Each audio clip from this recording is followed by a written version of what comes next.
lavoriamo insieme per costruire una squadra forte. Maggior parte di noi ci conoscevamo da tanto tempo dal gioco. Abbiamo un nuovo roster e abbiamo un buon legame e chimica nel gioco. Secondo me è migliorare noi stessi. Posso dire solo addio, goodbye, AG o A7. Penso che sia Nova, che loro hanno qualificati per primo nel Malesia. Onestamente io adesso non ho la risposta, mi serve che il gioco mi dica. Siamo orgogliosi di rappresentare tutti voi api qua nelle Filippine.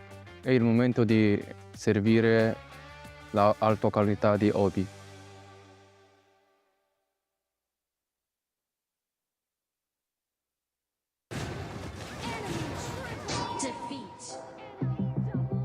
Hello guys, welcome back to my...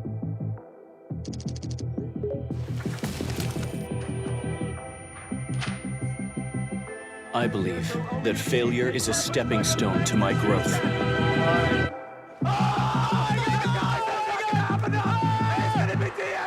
I believe that persistence is the only shortcut to glory. I believe that giving it my all will lead me to victory.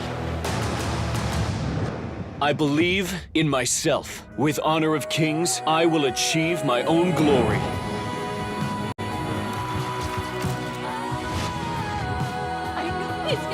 HOK Invitational Season 3. Step onto my stage of glory. Witness the thrilling moments of passion together. February 21st to March 1st. 12 global teams battle for the ultimate victory.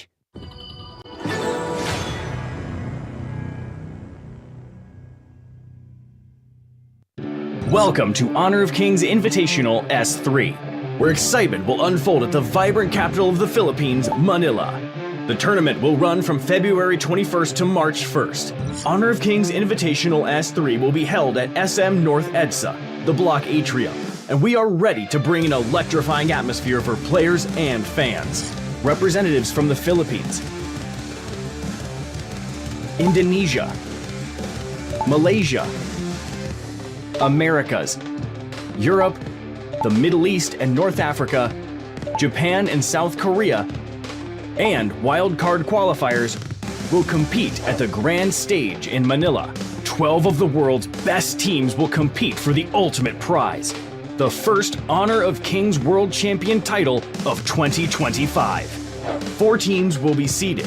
The first places from the S3 Philippines qualifier, S3 Indonesia qualifier, S3 Malaysia qualifier, and S3 Americas qualifier. Each seed will be assigned to a different group, while the remaining 8 teams will be randomly distributed across the groups. The group stage will follow a best-of-5 format, with the top 2 teams from each group advancing to the knockout stage, where teams will face off in a best-of-7 format. The journey will culminate on March 1st, when the first 2025 Honor of Kings World Champion will be crowned. Additionally, a major announcement: the global ban and pick format, pioneered by the KPL in 2018, will be fully adopted in this tournament. For over 6 years, KPL, Chinese Honor of Kings Pro League, has set the gold standard in MOBA esports and will continue shaping the global competitive scene. Honor of Kings remains at the forefront of innovation and excellence. We can't wait to see how the world's best teams rise to the challenge. With a staggering prize pool of $300,000, honor, recognition, and substantial rewards await the champions. The stage is set, and the stakes are higher than ever. Here's a guide for Honor of Kings esports fans to join this exciting journey. You can catch our live streams either in-game or on our official channels. Joining us in person, here's everything you need to know to make the most of it. Take part in in-game activities and earn exclusive rewards. The countdown is on. Mark your calendars and see you in Manila.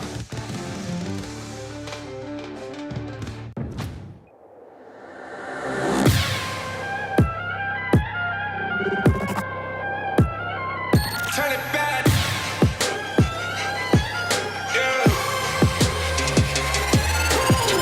Gear out the weapon, getting ready, counting down. Pay attention to the challenge, tell me where you from. Gotta be tough, gotta be strong, gotta be savage like animal. Every time you try to push me down. Look at me, I'll be lying down when I run, and I'll make a sign, I will catch up. Watch out, it's better feel, got no mercy. Look at me, I'll be rising. Carry the season, you got a down, got a weapon. You never hesitate for another moment, but my bone is golden. I'm invincible, just let him know. I can show you all the glory I own. To the drunk, go find a way to the pad. It's time we go. Live from how can we go? It ain't a river, tiny bed. Storm is coming, tide up your cold. It's my kingdom, fire growing up. We the kings, it's our honor showtime.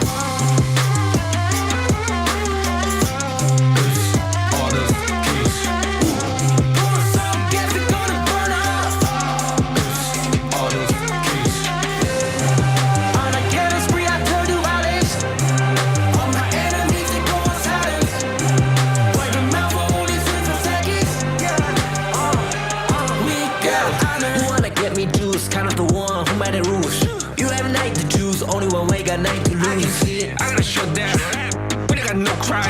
We barely fight as one, crash in pieces, you can G.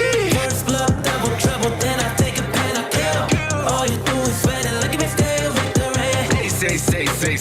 I've triggered my soul down. Follow my pace. We the champions, screaming, I'm invincible. Just let them know, I can show you all the glory I own. To the drunk, go find a way to the pad. It's time we go. Live from how can we go? It ain't a river, tiny bed. Storm is coming, tide up your cold. It's my kingdom, fire growing up. We the kings, it's our honor showtime.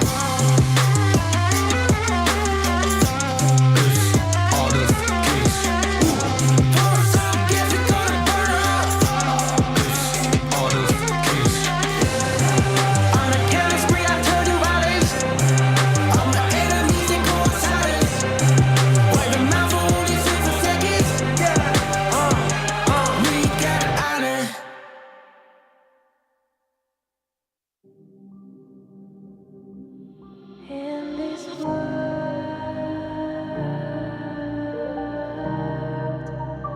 only ones in this world,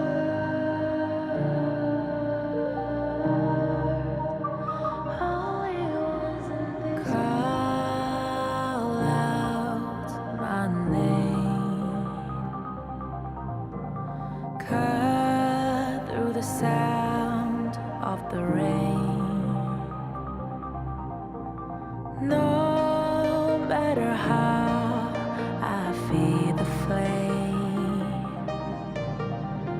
you know I feel the darkness and the pain. All of the ways we tried to break free from the night. You know we made it out, we found the light. I fly so high, light up the skyline. Let's do it this time, like it's a whole new vibrant world.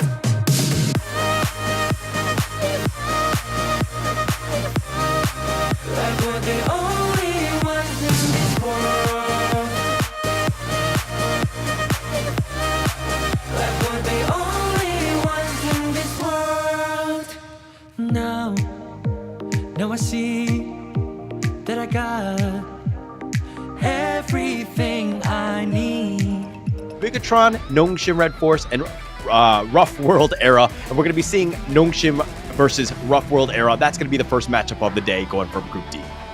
Yep, so Group D, we're looking for the best performance from these teams. Now, this is a spicy one because BTR, they were one of the top contenders, the champions of their own region in Indonesia. So, the fact that they get to sit on the back seat and watch the two giants fight it out first, I think that's going to be a huge advantage for them for them going into this group battle. Yeah, I mean, but that's the thing. They were the #1 squad out of Indonesia. They have that right. They were the champion of that. They were assigned to this group, and they were kind of, it's one of the slight advantages that they do have going into this one, where they can kind of see what the other teams are doing in terms of strategy and all that. And there's going to be a whole lot of that going into this one, especially with the global ban pick. That one's going to be super important because it changes up everything going into these best of fives here.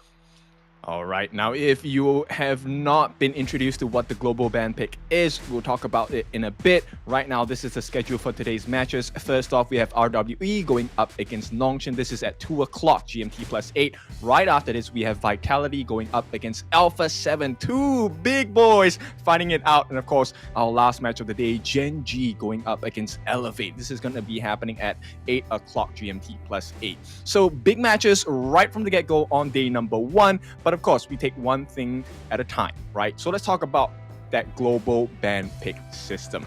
Now, it means that you only get to use that hero once in the entire series. And because it's the best of 5, you can't repeat these heroes anymore. So you have to be really careful about the strategy that you're going to be employing to try and win the match. Yeah, and I mean, global ban pick, it was pioneered by Honor of Kings and KPL since 2018. This is something that's brand new to the Honor of Kings international stage, and so we're starting it off with Season 3. It's going to be very important because now teams really need to dig deep in terms of what heroes they're going to be able to play, and it can't just be like the top 2 or 3 heroes that they've been normally going to, because now it's going to be super deep. All right, so let's get straight into it now. RWE and Nongshim, I think they both have their key moments, their key players as well. But the important thing is now they're going to be playing live into the venue. So let's take a look at a short video before we commence the entire thing, and we will be going in a very short while.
To the world stage, stronger than ever, from Malaysia, Nova Esports!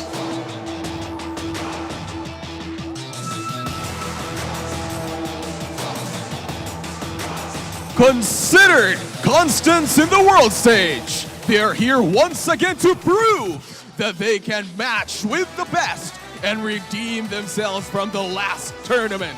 Ready to score the skies once again from Indonesia, Kagendra!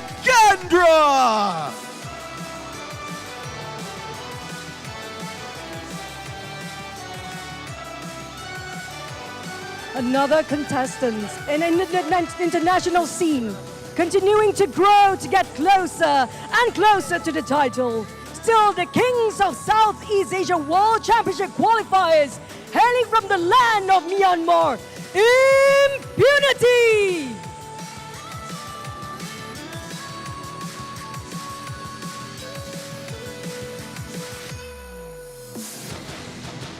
Rebuilt as possibly the strongest super team in their country, they may now stand against the greats in the world, undefeated and undisputed in the Americas region.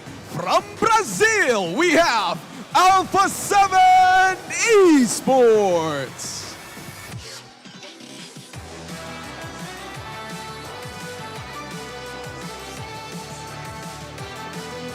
Another team recreated and revitalized to try and take the ground against all odds has come.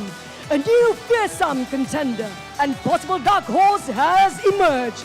Representing Italy, we have Team Vitality.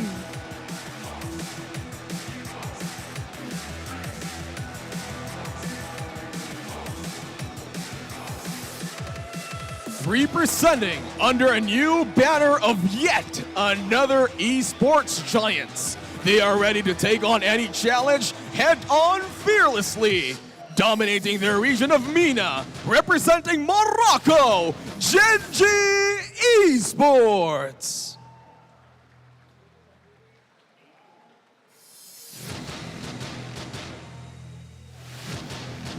Coming from the open qualifiers to defeating the top 2 of their country, this new team needs to be feared. An immediate dark horse has come, representing Malaysia, All Gamers Global.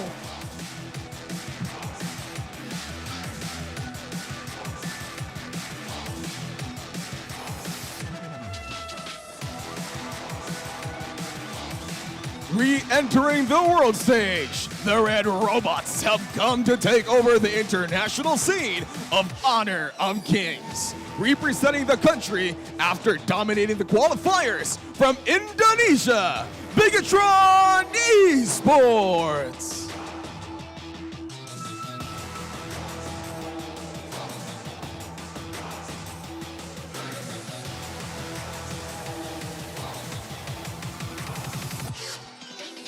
Coming in as the strongest contender of the home country.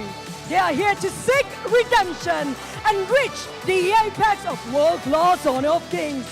Agents, get ready to scream! Representing the Philippines, Blacklist International!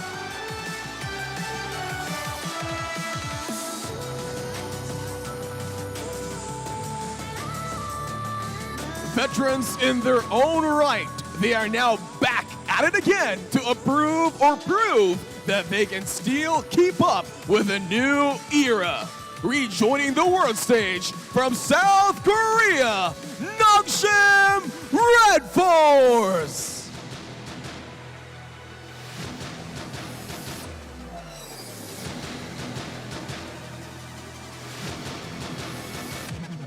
The new challenger to give us a sneak peek of what a Philippine team can do.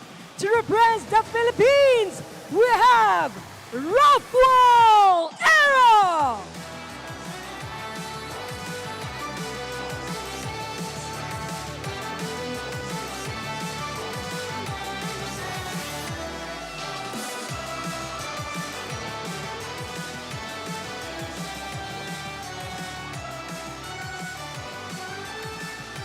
Mabuhay and welcome, ladies and gentlemen, to Honor of Kings Invitational Season 3 in the Philippines! Philippines, make some noise!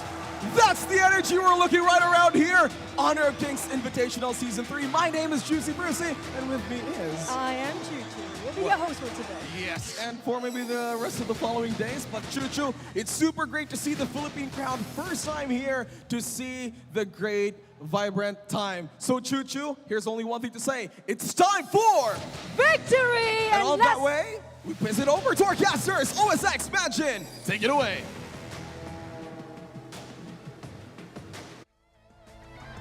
And we're back, and of course it's going to be Nongshim RedForce. They're going to be going up against Rough World Era. That is going to be the first matchup of the day, and I think that it's going to be one word that can kind of describe this matchup in general, and that will, of course, it's going to be spicy. Oh, for sure. And of course, we want to have them put their best foot forward, right? There's so many new things now, especially with the global ban pick. Now, every single thing matters. You have to take your best draft, best composition, and you have to win with it. We have seen cases where, teams, they feel like this is the best draft. And they bring it into the battlefield on the Gorge, and they don't exactly get the execution right. So we want to see better performances from both teams today. I mean, we do have some comments about the teams going into this competition, but nonetheless, I think it just shows how strong these two teams are. Yeah, and I mean, if we're looking at this one, Nongshim RedForce, this is a team that has really not been able to shine or to get to that international stage yet. Playing live in front of people, very intimidating. If we're going to talk to the other team, Rough World Era, this is a team that they're playing on their home crowd, which is a little worrying in its own way. But is it more comforting or is it more worrying? Like, where do you see Rough World Era again playing up in their home crowd? I think they might not feel the pressure as highly as Nongshim will, but nonetheless, it is still pressure, right? Nonetheless, you're playing in front of your friends, your fans, and your home country. You're representing your local community as well. So there's a lot of pressure on the local team, but there's immense pressure on the teams that are coming in from their own hometown, right? Nongshim coming all the way from Korea, the JPKR region.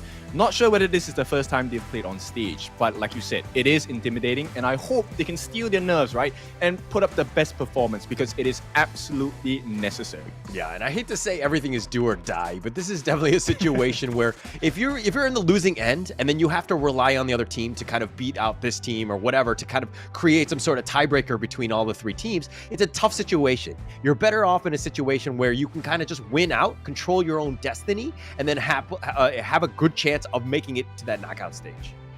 Oh, for sure. I mean, we have seen multiple teams, right? Their lives are at stake. They're hoping for some kind of redemption from the opponent teams, and that's not a nice position to be in. And now, so both teams, I think they really need to get the A game going. And you know what? I think one of the toughest things to do is to be the first two teams to go up on stage in front of an audience to play their hearts out, right? I think that pressure is so hard to deal with. Yeah, opening series, opening match for anything. It's another thing where it's like you have a little bit more time. You had to do the walkout. You had to kind of get yourself in there and situated. You can't just play the game, right? It's one of those situations where if it was playing in the qualifiers, you can kind of do it from the comfort of your own home or your team house, and you're kind of just with each other. But now you're doing it in front of people. Everybody's kind of, cheering or they're rooting against you. It's kind of a different situation, the vibe, and just seeing people live and watching you.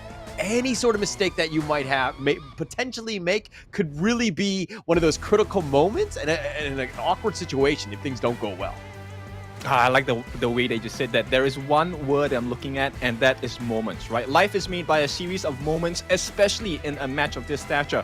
Moments do matter, and moments do define who will win this entire series as well, right? If you can pick out mistakes or habits that your opponents normally make when they're under pressure, under stress, that is your ticket, one-way ticket toward the grand finals as well. So we'll see who has better pattern recognition, who is better at drafting. Now, this is no longer just the players themselves. The coaches play a big part in this entire series as well. They have to give them the best tools available. They have to make sure that they understand what the win condition is on the opposite side. Yeah, I mean, it's one thing to have the draft. I mean, global ban pick, obviously super important for coaches to kind of ensure that they're putting their best foot forward, but doing it in a way where they're not overcommitting and having some of those meta heroes used and burned up very early, so that you want to give yourself a chance into the later games, assuming that the series goes long.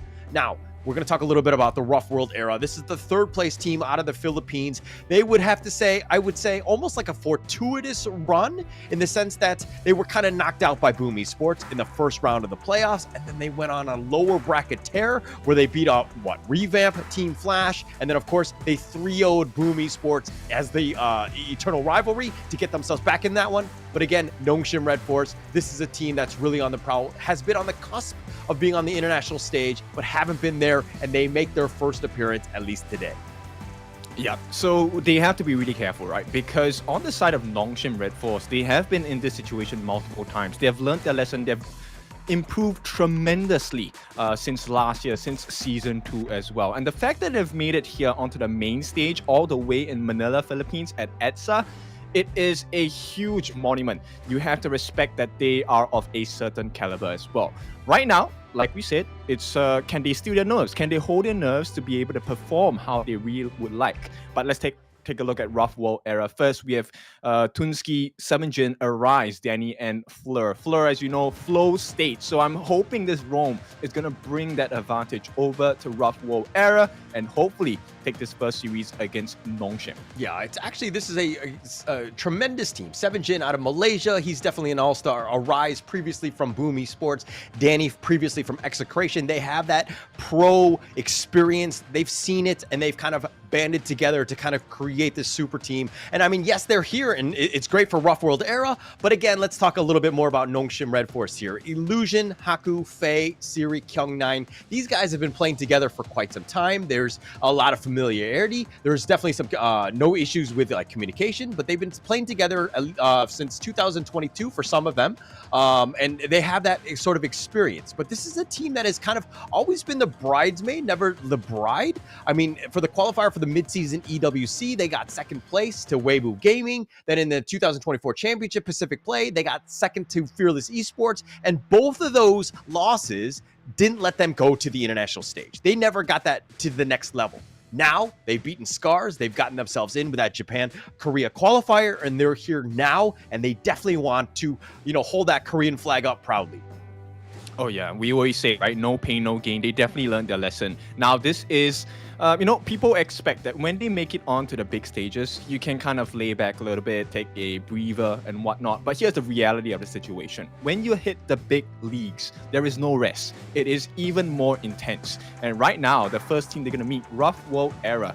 Is Rough World era too much of a challenge for Nongshim RedForce to conquer? That's the big question today, right? We know the standards of RWE and we've seen the standards of Nongshim, but can they match up? I mean, I'm hoping so, right? I think that for Group D, being in with Bigatron, not the easiest of opponents to deal with, but having Rough World era and Nongshim, both of these squads, which are kind of finding their place on the international stage and kind of seeing exactly what the two teams can bring, I think it's going to be super exciting. It's going to be a very competitive Group D going into this one, but I think it's really going to come down to, you know, one of these two teams potentially falling out of favor into that knockout stage.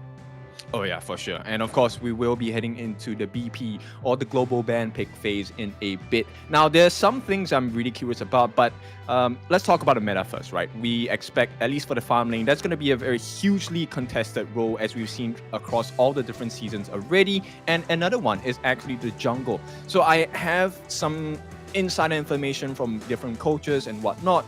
We are expecting maybe a potential burst composition. We might see a lot more Lunas, a lot more Zings, and a lot more Lams today, simply because of the burst factor. And this places a huge emphasis on very strong, tanky, controlling roams as well. Yeah, no, I like that. I mean, the playstyle is going to be definitely more exciting because you're going to have that, you know, the outplay, the mobility, everything that you really want to kind of, you know, get that high level Honor of Kings play. So it's going to be super exciting to see exactly which of those teams can kind of bring that out. My concern right now, though, is that it's game one. Are you going to kind of go for that really flashy sort of lineup to kind of start things off? Or are you going to go with more traditional one, maybe a little bit more meta to kind of just slow things down? I mean, slow and steady wins the race. But I mean, if you're only going to take game one, is it enough? Yeah, it's really a calculation of resources, right? And how deep is your hero pool? As we've seen it on the side of Nongshim, they have shown us quite a bit of flexibility, a lot of variety in the picks they have. But of course, they have their mainstay picks like the Kyung9 Sunter, something that is of diamond standard. And I'm just curious, is this something they want to pull out in the first game? Maybe make a statement and show that, you know, we're here to play. Yeah, and I think you definitely want to put your best foot forward. Again, you don't want to just kind of, you know, burn out all of the meta picks. I think that that's going to be super important so that you're not, you know, so you have pick hero picks in that game 3, potentially game 4 and beyond. But, you know, one thing about Nongshim RedForce, and we saw this against Scars, is that when they're on, they're next level. Right? But there are moments of kind of not everybody's on the same page and they kind of just falter off and they really struggled. And not to say that Scars wasn't putting up a good fight with them, but that was a reason why they ended up going to a game 5. Nongshim RedForce kind of, you know, dropped the ball a couple times, and some of those games they didn't do very well. They have that potential to grow. There are definitely some gaps in their gameplay. Hopefully from that last qualifier to today, they've improved and they've kind of shored up those weaknesses.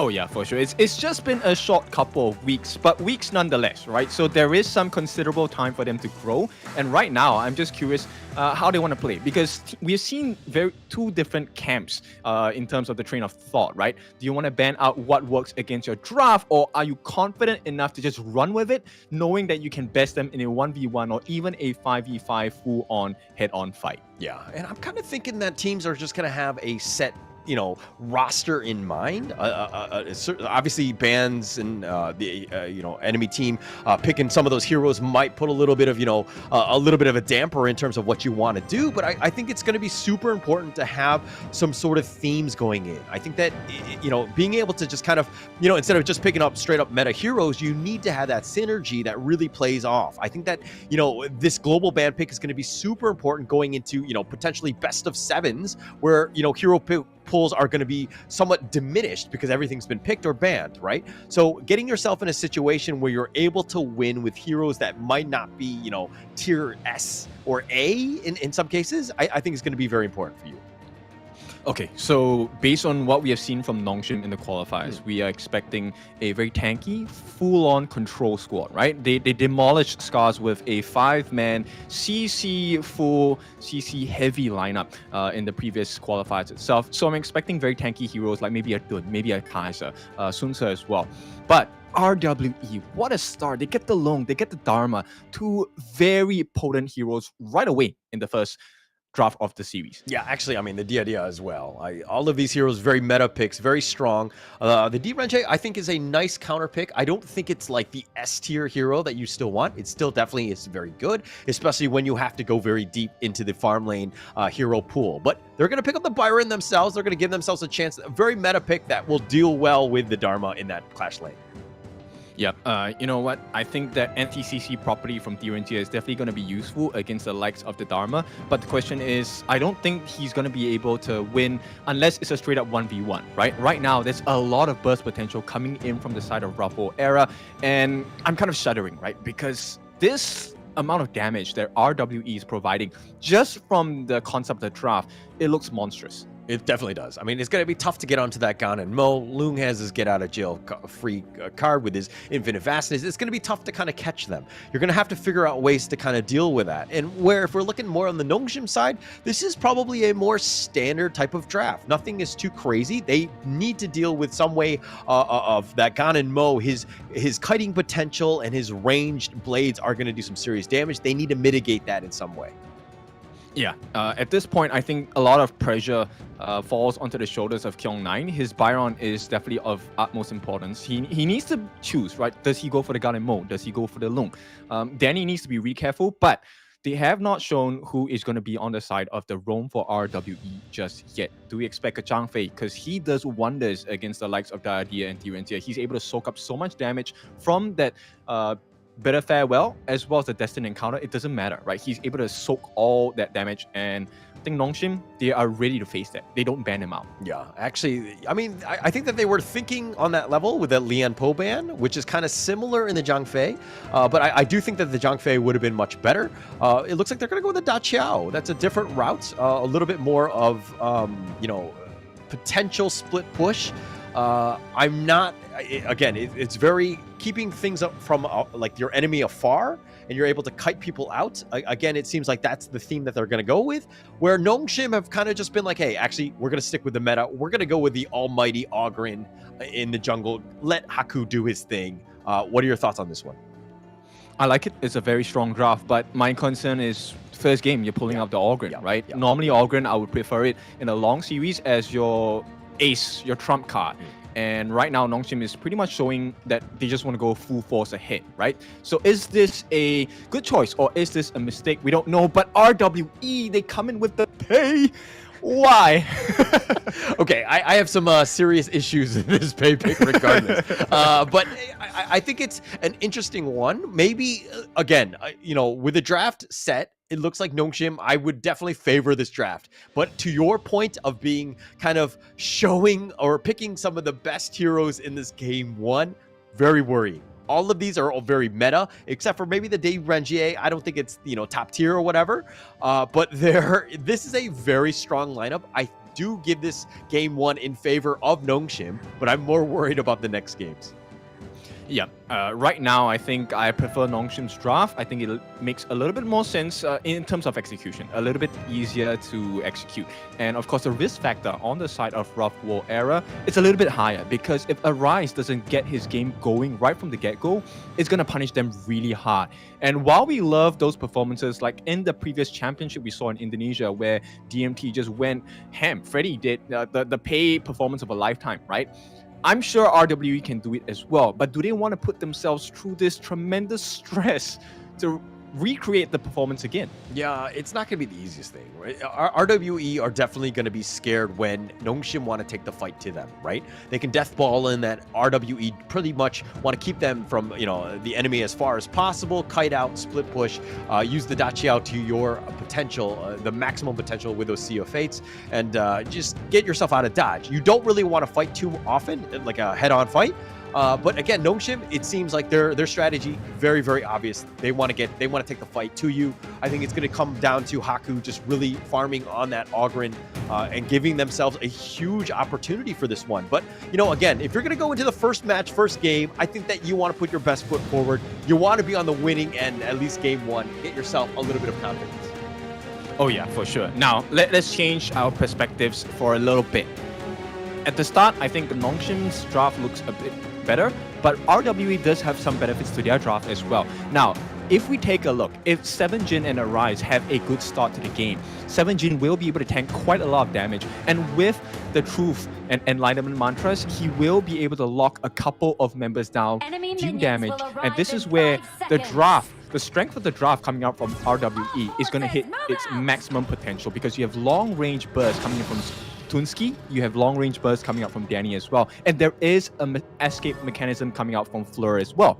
So let's see how this game is going to go. The laning phase is so important for both sides. Yeah, it's going to be huge for them, right? I mean, to your point of RWE though, if they actually pull this game off, taking it to Nongshim and being able to beat their meta draft, I think that would be so demoralizing for Nongshim. They would be in a world of hurt. Being able to pick their best heroes and not being able to take out RWE here, that would be an awful situation for them. Oh yeah, and you know what? I think right now, I like the thought process of RWE. Right? We want to have the support coming from Fleur. They want Tunski to have that advantage in lane. He needs to be a higher level than compared to what they have on Nongshim. That way, his couple blades will hurt a lot more, and there is a deterrence to taking team fights coming out from Nongshim. Yeah, and if you're looking to see what the strategy is of course, it's the Ogren show, right? Let Haku do his thing. Let him farm, take all the middle lane. Oh, but solo in the bottom lane. Oh, he's going to be fine. Oh, this is going to be the first blood. Illusion gets the game going for the side of Nongshim. And here we go. That was the replay itself. Small difficulty there, but Siri, he baits them in, gets the escape, and Illusion gets the first blood. Okay, so the ambush was about to go. I mean, they made a nice little rotation there. They were going to get themselves that. But Fleur actually threw out the Sea of Fate. He was just like teleported out of there, and Danny he was too far from the portal to click himself back to safety. So unfortunate for him, he goes down, giving up first blood. Not the greatest start for RWE in that bottom lane. Yeah, but textbook execution from Nongshim, right? One of the main people you want to shut down is the farm lane. And Danny, of course, suffers the first blood. He's going to lose a couple of creeps, so he's going to be under level, and he's not going to have as much gold compared to Siri, right? And we all know Siri, if Siri gets ahead, he is not to be trifled with. He's a death ball. Yeah, he's very strong. I mean, he's going to be able to do his damage here. But in the bottom lane, a little bit more action just going in. But Siri, I think that with that first blood, I think that they're, in a great situation. Siri right now definitely has that lead, in that bottom lane. Yep, and it's going to have a trickle-down effect, right? So right now, Tunski may be getting caught out in the middle, will move away, will give up a second kill potentially, and will be taken down as well. Tunski, the second victim, because Nongshim right now, they have hit a stride, 1,000 gold ahead. Is this lead going to go even bigger? Yeah, what a great start for them. I mean, Siri getting that other kill, but Haku looking to fight. Okay, looking for that punish as well, but Haku makes it out alive. And Nongshim not punished 2-0, still holding steady. Look, if it was me, and I'm not to say that I'm a pro level player, I would have gone for it. I would have tried to kill Haku because I think that he is the win condition on that one. I think that you try to kill him as close as possible. Maybe you do dive, and maybe you do, you might not be able to get it, but I think it's worth taking a risk for because Haku is the type of player, once he gets going, it's very difficult to stop, especially on an arc. Oh yeah, for sure. I mean, okay, Arise, the reason why he might not have gone for that, simply because he already has additional farm, right? He's at an advantage, he's level 7 ahead of Haku. Haku's like half a level behind him, so I don't think that risk was worth the reward, especially if he died. Yeah, but Arise, on the pay, you turn into a tiger, not a chicken. See what I did there? Okay, anyways, but I would have gone for it. I think it's totally worth the risk. I think Arise, you need to take a little bit more, a calculated risk, be a little bit more aggressive so that you do try to get as much, do as much damage as possible and getting those pickoffs because it's going to be very important going into this one because you're starting to fall behind. That net worth lead is starting to grow in favor of Nongshim as they get even more and more aggressive. But the Tyrant here, easily picked up by RWE. Yeah, so they will give that trade, right? They give up the Crimson Golem for the Tyrant. I think that's a fair trade, right? But they have to make something else happen. Get a turret, get a kill, something else. Because as it stands now, while they have the Tyrant, it's not going to matter that much. There isn't a huge advantage to be had. And right now they're going to try again on the bot lane. 3v2, not enough damage. Sea of Fate used by the side of Fleur, and it looks like this is not going to work out. Yeah, not going to be working out. But look at Nongshim. They're looking to kind of flank around. Haku is making his way into the enemy jungle, just taking everything from them. But look at the blue buff. This is something to take note of. RWE, all 5 members are kind of grouping up, but man, they're going in. Yep, 7Gen, he tries to go for it, will not survive. He gets taken out by Haku, that last hit by the CS State as well. And with the path of passing, he will make his way out at the same time. So Nongshim, very clean, very calculated, 3-0 up. It's a sizable lead now at 2,000 gold. Yeah, tough. I mean, 7Gen tried. I mean, he had a nice 2-man truth, but the follow-up damage wasn't there. The rest of them weren't on the same page in terms of getting the prioritization of who needed to have died. A difficult situation trying to take down Haku because, oh my god! Siri, Tunski! Yeah, that was huge. Okay, that's a bit of an ambush. That's one way of getting back in, and you have that potential burst. Siri, much more squishy than, say, the Haku. Yeah, but these situations don't present themselves that often, right? Especially when you're going up against a draft like RWE's. Single man pickups, I don't think that's going to happen really often. And Nongshim, they want a death ball. They want to get in a group. And 7Jin might be the victim right here. The push away coming in from Arise as well. But it's not going to be enough. 7Jin takes the fall and Haku takes another kill in his name. Yeah, I mean, it's one thing to get the kill, but now they've taken the red buff. I mean, RWE have done a good job of realizing that, hey, if kills are going to happen, we got to make sure that we just take advantage of this space. They've taken the bottom T2. They pushed that out. That's a good amount of space for them, but even more action in the mid lane. Yep, it's a horrible position for them to take. Arise gets a revenge kill here. They're going to be using the Unending Sorrow to try and make it away. Right now, Tunski does not have that RedForce blades ready just yet, and I think this is going to be the end of the aggression for now. Yeah, end of the aggression here. But look at that net worth lead. Less than, or it's about a K still. Still kind of fluctuating. It was bouncing a little bit in favor of RWE. They're finding ways to get themselves in. The bottom T2 going down is a lot of net worth gone, shifted in favor of RWE. They've done a good job of the space that's been given to them. They need to be aggressive. I think that the longer this goes, it's going to be more difficult for Nongshim. Oh yeah, for sure. I think at this point, the big question for the side of Ruffle era is, can they allow Danny to farm? Because Danny has not been able to get too much farm across the map, right? Every single position has been a silent threat from the side of Nongshim. You don't know where Haku is. He's pretty much hiding in brushes all the time. Yeah, but I would want him to be even more aggressive. In terms of net worth, he's actually, kind of falling behind Danny, right? Arise has done such a good job of farming, and is this the counterplay, right? And look at the bottom lane, it's getting sieged here by Nongshim.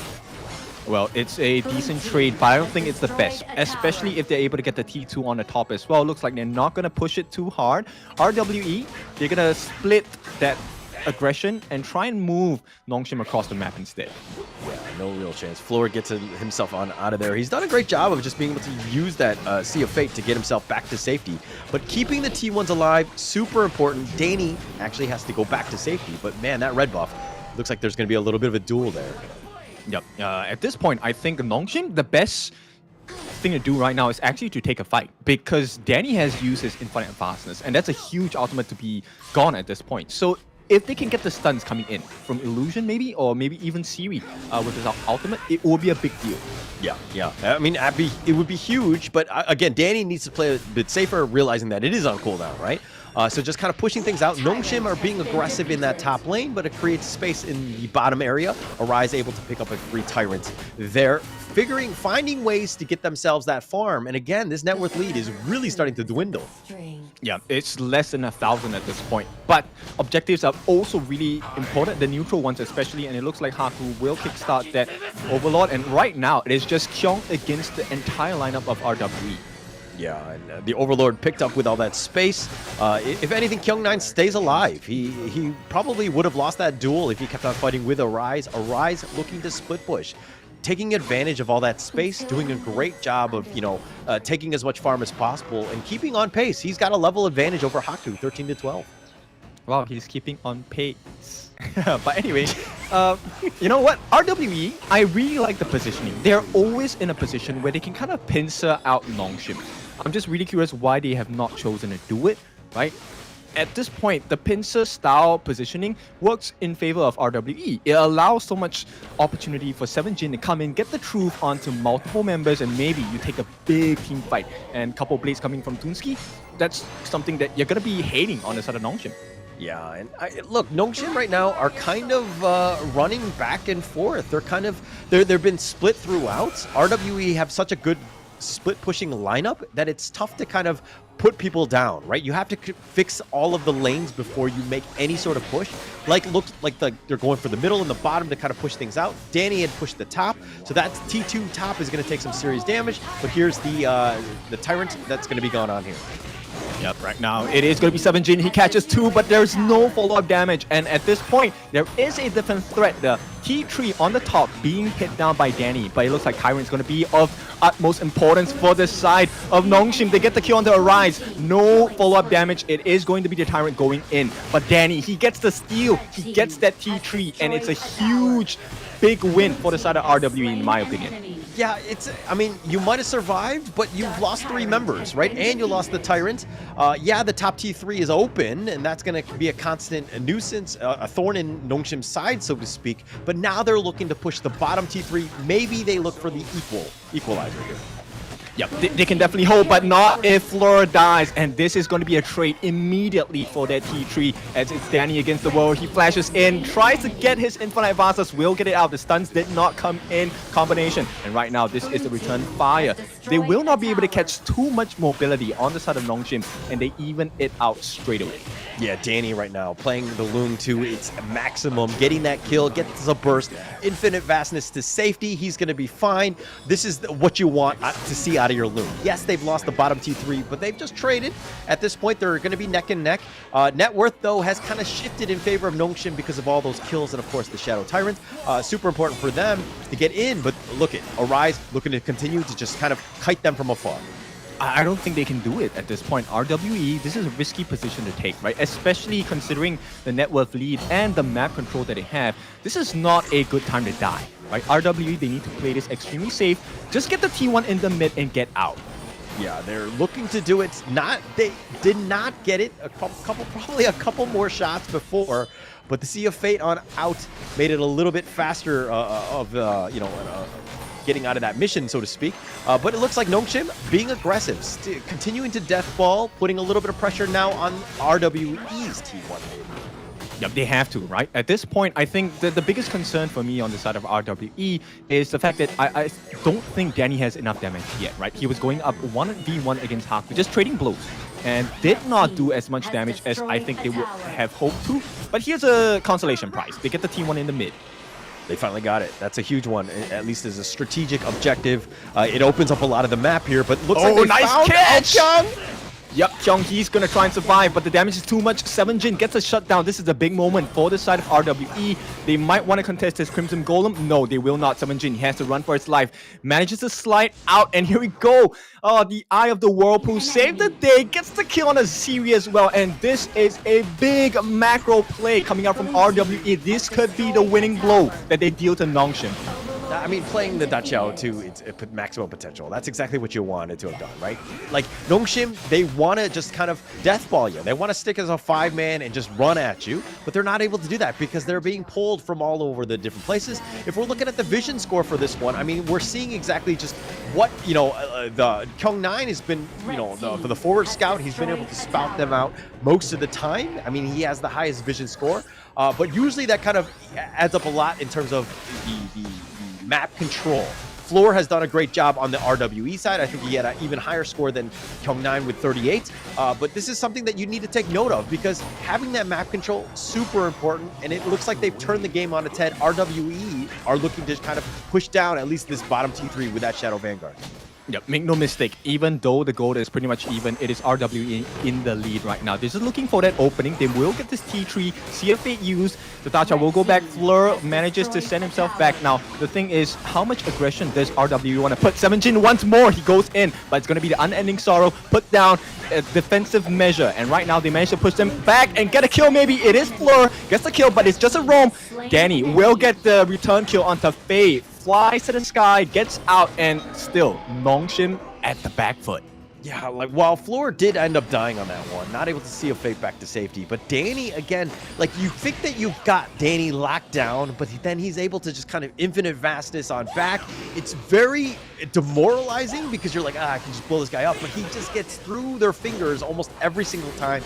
Being able to survive is Danny's like superpower, and being able to do that, super important for him because he's like your carry. You got to keep him alive. He's going to do all the damage, and he's going to, win you the game if you keep him alive. Okay, it is not going to be a steal coming out, and it's committed. Ultimate's Illusion does not have the Unending Sorrow anymore, and right now, RWE in a good position to maybe get a catch, but Kyung9, he catches him out instead. It's going to be 7Jin makes it out safely. CFA going to send him back, and RWE maintain this advantage they have fought so hard for the past 15 minutes. Yeah, it's been tough, right? Nongshim right now, they've been kind of, I would say rattled, right? This strategy has been super annoying. They've been able to split push. They've been able to kind of push you around and control things. They don't really want to fight, as it looks like. Oh, they do find Danny.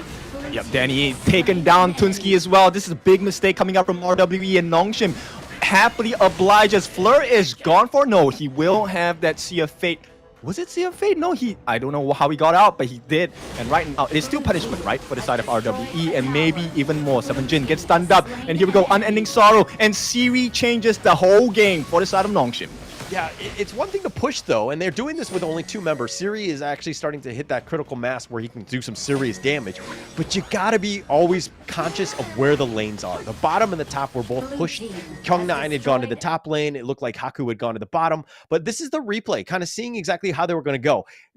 RWE, they really can't take this this team fight, right? It's a tough situation for them. They're not able to do it. Once, Danny had gone down, it was a matter of time. Tunski just got killed as well, so now they're being pushed. This is an opportunity for Nongshim to potentially end the game, but you got to kind of, herd the sheep, so to speak, so that they're in one situation. If it advances, Yep, they will try Arise going one-on-one, but it's not enough damage. Nobody is supporting him, and right now he gives his first life, probably the second as well, with the CS State taken down. And even though there is a lot of control coming out from RWE, it is still Nongshim all the way. Here we go.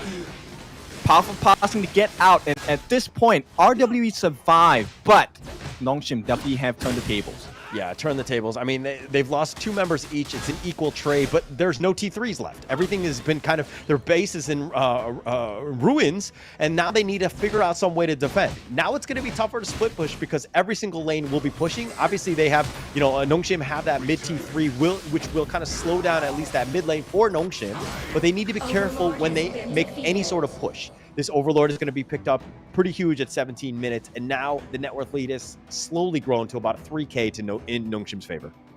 Yep, I think at this point, the goal difference does not matter because both Danny and Siri have hit the full itemization, right? Both of them have hit 10K. The question now is, I think Siri has the Sage's Sanctuary. I don't remember if Danny has one. And right now, the extra life is going to be of big importance for the side of Nongshim.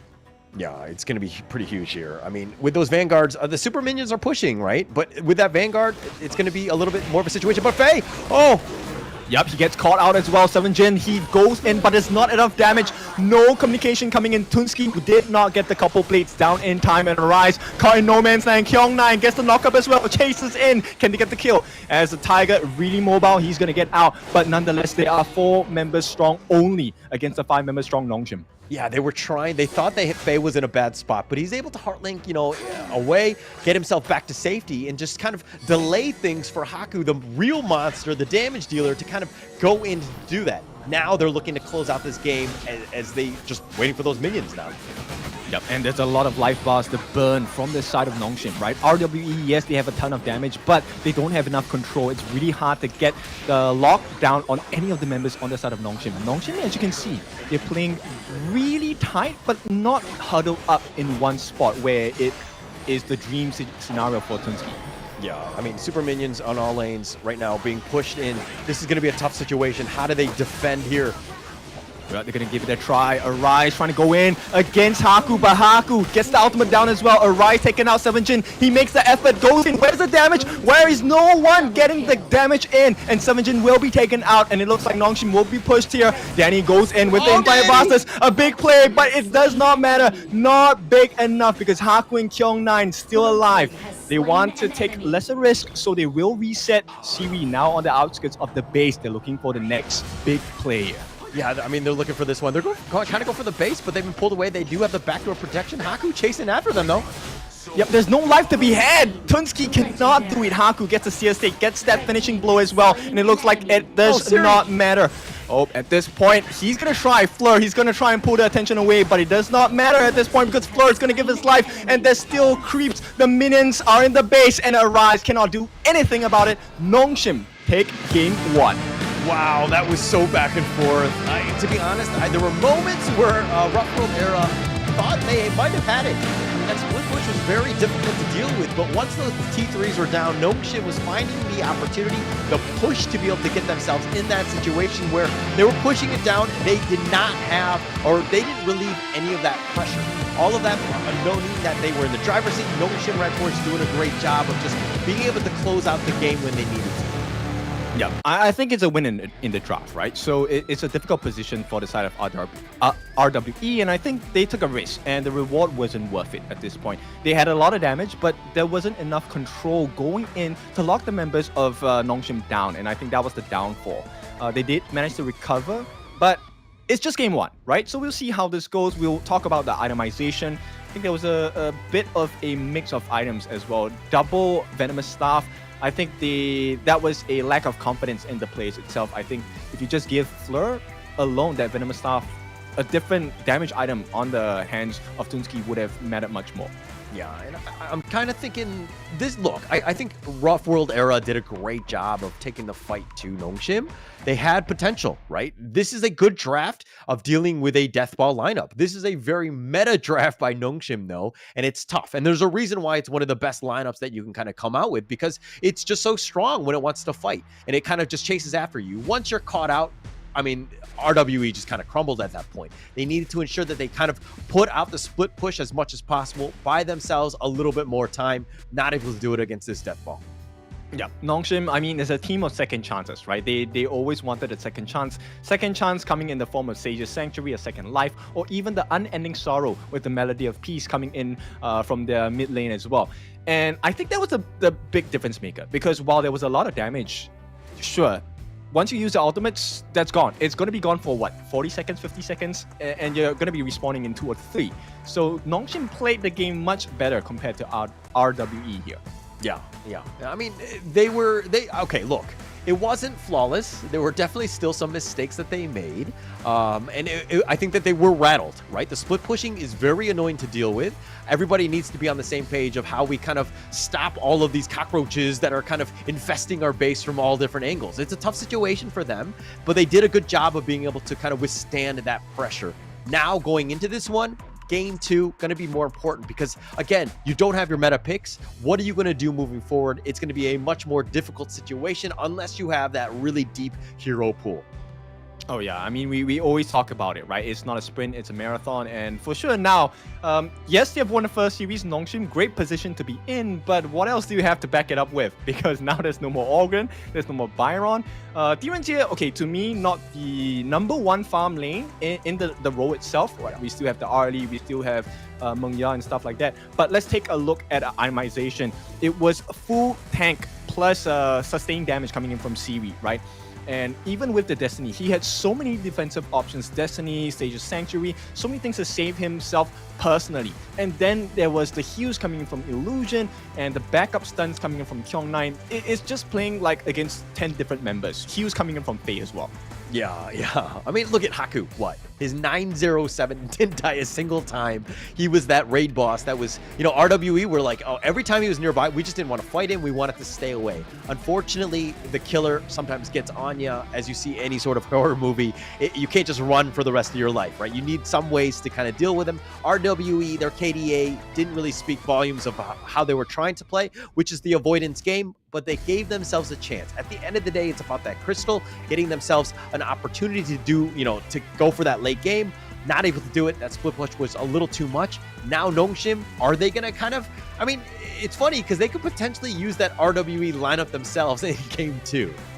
Oh, yeah, exactly. And I want to point out the difference between the way they have farmed in this game, right? Kyung9, pretty high up, 15,000 gold compared to the 11,000 on the side of 7 Jin. That was a big marker of difference in terms of the damage that they were able to really give out. But another thing that I want to point out is the fact that Nongshim learned really quickly.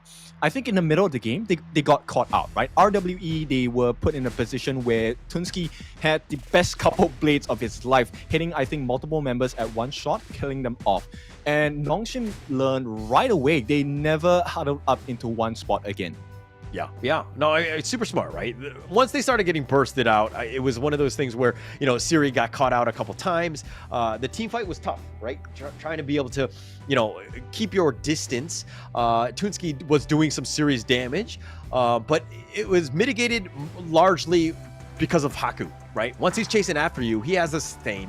He could take some couple blades. He's kind of just shrug that off because he has the tankiness and the damage to kind of just go through that. So if we're looking at the net worth here, a little bit of a swing, probably in the 14-minute mark or so, and RWE had a chance, but unfortunately they weren't able to kind of close that out. The Nongshim beasts were too much in this game. Yeah, that first mistake, I think a little bit too painful, right? They were still kind of seeding from the wounds itself because the first blood onto Danny, now we know how big of an impact. I'm impressed. Danny's recovery was really good, but end of the day, Nongshim just was able to execute their draft a little bit better, which was why I said at the start, right? Nongshim, I prefer their draft. It's easier to execute. It's a higher risk on the side of RWE. Did not work out. Yeah, unfortunately for them. But it looks like the MVP is going to be Kyung9. I like the fact that they're not just looking at KDA at this point because, Haku was 9-0-7, I believe. But Kyung9, an absolute all-star. He was a menace. Wherever this guy was, you could feel that impact. And really, RWE didn't have any answers for Kyung9 as well as Haku in this game. Yeah, it was his ability to catch people out in this game which made the major difference, right? So Arise, as we all know, really strong, very mobile as well. And it was difficult to escape because every single moment Kyung9 was there. And Haku, all he had to do was to make sure his seer state was up. Whenever there was a huge team fight, they would have been able to get the kills. Yeah, and 7 Jin here got caught out a little bit early, a couple of different times. He had that nice truth to kind of start things off, but he did give up first blood on that one. And they had an opportunity. This is the Tyrant fight, but they were doing this without Danny. Danny was pushing the top lane, got that T3, but all in all, I don't think that it was a worthwhile trade because they lost the team fight, then they lost the Tyrant, and that was a huge turning point. From this moment on, Nongshim was definitely in the driver's seat. There was no letting go at that point. Yeah, there is no sustainable tank coming in from the side of Ruffle era, right? So I think that was the big mistake coming in for the draft itself. They were really confident about their individual abilities as well as the synergy in the team. This was a big moment, but end of the day, look, there's not enough damage. It always looks like they were disconnected, right? In terms of the comms. Like, hey, where's the damage coming in from the rest of the team? Where is Tunsky's couple blades? It didn't come on time. Yeah, and I mean, in that one team fight, back to when Danny was pushing the top T3, I think like Floor, you kind of call the whirlpool, pull your own team in so that you have a potential numbers advantage when Illusion goes to kind of deal with that top lane. You can kind of play around with the lanes a little bit and get yourself, you can outnumber the enemy team, and you would have a much better chance of taking a team fight when you have those numbers. Yeah. So I think what we have here is, number one, it's a draft difference, not a big one. Please make sure you understand it. It's a very slight difference in terms of how strong the draft is.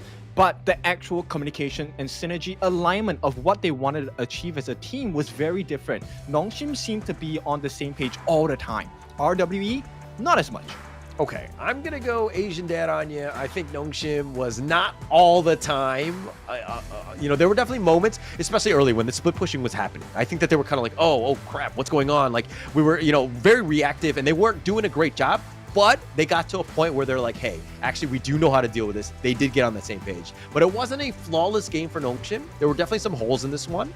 They're going to be, I think that this is a little worrying. All the teams, Bigatron right now is watching. They're like, oh, they're actually weak to split push. This is something that we could do. We could bring into the game, because they had to react to that. They were not ready unless it was happening, and they took some reps, so to speak, for them to get back in this game.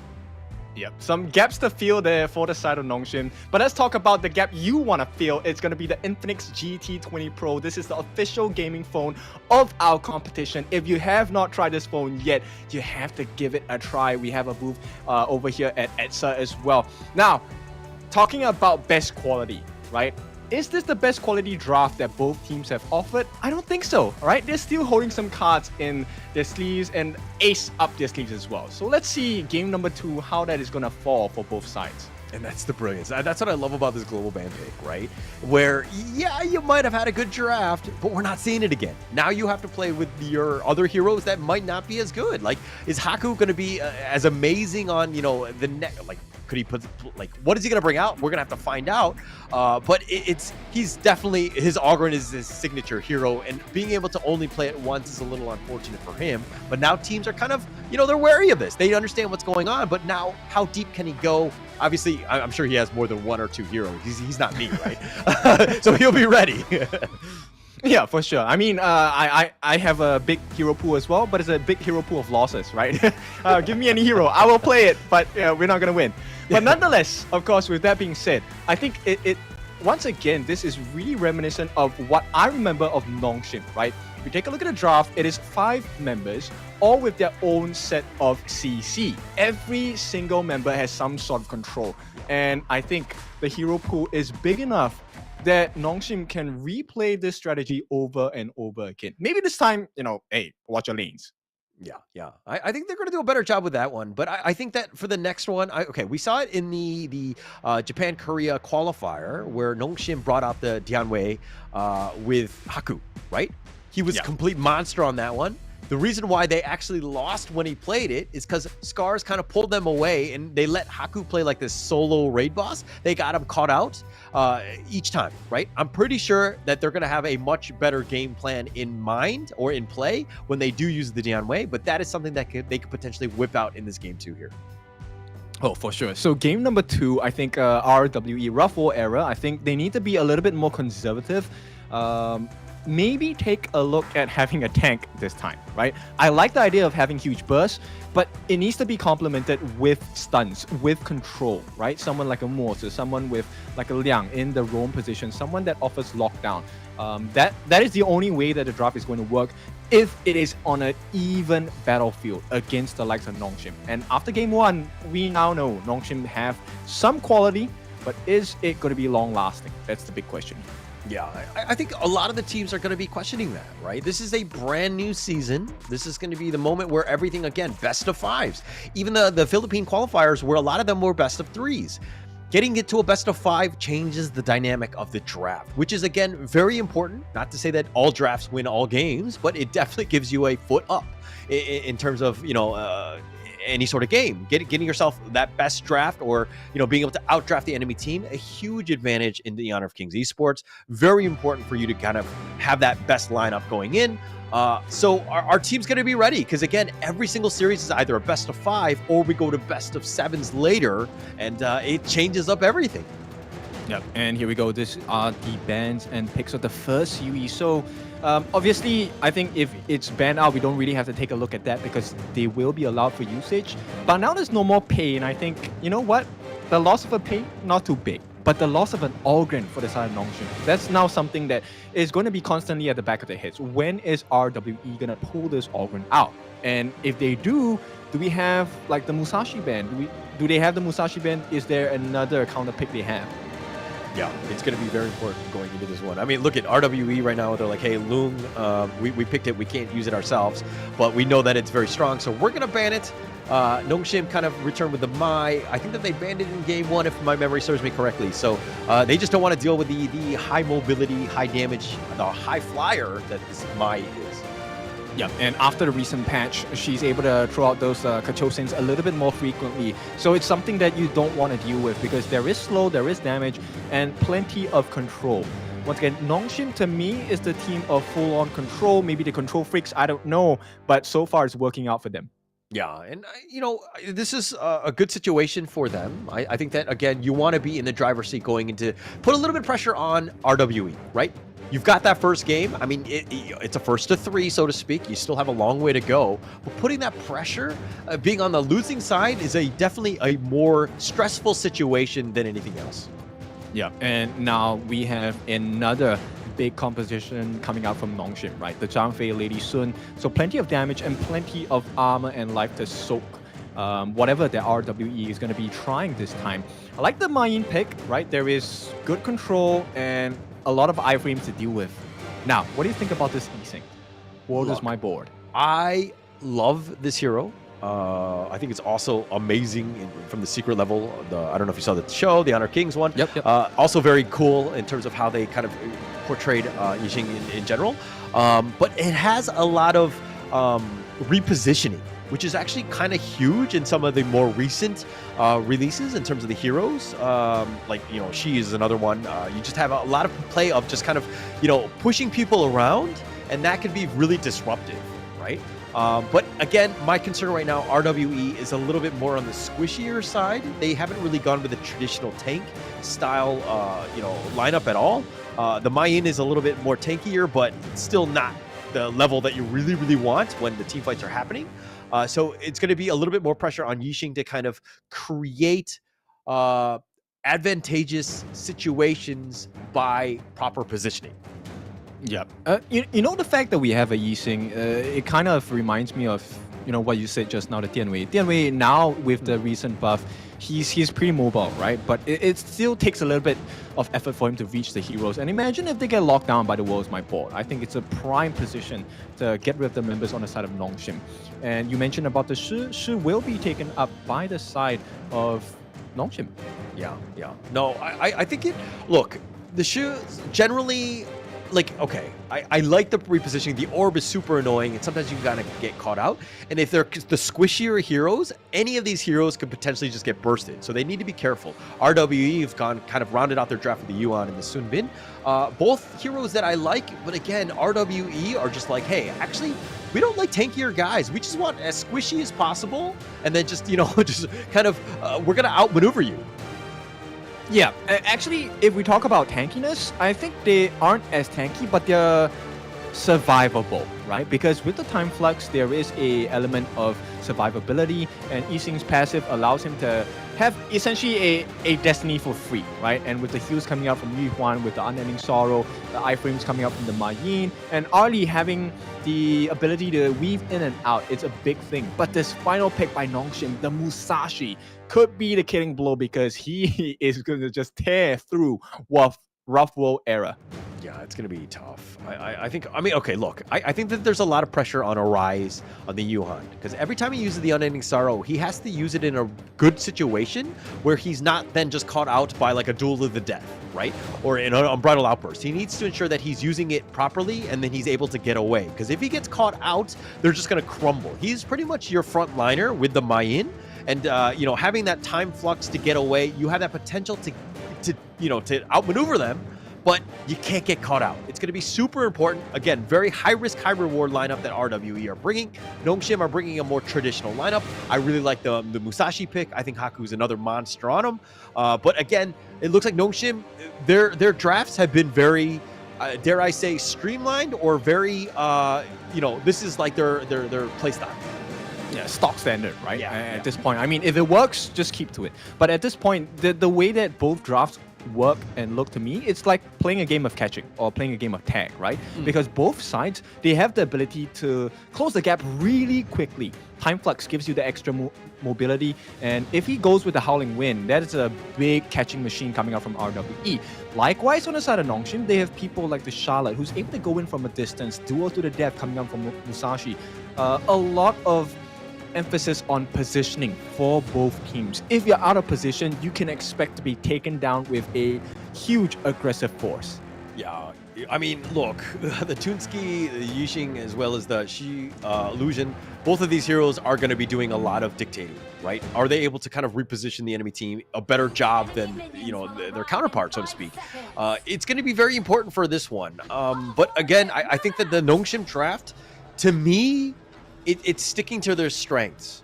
RWE are kind of, they're playing high risk, high reward. And if they're able to do this, they were very close in the game one with that lineup. They had a very good strategy, but they weren't able to kind of close the deal. That's my biggest worry, is that you can get yourself in a good situation where you're able to kind of, put yourself in a position to win, but are you able to close the deal? Yeah, exactly. The killing blow is really important, because if you don't get the killing blow, you allow that farm to really just accumulate. I think it's going to be against your favor, right? And at this point, Nongshim, I think they're going to feel a lot of pressure in the farm lane, because that's one of the biggest win conditions on both sides, which is how well does the farm lane do? Danny on the Arlie, we all know a late game Arlie is an instant burst machine. Yeah, but again, very, very squishy, right? Like, he has the potential to just kind of burst out and lit step away. Kind of similar to like the Loom in that way of just kind of, do your high damage, get on out of there, you should be fine.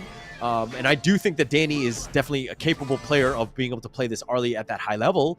But it's tough because you're going up against Faye, which has that control, the Unbridled Outburst, then Siri, who has, a decent amount of burst himself. So you got to be able to play that one. Yep, first move coming out from the side of Nongshim will not be too big of a moment, but they get the first blood potentially. The passive not going to work out. Tunski gets taken down, first blood. Once again, Nongshim get the first hit of the game. It's not on the Danny, which is a good news, but still, it is a deficit that they need to start recovering from. Yeah, good, nice little rotation. I mean, RWE had the numbers to kind of deal with that. Unfortunately, their positioning was a little bit off, and Haku just hitting 4 at the right time, just saving it up, understanding that Tunski was the low one, and to be able to get that final killing blow, pretty huge for him. Nice rotation there, and it paid off in spades. Yeah, looks like they want to try and catch out 7Jin. He's going to be forced to go back for the time being, but the pacing by Nongshim really quick. And RWE, they have to take a consolation prize in terms of the boars. Yeah, and you have to steal whatever you can, right? You cannot let Haku get going. He's the type where you got to slow down in some fashion or another. But checking this replay, look it. I mean, you're finding him out. Faye, he was actually, Siri, kind of baiting him out by getting a little bit low, using that life as a, just bait, and being able to just kind of get it, dangle it a bit as bait for RWE to potentially go for it. But he had that rolling raid, so Siri knew he was fine at the end of the day, but just buying enough time for Haku to get in there. Yeah, putting the Savior in Leaping Savior, right? I think Faye is doing a really good job. And the fact that, hang on, 7Jin gets taken down 2v1. And this is a horrible start for the side of RWE. And it might get worse here, but the backup comes in from the side of Rough War Era, and Nongshim, they're content because they already have the lead. They don't have to push too hard. Yeah, don't need to push too hard. I mean, it's 1k, and it looks like Haku still continuing on. Arise taking a decent amount of damage here. But it looks like Arise will be fine. Yeah, I don't think they're going to be doing too much, right? I mean, at this point, Danny, he's under a lot of pressure, and I don't think there's a save coming in. Faye is pretty tanky at this point. Level 4 already, and I don't see how RWE can punish. There is no opening. Yeah, you need the catch, right? And they don't really have a whole lot of that. I mean, later on, maybe when you have 7Jin kind of dash through, gets his whatever to kind of pull people around, but just seeing that he's all the way in the top lane, you don't really have that control. Everything is very linear in terms of, you know, what can potentially run at you, because if you know where the Toonski is, you know, his taking liberties is not going to really hit you because, again, you know where he's coming from. It's a very linear approach. Yep. So it sounds like, and it looks pretty much the same as game number 1, right? There's not enough control coming in from the side of RedForce Era, and they will rely on 7Jin quite a lot. And at this point, this first Tyrant of the game, it looks like it's pretty much in the bag for Nongshim. Yeah, definitely in control here. It doesn't look like, you know, RWE want any part of this. Maybe they go for the Overlord, if anything, but with Haku picking that one up, the rich get richer at this point. You know, it's about a 1K net worth lead. It's been kind of swinging a little bit on that side, but, you know, RWE need to figure out ways to get a little bit more farm, and allowing the bottom T1 to go down to Siri, not a great start for them. Yeah, at this point, Danny trailing behind Siri. He will hit that level 7 at this point. But once again, Siri, they have left up one jungle camp for him to farm. So he's consistently just ahead in EXP. Even by just half a level, there's a big difference. Because he's going to hit his additional skill just a little bit earlier than his counterpart, Danny. Yeah, you know, I mean, it's huge, right? Especially early. You definitely want to be higher level in terms of experience as well as farm. All of those things are very good for you. But look at Haku being aggressive, and he's at Fleur. He's just going to walk right in. Yep, he's going to try and put some pressure, but the rest of RedForce Era around the area as well. So this is going to be a big contest. If they lose this, it's a horrible situation for the side of RedForce Era. They will get the smite, and it goes down onto a Rise. The nice knock-up, they get the catch onto 2, but it's Faye and Haku. The last 2 members you want the farm lane. You want Siri does not get the catch. Yeah, Haku actually used his might as well, but Arise actually got it. You know, he just had a little bit more damage in that sense, and just being able to pick that one off, pretty huge for them. I mean, it was a huge commitment on both sides to kind of steal for it, but again, every single buff, you know, just defending your own jungle, it's got to be a little bit more, you know, conscious, like for RWE, because it's more complex. You're getting pushed out. Everything is very difficult. Nothing is for free. Oh, the pincer comes in. Haku chasing on the back lines. He's looking for Danny as well. Gets the duel to the death, but he does not have enough health. He will use that Blood Rage to get out, and at this point, Faye might be the sacrificial lamb. They're trying to get their hands on to Siri. He will not make it out. 7Jin gets the kill. It's a 1-for-1 at this point, and it does not matter because Nongshim, they still have the lead. 18,000 at this point. Look, I'm going to have to check the angle on that one, but I think Siri actually might have messed up his rolling raid. I think he was trying to roll into the Tyrant Pit, and I think he just barely missed, and 7Jin was able to continue the, you know, his assault. And Kyung9 was trying to keep him alive, not able to do so, but, you know, Siri just on the run, I think it was a bit of a misclick, if anything else. Well, I think it was inevitable. His death, regardless of whether he made it out of into the pit itself, I think 7Jin still had whatever's to really throw and get across that wall, right? So he was a guaranteed kill. Okay, guaranteed kill, yes, but then I think that you have the rest of Nongshim. Again, we're going to have to see the replay of where everyone else was. If they were able to kind of put him in the pit, then 7Jin would, you know, then he might be in a bad spot. Yeah, he might have gotten the kill on Siri, but, you know, maybe he would have taken a little bit more damage. But now, Nongshim right now, putting a little bit of pressure, at least on the top lane, get that top T1. Yep, and this is a huge marker, right? So 1,000 ahead might not seem like much, but the map control is huge coming from Nongshim. Haku waiting on the back lines, going for a Rise. Will he commit that duel to the death? Right now, he chooses not to because they force out the unending sorrow. 7Jin on the back lines, trying to go for more. Siri makes it out unscathed at this point, and right now the aggression has to end for the side of RedForce Era. There is no catch to be had. Yeah, no catch to be had. Haku right now saving the duel to the death. You don't need to go. You don't need to overcommit. If you get yourself in a bad situation, you don't want to be, you know, out of position, so to speak. Siri was very low. Once he got out, Haku was like, okay, we all need to get out of here. Everybody needs to just stay alive. But RWE doing a good job of just sticking together. Now they're going to start the Overlord, and this is looking to be a free one. Yeah, I mean, at this point, it looks like both teams, they're doing the tango, and Nongshim just a little bit better, right? They have chosen specific moments to get out of very hard situations, and at this point, RWE, they might go for it. They will dive under that T1, but here comes the backup. Haku goes for the duel on the death onto the Yixing as well. Gets locked up into the board, but here comes the backup. Kyung9, will he go for more? At this point, they will not be able to get to Haku, and Haku makes it out alive over and over again. Yeah, very close. I mean, just keeping that T1 alive, though, was pretty much thwarting any sort of actual assault by RWE. But they had a good potential. They had a good idea. They almost, I mean, they were close to do it, but not expecting Haku to come out of left field and just kind of, to make things a little bit uncomfortable for RWE. They had the sustain and they would have been fine, but they didn't really want to dive onto the tower. So another assault attempt, but no conversion on that one. Yep, it's going to be like that for the, next 4 or 5 minutes. Maybe Faye will be the prize they can collect. He will not commit his ultimate, gets the kill, but it goes to Fleur. This is not the best situation for the side of Ruffle Era. They get the trade on the side of Nongshim, gets the Tyrant for themselves. Not the Shadow Tyrant just yet, but T1 under threat. Yeah, and taking liberties, that's the thing. That repositioning, absolutely huge. Haku.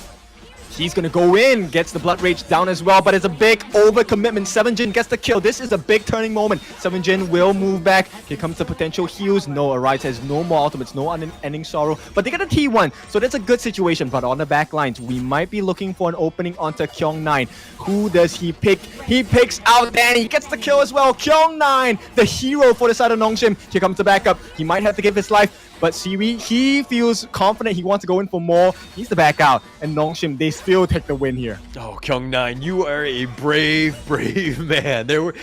He saw all 4 of them, and he was like, oh yeah, no, I can still get this kill onto Danny, and I can get out scot-free, essentially. Kyung9 playing the Charlotte to the maximum there, and being able to take a bit of a high-risk, high-reward play, and he actually got rewarded on that. Yep, this might be a big moment here. Potential still coming out, but it is going to be thwarted at this point. Haku just pushes them away. Just his mere presence is enough to tell Ruffle Era, hey, now is not your time. Here comes the world is my board. Will not get anyone besides Faye, but Faye, he's cannon fodder. He does not care if he dies. Okay, as a fellow roamer, I hate the fact that you call him a cannon fodder. We have feelings too, okay?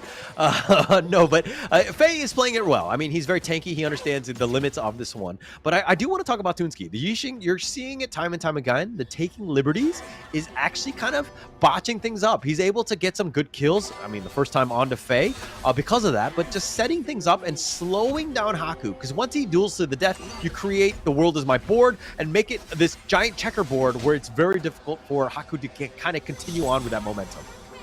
Yeah, but Asian dad come in. You need to land a sliding stones. That's the majority of your damage, right? And at this point, they're going to give it a try. Unleash the beast onto 2. The backlines. Danny will make it out safely at this point, but there's a lot of commitment going in. Duel to the death. Goes for the Yixing. Tunski might not survive. The first one down in this fight. And on the backlines, once again, Danny in trouble. Can he get the kill? And they will get the return fire. Haku gets taken down. 1-for-1 trade. But I think this is a big win for the side of Rough World Era. They have managed to shut down Haku. Yeah, actually pretty huge. Once he died, I was like, okay, this fight, not good for them. I mean, Nongshim was going ham. He was being very aggressive, and they didn't really have the follow-up. Again, Haku's so far up in front. They take the mid T1 here, and Nongshim are looking to kind of equalize in terms of that. Oh my gosh, they're continuing. Oh, big moment. That's a big heal. Danny, he pushes on. He dies for the effort, but as long as they get the kill, this is a big win for the side of RWE Ruffle Era. They get two kills in this big fight, and right now, Ruffle Era, if they can get that Shadow Overlord, it's going to be a big moment for them.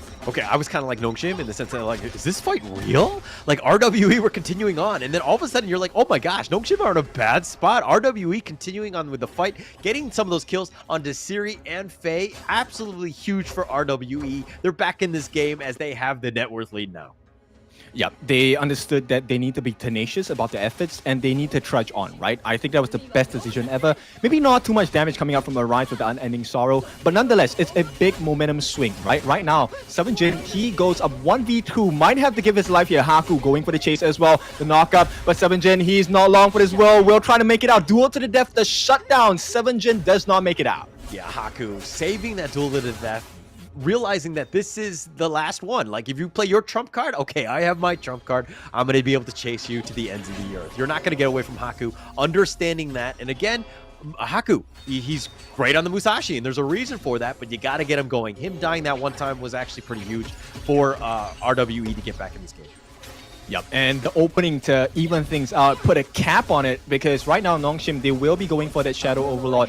No contest coming in, it's not a good position to try and contest for that anyway, and thus, Nongshim swing things back into their favor. Yeah, I mean, this is as 50-50 as it gets. If we're talking about drafts alone, who has the edge in the late game? Honestly, I think late game goes to Rough Wall era because Tunski, he will be able to get a lot of damage, but this is on the basis he lands that world is my board. He needs to lock them in. If not, there's no damage coming in. Yeah.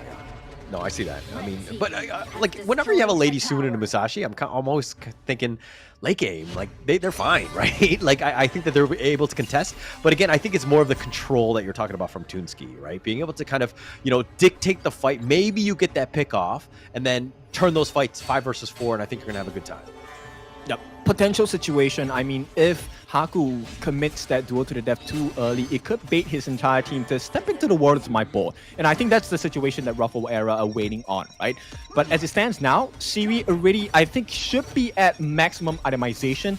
So that's not going to be an easy situation to get out of. Yeah, look at those towers just getting completely whittled down here. Siri just like making mincemeat of them and forcing it out, but Arise all the way up in front. Yep.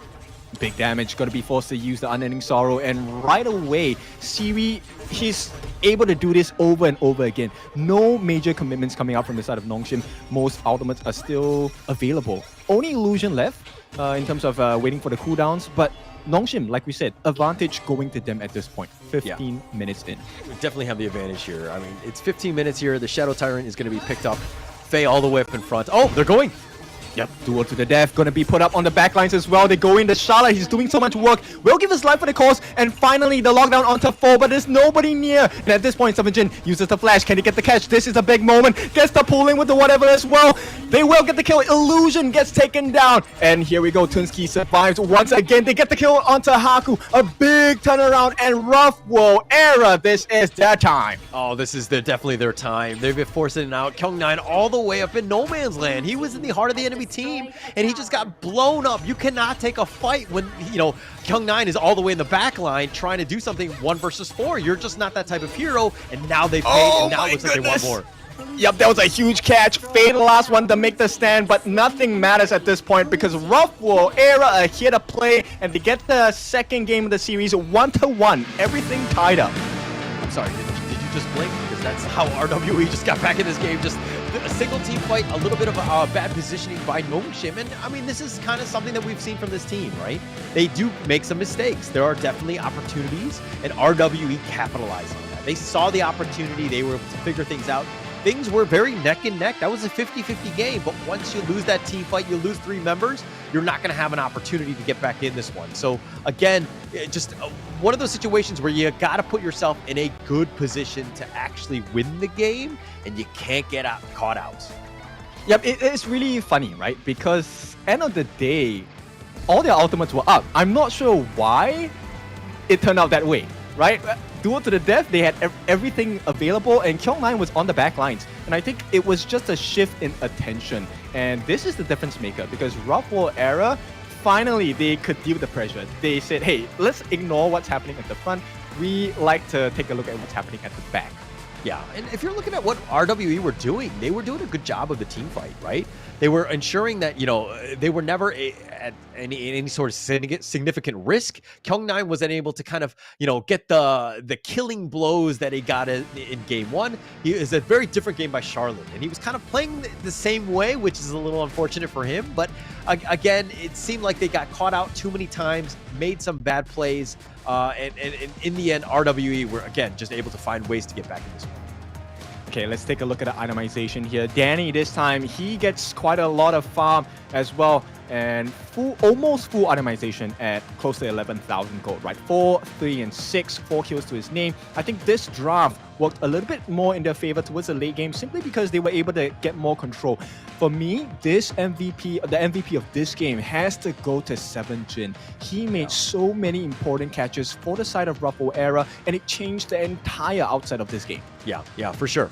I agree with that, right? Because the fact that he was able to go in and control the fights, do the burst for the rest of the team to kind of, to continue on and to blow that guy up, he did a great job. And he survived at the end of the day, which is easier said than done at times, especially on a Mayan like that. So again, being able to do that was pretty huge for his team and putting his team in a good position to win. Yep, and I just want to say the fact that Fleur picked up this Sumpin was really the difference maker, because there were situations where I think 7jin was about to die. The Time Flux saved his life multiple times, and with the heals coming out from Arise with the Unending Sorrow, not only was it damage, there was also heals. If you take a look at the way they were fighting, they were just fighting all over the place. Look at the team fight rate on the side of Ruffle Era.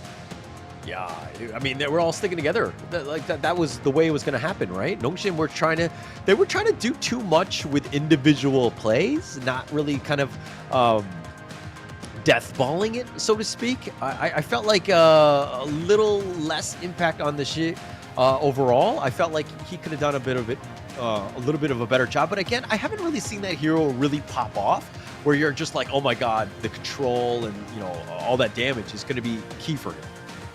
I mean, Shi is really difficult to play properly, right? Because you are at risk, because the range isn't like monstrously far. So when you're in range to get a catch, you are also at risk of getting caught out as well. True. And RWE, they were just ready for that, because at the end, I think Illusion was caught right in the middle of 5 members on the side of Ruffle Era.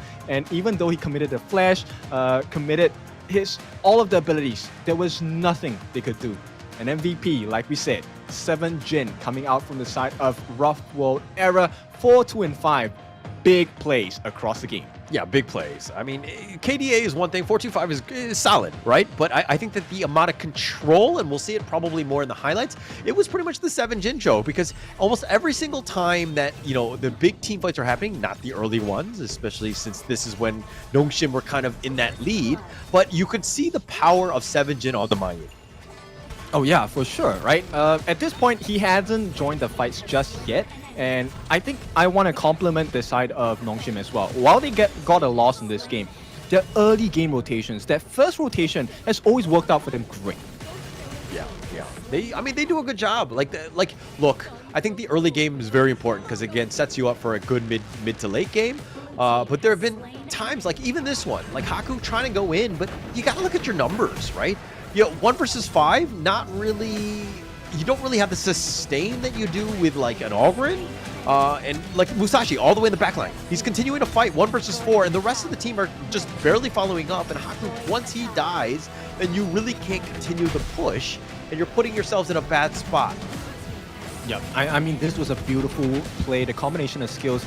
They got punished after this, right? But end of the day, like, this was a big moment. Look at this, 7jin catching 4 different members out. And even though, hey, look, you want to allow Haku into your backlines, it doesn't matter, because they had all of the damage, all of the life to offer as well. Yeah, look at that. 7jin just setting him up, and then Tunski, look, it completely, didn't see everything, but his taking liberties were very good as well. Like the Wombo combo, the control was actually very important for him. Yep, and the timing of the use of Splendors across the board from both sides, big wins. The Splendor timing was the one that kind of baited Haku in at that last moment, where he was invited into his grave. Hey, look, 6 feet under, welcome down. Yeah, they were able to kind of get those plays. But okay, look, 1 game apiece. We did expect this one to go, I would say, game 4, game 5. These are 2 evenly matched teams, and I love the fact that we're going to see just how deep they go in terms of this global ban pick. It's going to be very important. We've seen a lot of, I would say, more interesting strats from RWE. I think that they've definitely been very polished. They just haven't, the game 1, unfortunately, weren't able to close that one out. But this one, they really were on the same page. This is definitely a strong lineup by our RWE. Yeah, game 1, maybe warm up, they haven't got their stretches in, finger exercises and whatnot. Maybe they weren't talking too much in the first series. But here they are recovered 1-1 in the best of 5. There's at least, 2 more games to be had. I mean, it might be a 3-1 scoreline, and let us remind you, only the top 2 teams will make it out of the group stages. So every win and as little losses as possible is the best condition they need to achieve. Yeah. Actually, it could come back to tiebreakers as well, right? So being able to just close out a series as quickly as possible. Obviously, you want to 3-0, the enemy team, but you're going to take whatever the enemy can give you in that sense. But it's a situation where all the tiebreaker points, all the wins and losses are going to be huge for you, and you got to put your best foot forward. I think game 3 is going to be interesting. That kind of shows where the momentum of the series is going to end up being. Oh yeah, for sure. Now, we talked about being rattled, right? So is this loss going to rattle up this side of Nongshim? And the second question, I think, would be, is the hero pool really that deep, right? Because I think there were a couple of misplays, and one of the things, I think Fei did really well in the Zhang Fei, but the moments where he was not present in the team fight, they just got demolished. It did seem like they were on the same page, everybody. Going in, they were kind of all over the place. Like, you need prioritization of who needs to die first. And it seemed like they were kind of like, oh, I just caught one guy out. And then it was like, no, but I caught this other guy at the same time. And you're kind of like, you're fighting on many different fronts. I think it's a different situation where you need to ensure that, hey, if we're going to go for one guy, we need to kill that one guy, right? We all need to be on the same page. The prioritization needs to be perfect. Yeah, but it's really difficult because you have someone like 7Jin, right? Who is just flying over the place. I mean, the amount of catches he caught with the whatever and the amount of members he caught out on the side of Nongshim, that was a deal breaker for the side of Nongshim because there was no coming back from them. Yeah, no coming back, unfortunately. But 7Jin, he just played on another level, right? I think that he's very strong on the Mayan. You saw the control, the damage, everything that you want in terms of a team fight. But it looks like the players are here. It's going to be going into game 3. Does RWE have another set lineup? I mean, are they able to kind of continue on with that momentum?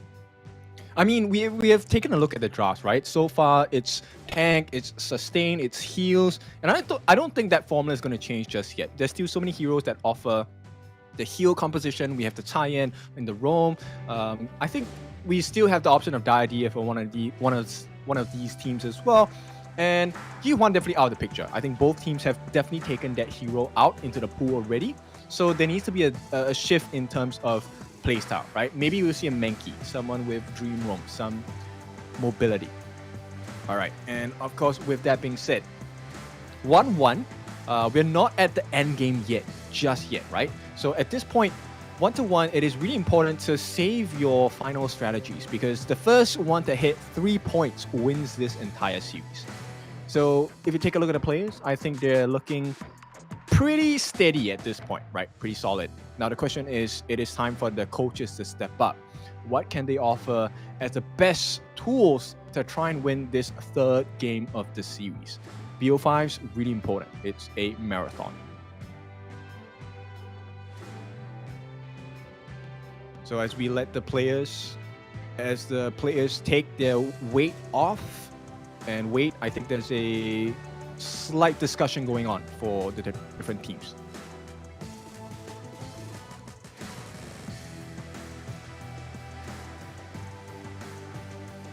Okay.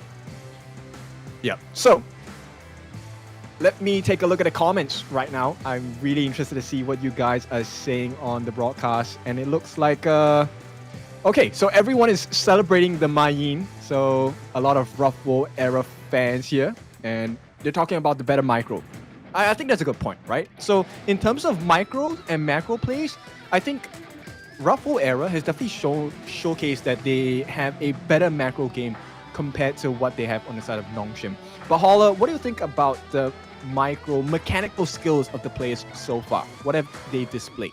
Like, look, I think top tier, right? I think throughout, we've seen both of the teams have played the heroes very well. Global pick, we've seen 10 heroes thus far. Obviously, we expect them to be top tier with these 10 heroes. But I think to answer your questions, micro-wise, I think it's been relatively equal. I think the macro plays overall, RWE, even in game 1, I felt like was very good. I think that they have a good understanding of how to play the game on a macro level. You definitely saw the power of that in game 2. This is a very well-coached team that I expect to see even more macro plays. This is a scary lineup. Yeah, and I think so far, to me, right, the trump card coming out from Nongshim, if we talk about maybe macro and micro mechanical skills, is when Nongshim pulls out the Sunce. Sunce drafts, in all of the history we've watched them online, is the strongest draft ever, right? So now with the fact that there is no Ogren available for Nongshim, I want to see, what do they pair this up with? Yeah, I mean, this is the thing, right? Where, we were worried about this in game 1, where they're kind of like, hey, all of these heroes, very meta, very strong. are they going to have the longevity in this series to kind of get themselves into a game 3, 4, or 5 with some of these top tier heroes that are out of play? Like RWE could go back to a somewhat stock standard meta draft and they'll be fine. But that again comes back to the brilliance of this global ban pick. Yeah, and Nongshim, I think they feared the idea quite a lot. Ruffle Era still have access to that hero, and right now, Ruffle, they will take out the Mai. So both teams actually take turns in banning out the Mai. They want to maybe keep it as a secret sauce. Perhaps it is one of the best heroes on the lineup available. Yeah, it has the potential. It's interesting with the Mai ban by RWE here, because Nongshim had been banning out, but it's just they don't want to give it up first pick, right? So it looks like RWE are going to go in. They could potentially go. Nongshim could go with a Loong here, and then they've opened it up, but no, it looks like they're going to go with the Dahlia instead. Okay, so Dahlia opens up a couple of potential hero picks. We've already seen it. The Sun's strategy they use, right? The unending boats with the set sails. There's a potential to Gan and Mo. We have the Shangguan as well. And I think that's a big marker to have Nongshim play off because it opens so many doors. Yeah, I mean, Dahlia, I would say, championships, season 2, EWC, all of these things. Dahlia definitely had play, and it was very meta pick because it opens up a lot of those doors. But being able to kind of being restricted to it only being able to play once in this series changes things up, where it's, you know, you want to use it at the right time. And I think that now is the moment in a pivotal game 3. You got to put your best foot forward. I think Sunsu in that top lane on Kyung9 is going to be huge for them as well. I like where this draft is thus far. I would prefer it in a potential game, a series ender, right? I would prefer it as the last possible game if it's coming from Nongshim. But nonetheless, it is what they have picked. And to complement it with the Loong, there's a lot of control once again coming out from the Nongshim lineup. Yeah, a lot of control. I mean, look, the Sunsu Loong, it looks like they're kind of, you know, again, just putting their best picks in. Again, I think that they'll be fine. Game 4 and Game 5. We haven't seen too many games where Nongshim have gone into Game 5s. Obviously, we saw in the Grand Finals in that Japan-Korea qualifier against Scars. But this is a time where these teams, these players better be ready. Right? How are you able to play, you know, in season 3 and bring the best to the world and play against the best teams without being 10 heroes deep almost? Yeah, and you know what? I think Ruffle Era, at this point, they have recognized that, hey, we don't want to offer them multiple avenues for that Celestial Melody, right? Yeah. We don't want a refresh coming out from a Gan and Mo because that's going to kill us like crazy. And I like the fact they pick up the Nersa, right? Skyfall really important for the side of Ruffle Era. It fits their memo of playing macro games as well because he's able to use the Skyfall to go to multiple areas across the map as well. Yeah, and it's also a situation where if Siri were to use Infinite Vastness, get back to safety potentially, and then you have Neza just kind of Skyfall onto you, you know, you have a way of kind of countering his trump cards, and I think that would be kind of huge for them. But RWE going with a Consort Yui, your thoughts on this hero? I love me a good Consort Yui, but at this point, one of the things that I'm really concerned about is when is this Consort you're going to use that protecting wings, right? Physical immunity, great. But against a lineup that has plenty of control, she doesn't do well against people with a lot of CC. Yeah. And I mean, like, it'll mitigate a decent amount from Loong and whatnot, but you see what Nongshim are doing are kind of going with a, I mean, Sunsu as well with the physical, but the Yixing, a little bit more control. Kind of, you know, if somebody gets jumped on, if Nezak does go in with that the Skyfall, you're going to have ways to kind of control, but the Dune rounds it off, a little bit more beef, a little bit more tankiness. I think, again, Nongshim, they're sticking to their guns. This is a very strong lineup and a traditional one by Nongshim. While that's true, I don't particularly enjoy this lineup from the side of Nongshim simply because there's a Princess Frost and now they pick up the Ogryn as well. So the Nerta is probably going into the Clash. I mean, it's interchangeable, right? Both of these heroes can play either the Clash or the jungle, but I would prefer an Ogryn in the jungle at this point for the side of Ruffle Era. Yeah, I agree with that too. I think that you're not using it to its best of its abilities. It looks like they're going to go with that. Ogren in the jungle. Arise. I think that that's the right play. Neza, this is going to be an interesting one in the clash lane to kind of deal with the Sun Tzu. Because, again, he can set sail at any moment. He can kind of get his way out there. Neza could potentially chase as well. So you have that potential team fights or potential ambushes in the early game. But, okay, now that we know the drafts, who do you give the edge to? I'm gonna go with Ruffle. I like the way that the draft works, and I play a lot of Princess Frost, so there are a couple of things that I'm looking out for, right? Okay, if we take a look at the situation for the side of Nongshim, whenever Dun uses that Unruly Blade, or whenever Sun Tzu uses a set sail, there is a fixed position they will land at. And if Princess Frost, Tunski, is able to get the Frigid Prison down at the correct moment, it is instant death. They have so much damage coming up from the side of Ruffle Era. And to pair that up, Fleur using the Liang with control, it immediately takes someone out of the fight. Yeah. The control is going to be key, right? Being able to do that, in most team fights, is he able to control like the Dune or the Sun Tzu when they do go in, or even just lock down Loom so that the rest of the team can blow it up. I think you're gonna have a good time. But Liang getting into that position, not the easiest of times.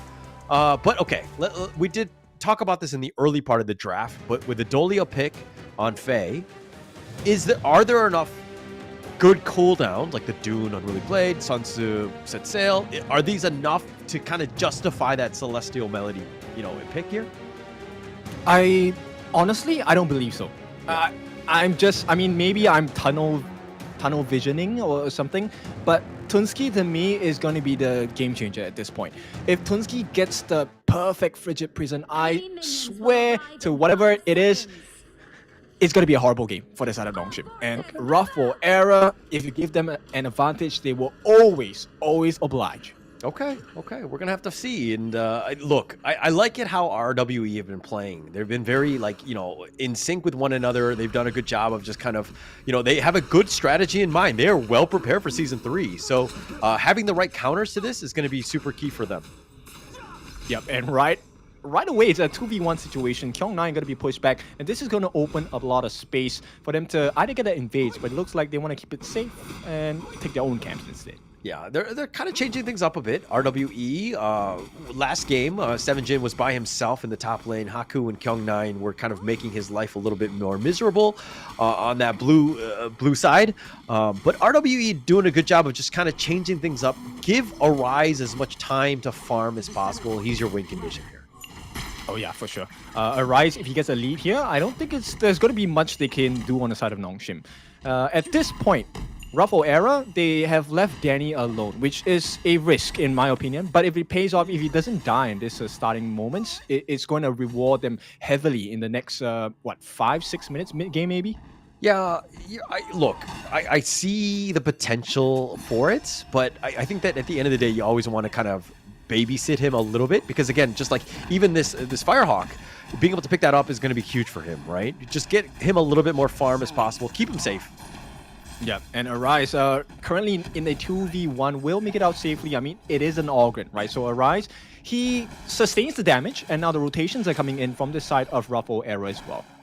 Look, do you think Haku's Dune is enough to deal with Arise's Ogren? Obviously, we're talking in a vacuum here, but... Yeah, I mean, I don't think so. Even if at equal levels, I think it really depends on the timing of their usage for the skills, right? So at this point, I don't think it's a win for the side of Nongshim in a 1v1 between Haku and Arise. Okay. All right, so who do you give the edge to in terms of like late game, though? Late game, it matters on two different moments. If Illusion gets the World is My Bot properly, I think that will definitely change things in Nongshim's favor. But if Ruffle Era get that Frigid Prison and Winter is Here combination, it is over. Here we go, the flash comes in, and this might be the first one. CC immune coming out from Faye. There's not enough damage, and with the protecting winds, Danny survives all of the damage coming in from Seaweed. Yeah, I mean, mitigated most of it, right? And Danny just staying alive. I think that, as long as he's kind of, going even or close as possible, keeping that bottom T1 alive, I think Danny's going to be all right. He's the type where he's not going to carry this game alone. Most of it's going to come off the back of, Arise and Tunski in terms of the damage dealing and the kills. As long as Danny stays alive, he'll be fine. But Sevijin, solo. He's dead. He's dead. There's nothing to see here. He makes it out. A Skyfall that saves his life. Oh, this might be telling of how this game is going to go for the side of Rough War Era. I mean, he's going to give one wave of creeps and minions, but he does not care. He does not care. He stays alive. That's the only thing that matters. Not giving up first blood was huge. And I like the fact that we were like, oh, he's dead, right? Yeah, he's dead. Zipped on out of there. He was like the road runner, just staying alive, just finding ways to do so. Sevijin, again, just playing this Neza very, very strong. Okay, so yes, that was a great play, but here's an even greater play. It might seem nothing, pretty insignificant, but Haku steals away at camp. Every single camp that's stolen away, 7G, hang on. He's not going to survive this one for sure. There's nothing left. The backup comes. Yep, it's going to be a kill. Who gets it? It's going to be First Blood going to the side of Illusion. A big win. He's going to be able to clear waves much faster now in the mid lane. Yeah, Faye made the rotation, just kind of pushed out the Ode, just kind of push it back into Illusion to get that kill. So very smart here. Oh! Yeah, the lockdown too much, and at this point, it is going to be the Unruly Blade. Can they get the kill on the Arise? I don't think so, because at this point, the focus has shifted with the flash as well. Danny makes it out, but now the T1's under pressure from this side of Nongshim. Nice little rotation by Nongshim right there. Just being able to get the pick off. And all 5 members, again, you give them a little bit of space. This is what happens. And Siri on the Loom, he's a monster on Loom. So he'll do his damage. You got to be super careful in that sense. But let's check this replay here. And they did have the lock-in, but look at this. They've got Floor, they got 7Jin already as before, and the Wind Slashes were on point, but Arise does get away again. Yeah, I'm just curious how the itemization will go for Tunski, right? Does he go for a little bit more damage, or is he going to go for the stock standard utility builds in the form of Frozen Breath? But here we get the catch. Can they get the lockdown combination unlocked here? And I don't think the Winter is here was necessary, but they did it anyway, right? And at this point, it might be still an advantage to Nongshim, unless they get the TP here. Yeah, no, I think that it's worth using all your cooldowns. It's still very early in the game, and you just want to ensure that you get that kill. I don't really think that that's because if he gets a split second where he can do something, maybe he can set sails on out of there and he survives. So you got to just ensure that you confirm those kills. Fleur is dead. He's going to be taken down by Illusion, and it looks like positioning not too great from the side of Ruffle Era. Here comes the damage coming in from Nongshim as well. They will push them back. A nice Frigid Prison, but he is CC immune, and Haku's looking for more. Gets the kill as well. Haku recovers with a kill of his own. Yeah, look at that. Haku, just like that monster, right? With that Wind Slash, just locking him down for Toonski, just getting all the kills. Oh, but they might even get more. The world's my board. Oh, I'm sorry. He's dead, and that was a big play. The fact that he got Danny out, that's a huge win for the side of Nongshim. And we're talking about macro plays, right? But Nongshim, they have the better macro control at this point. Yeah, very good. I mean, Illusion, did you see how much life he had? I mean, he's still very low. You can see it on the board right now. He has like a sliver of life, like 5 HP. He's going to heal up in that, in the fountain. But playing the hero to the limit, but getting the pick off onto Danny, pretty huge. You want to slow down RWE as much as possible, and that is a good kill for them. Yep, and I'm just curious because we have not seen much set sails coming out from Kyong9, and the game is already at this state with Nongshim taking the lead. So I'm curious to see what happens when the set sail card is finally played into the game itself. Look, seeing Nongshim play in the past, I felt like Kyong9 was using set sail too often. Like he would just go in, like there's a skirmish that's potentially brewing, and he would just go in, right?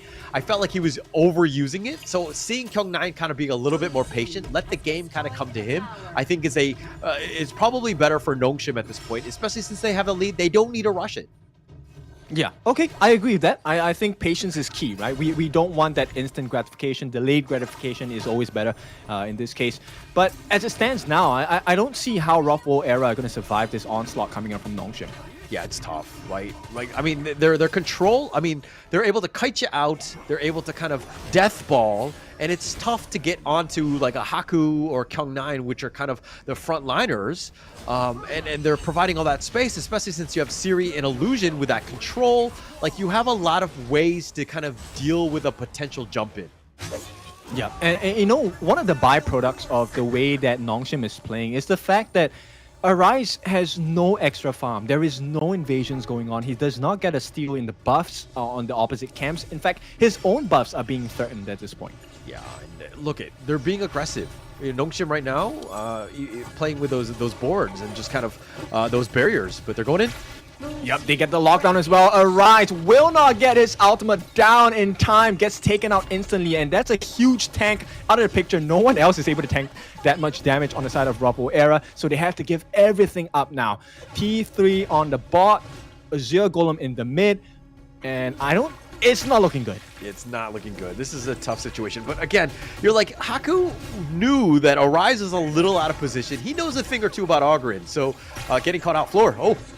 Yep, he commits the control as well, but there's not enough damage coming in. Set Sail gonna land on the spot, and with this, Danny commits his protecting winds as well, but there's plenty of healthy damage laid down on that T3, and Ruffle Era, they have to lick their wounds. There's nothing they can do about it now. Can we talk a little bit about Illusion on the Yixing? I think he's just been on point. Like his control, the way that he's like throwing out those taking liberties and the world is my board, like his spells, like he's just consistently controlling you. I mean, obviously Haku's been setting up a lot of this by baiting, some of the heroes out, but he's always been there, and really, this is the power of the Yixing. I think that this is a hero that we're going to see more often in this Season 3 here. Oh yeah, for sure. I mean, so far, his World is My Board have been pretty on point with the catches as well. And he is playing the passive of the Sliding Stones to maximum efficiency so far. If you look at his itemization, he is hitting like a truck already, right? Frozen Breath along the Mask of Agony. It's not something that even Arise can deal with. And another catch comes down, forced to use the Skyfall defensively. While, the first instance of it was pretty nice to watch, the fact that 7Jin has to use Skyfall defensively is a huge detriment to the side of Ruffle Era. Yeah, I mean, it's one of those things. It's like a longer cooldown. It's kind of like you can't be really aggressive when it's down, but it looks like the bottom T3 has been taken out, and 7Jin is kind of left alone just to defend. He's going to try and go for the bind as well. The lockdown does not happen, but he gets knocked up control. I don't think he's going to survive this 4-on-1. There is no defense to be had. They make it out safely. No punishment so far. Arise, I think he is still considering the opportunity to kind of open up an angle. Does not want to risk it. All right, I was going to make the joke where 7Jin was just like, hey, I need my friends to come and help me. And then I was like, and then they come really late to kind of just like back him up. Like the timing of that was really off, where 7Jin was kind of, he was alone for most of that fight. But, I was thinking my own ranked games where I'm like, hey, I need some help. And then none of my teammates actually will recall back to safety at all. Yeah, but that's even worse, right? The fact that your friends are coming and then they're too late. Yeah, not able to kind of get that return kill. 7Jin, again, just left all by himself. He hasn't had the greatest of games with this Neza in that top lane. Yeah, Fleur just changing up his roaming equipment here, going with the Howling Wind. I think they want to go for a better initiation at this point because they keep getting caught out by the side of Nongshim. And props to Haku, his Unruly Blades have been really critical in setting up situations where Illusion just has so much freedom to place his board down with no stress whatsoever. I mean, but that's the thing, is like, how is Fleur supposed to get any sort of control? Like, the fight needs to happen. Okay, going in. Yep, they're going in for Kyung9, but it is a bait. He's going to give his life. Danny gets a kill, but the rest of the damage coming in from the side of Nongshim is going to be too much. On the backline, Siri is just going crazy. Takes up to the skies. Godlike by the side of Illusion. It is 3 for 2 now, and it looks like maybe Ruffle Era can maybe do it. Not enough damage, not enough life, and Nongshim dominates them in this big fight. Another win for them. No, I mean, it's still like RWE have more of the heroes alive, but Haku is the raid boss. He's looking to maybe just end. No, okay, he's not going to end the game here, but look, he's going to deal with the mid T2. 7Jin is going to push in the bottom lane. 7Jin and Fleur both surviving. Don't, save the game, so to speak. But Haku, this is a tough hero to deal with on this Dune. How do you deal with this monster? Fleur needs to do something, I think, at this point, right? He needs farm, because at this particular instance, Kyung9 was soaking so much damage. He took up so many different moves and skill sets away from the side of Ruffle Era. And this is why the fight failed for the side of Ruffle Era, because they had nothing else left to give. Now, I know it looks like, hey, they got more kills on the side of RWE. Nongshim just left with the sole member Haku. But how do they kill him with just 7Jin and Fleur? There is no damage to be had. Fleur does not have a damage item. He is all utility. Yeah, real damage here. But look at Haku still up in front. You know, he's at full life, and they're looking to turn this. Nothing. Arise. They can't do anything on the backlines as well. They lock down 7Jin. He's trying to go on the backlines, but there's not enough damage. At this point, they get the shutdown on the Haku. This is a good turn. If they can get more, this will be perfect. But set still has been refreshed. Celestial Melody will be put into use. And right now, 7Jin might be at risk of getting caught out. He's so low. Gets the bind as well. Tries to go in. Where's the backup? Once again, they are late. But it doesn't not matter because the big objective here is that Shadow Overlord. This can help them turn the game. The T3 down on the bot lane needs to be fixed. Yeah, it needs to be fixed here. But RWE getting Haku and Illusion, we're talking about the unkillable monster, and then he dies from like the next team fight. So Haku here, just down for about 8 more seconds. Actually very huge for RWE. They need to figure things out. Like Haku was going in onto Arise, who was just tanking things up. And then they just like, all 5 members were like, okay, we'll just blow up Haku now because he's committed everything onto Arise, wasn't able to kill him. So again, Haku needs to understand that, hey, you are, well, now you're a killable monster. You need to figure out ways to get on the squishies more than anything, not deal so much, not be so bloodthirsty onto Arise. Yep, okay, so finally Fleur has some damage. He's going to get the Splendor on hand. So both defense and attack in position for the side of this Liang. And Tunsky as well going to follow suit, gets a Splendor of his own. So there is a lot of defensive capabilities. This might be a good fight. Yeah, they're looking to be. I mean, they're just kind of slowing in, but here comes the Starfall. Yeah, Skyfall on the back lines. Can they get the catch? But all 5 members to get caught in the board, and it's looking horrendous for the side of RWE as Nongshim run rampant. Siwi gets a time of his life. Arise, he's gonna lifesteal, but not for long because it's a double kill for the side of Siwi. And Nongshim, they're marching forward. The only member left is 7Jin. What can he do against the likes of Nongshim? Yeah, I mean, he's got to just split push, or he's got to buy time on the bottom lane. He's got to deal with these minions. Just slow it down. Get yourself, 20 seconds. Figure out how to do this. It's going to be a tough situation. I don't think it's going to be possible here. Yep, there's no way. And Nongshim, once again, they take the lead. Game number 3, they win and lead now by 2-1. Okay, look, Nongshim, yes, they come up with a victory, but there are times in the games where I'm like, actually, this is a lot closer than it should be, right?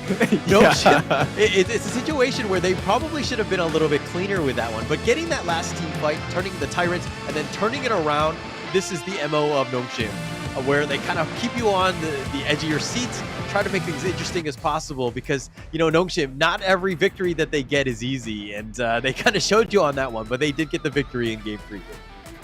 Yep, they're showing you have to make the effort for it to be worth the reward, right? I mean, it's a difficult game. But my goodness, Illusion, reminiscent of my Easing plays. Nah, I'm just kidding. But oh my goodness, it was so good. 5 members on that was my board. Holy.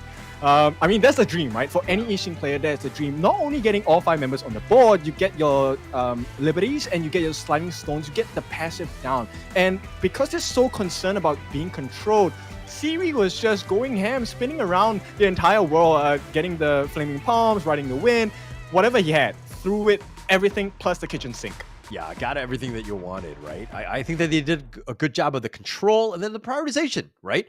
I think that's key. You got to blow people up when you can. And, they didn't really focus everything onto the Ogren and Arise, that is. And they kind of just controlled everybody, got the pickoffs. Because, again, Concert, you're not really too much damage. The Princess Frost, once you get on her, she's very squishy. You're going to have, just going to blow her up. So, they did a good job of that last team fight. Yeah, to give props to Haku, I think Haku was one of the main reasons why they were so successful in their attempts throughout the team fights itself, right? So let's take a look at the itemization first. I really like the way that Illusion itemized and played, right? The Twilight Stream as the 3rd item really enhances the amount of damage because every stack, every single hit, physical hits or skill hits, they add on to the magical pierce. And you saw how much they decimated the entirety of Ruffle era down there. Yeah, I mean, they were able to just control it. Again, how were they supposed to initiate? RWE, like most of the Skyfalls were used defensively. He didn't want to just go into the heart of the enemy team and back lines. So it was tough for them to kind of get anything started. There was no way for Fleur to kind of start things off with those controls. It was just a good draft by Nongshim, and they had the right amount of counters for RWE's lineup here. I mean, they played to their strengths, right? The strength of Atun is the fact that he's able to go in alone. And he and Kyung9, I mean, the two of them, they took up the really insane responsibility to be the one to eat up the control, right? They wanted Fleur to catch them because once you caught them, the rest of the team, they were open to just lay the pain, get the control down. There's so many people on the lineup on the side of Nongshim that will stop the control coming out from Fleur on this Liang. And it worked out tremendously in their favor. Okay, this goal graph is totally throwing me off. Because we knew that Nongshim was winning, and then all of a sudden towards the end, they actually, okay, they kind of played it off. Okay, we're going to have to see exactly what happened on that one. But Illusion with the MVP, I thought his control was on point. His 6-3 and 8, being able to control any sort of a front that RWE was throwing at them, doing a great job. And just trying to stay alive is a completely underrated skill. And I think Illusion did a great job with only 3 deaths. Yeah, I mean, it's great. Giving them the false sense of security there and just... I can't talk too much about it, that 5-man catch, but 7Jin, I mean, there were a couple of times that he had very nice plays and whatnot, but giving away the first blood, and like I said, giving the first blood all the way to Illusion, I think that was a death blow for them. Yeah, and I kind of didn't feel like 7Jin was 100% comfortable on the Meza. He just didn't have as much of an impact as, like, you know, he did in game 2 with, like, the Mayin.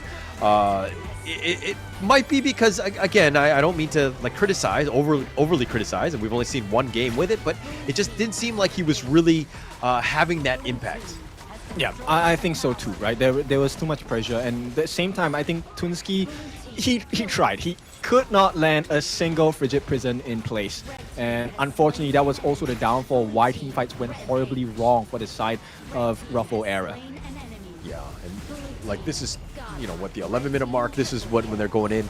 And Haku is starting to kind of just turn it up and chase after. Like, Arise can't actually deal with Haku's doing, and he's just kind of, you know, playing, you know, just trying to run away and not able to do so. But, you know, Siri got caught out a couple times. 7Jin was just trying to chase after Illusion, and it made his life a little bit more difficult. Did get him a couple pickoffs here, but 7Jin, again, kind of more of an isolated one. But here's the world is my board. Oof.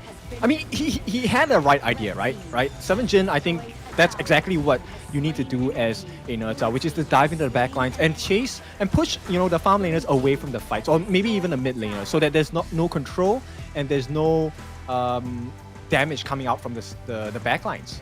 So he did his job, but he did not have the support that was supposed to come out from the team, right?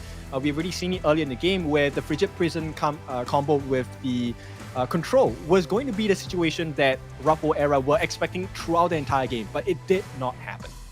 Didn't happen, and unfortunate for them. I mean, RWE losing that game, especially like with an Augurin pick, I always think, I'm like, you have to win that game, right? And going into this one now where you're into game 4 and you're losing some of your power heroes, you're putting your team in a tough situation now. Is like, how do you proceed on that one without some of the best heroes?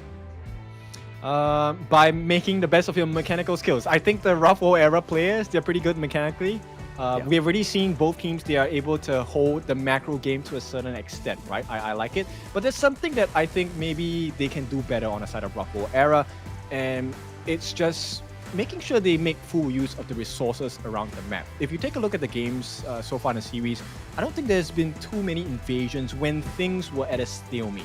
And I think that was the difference maker between the two teams. Nongshim Haku always goes for a steal, regardless of what the state of the game is.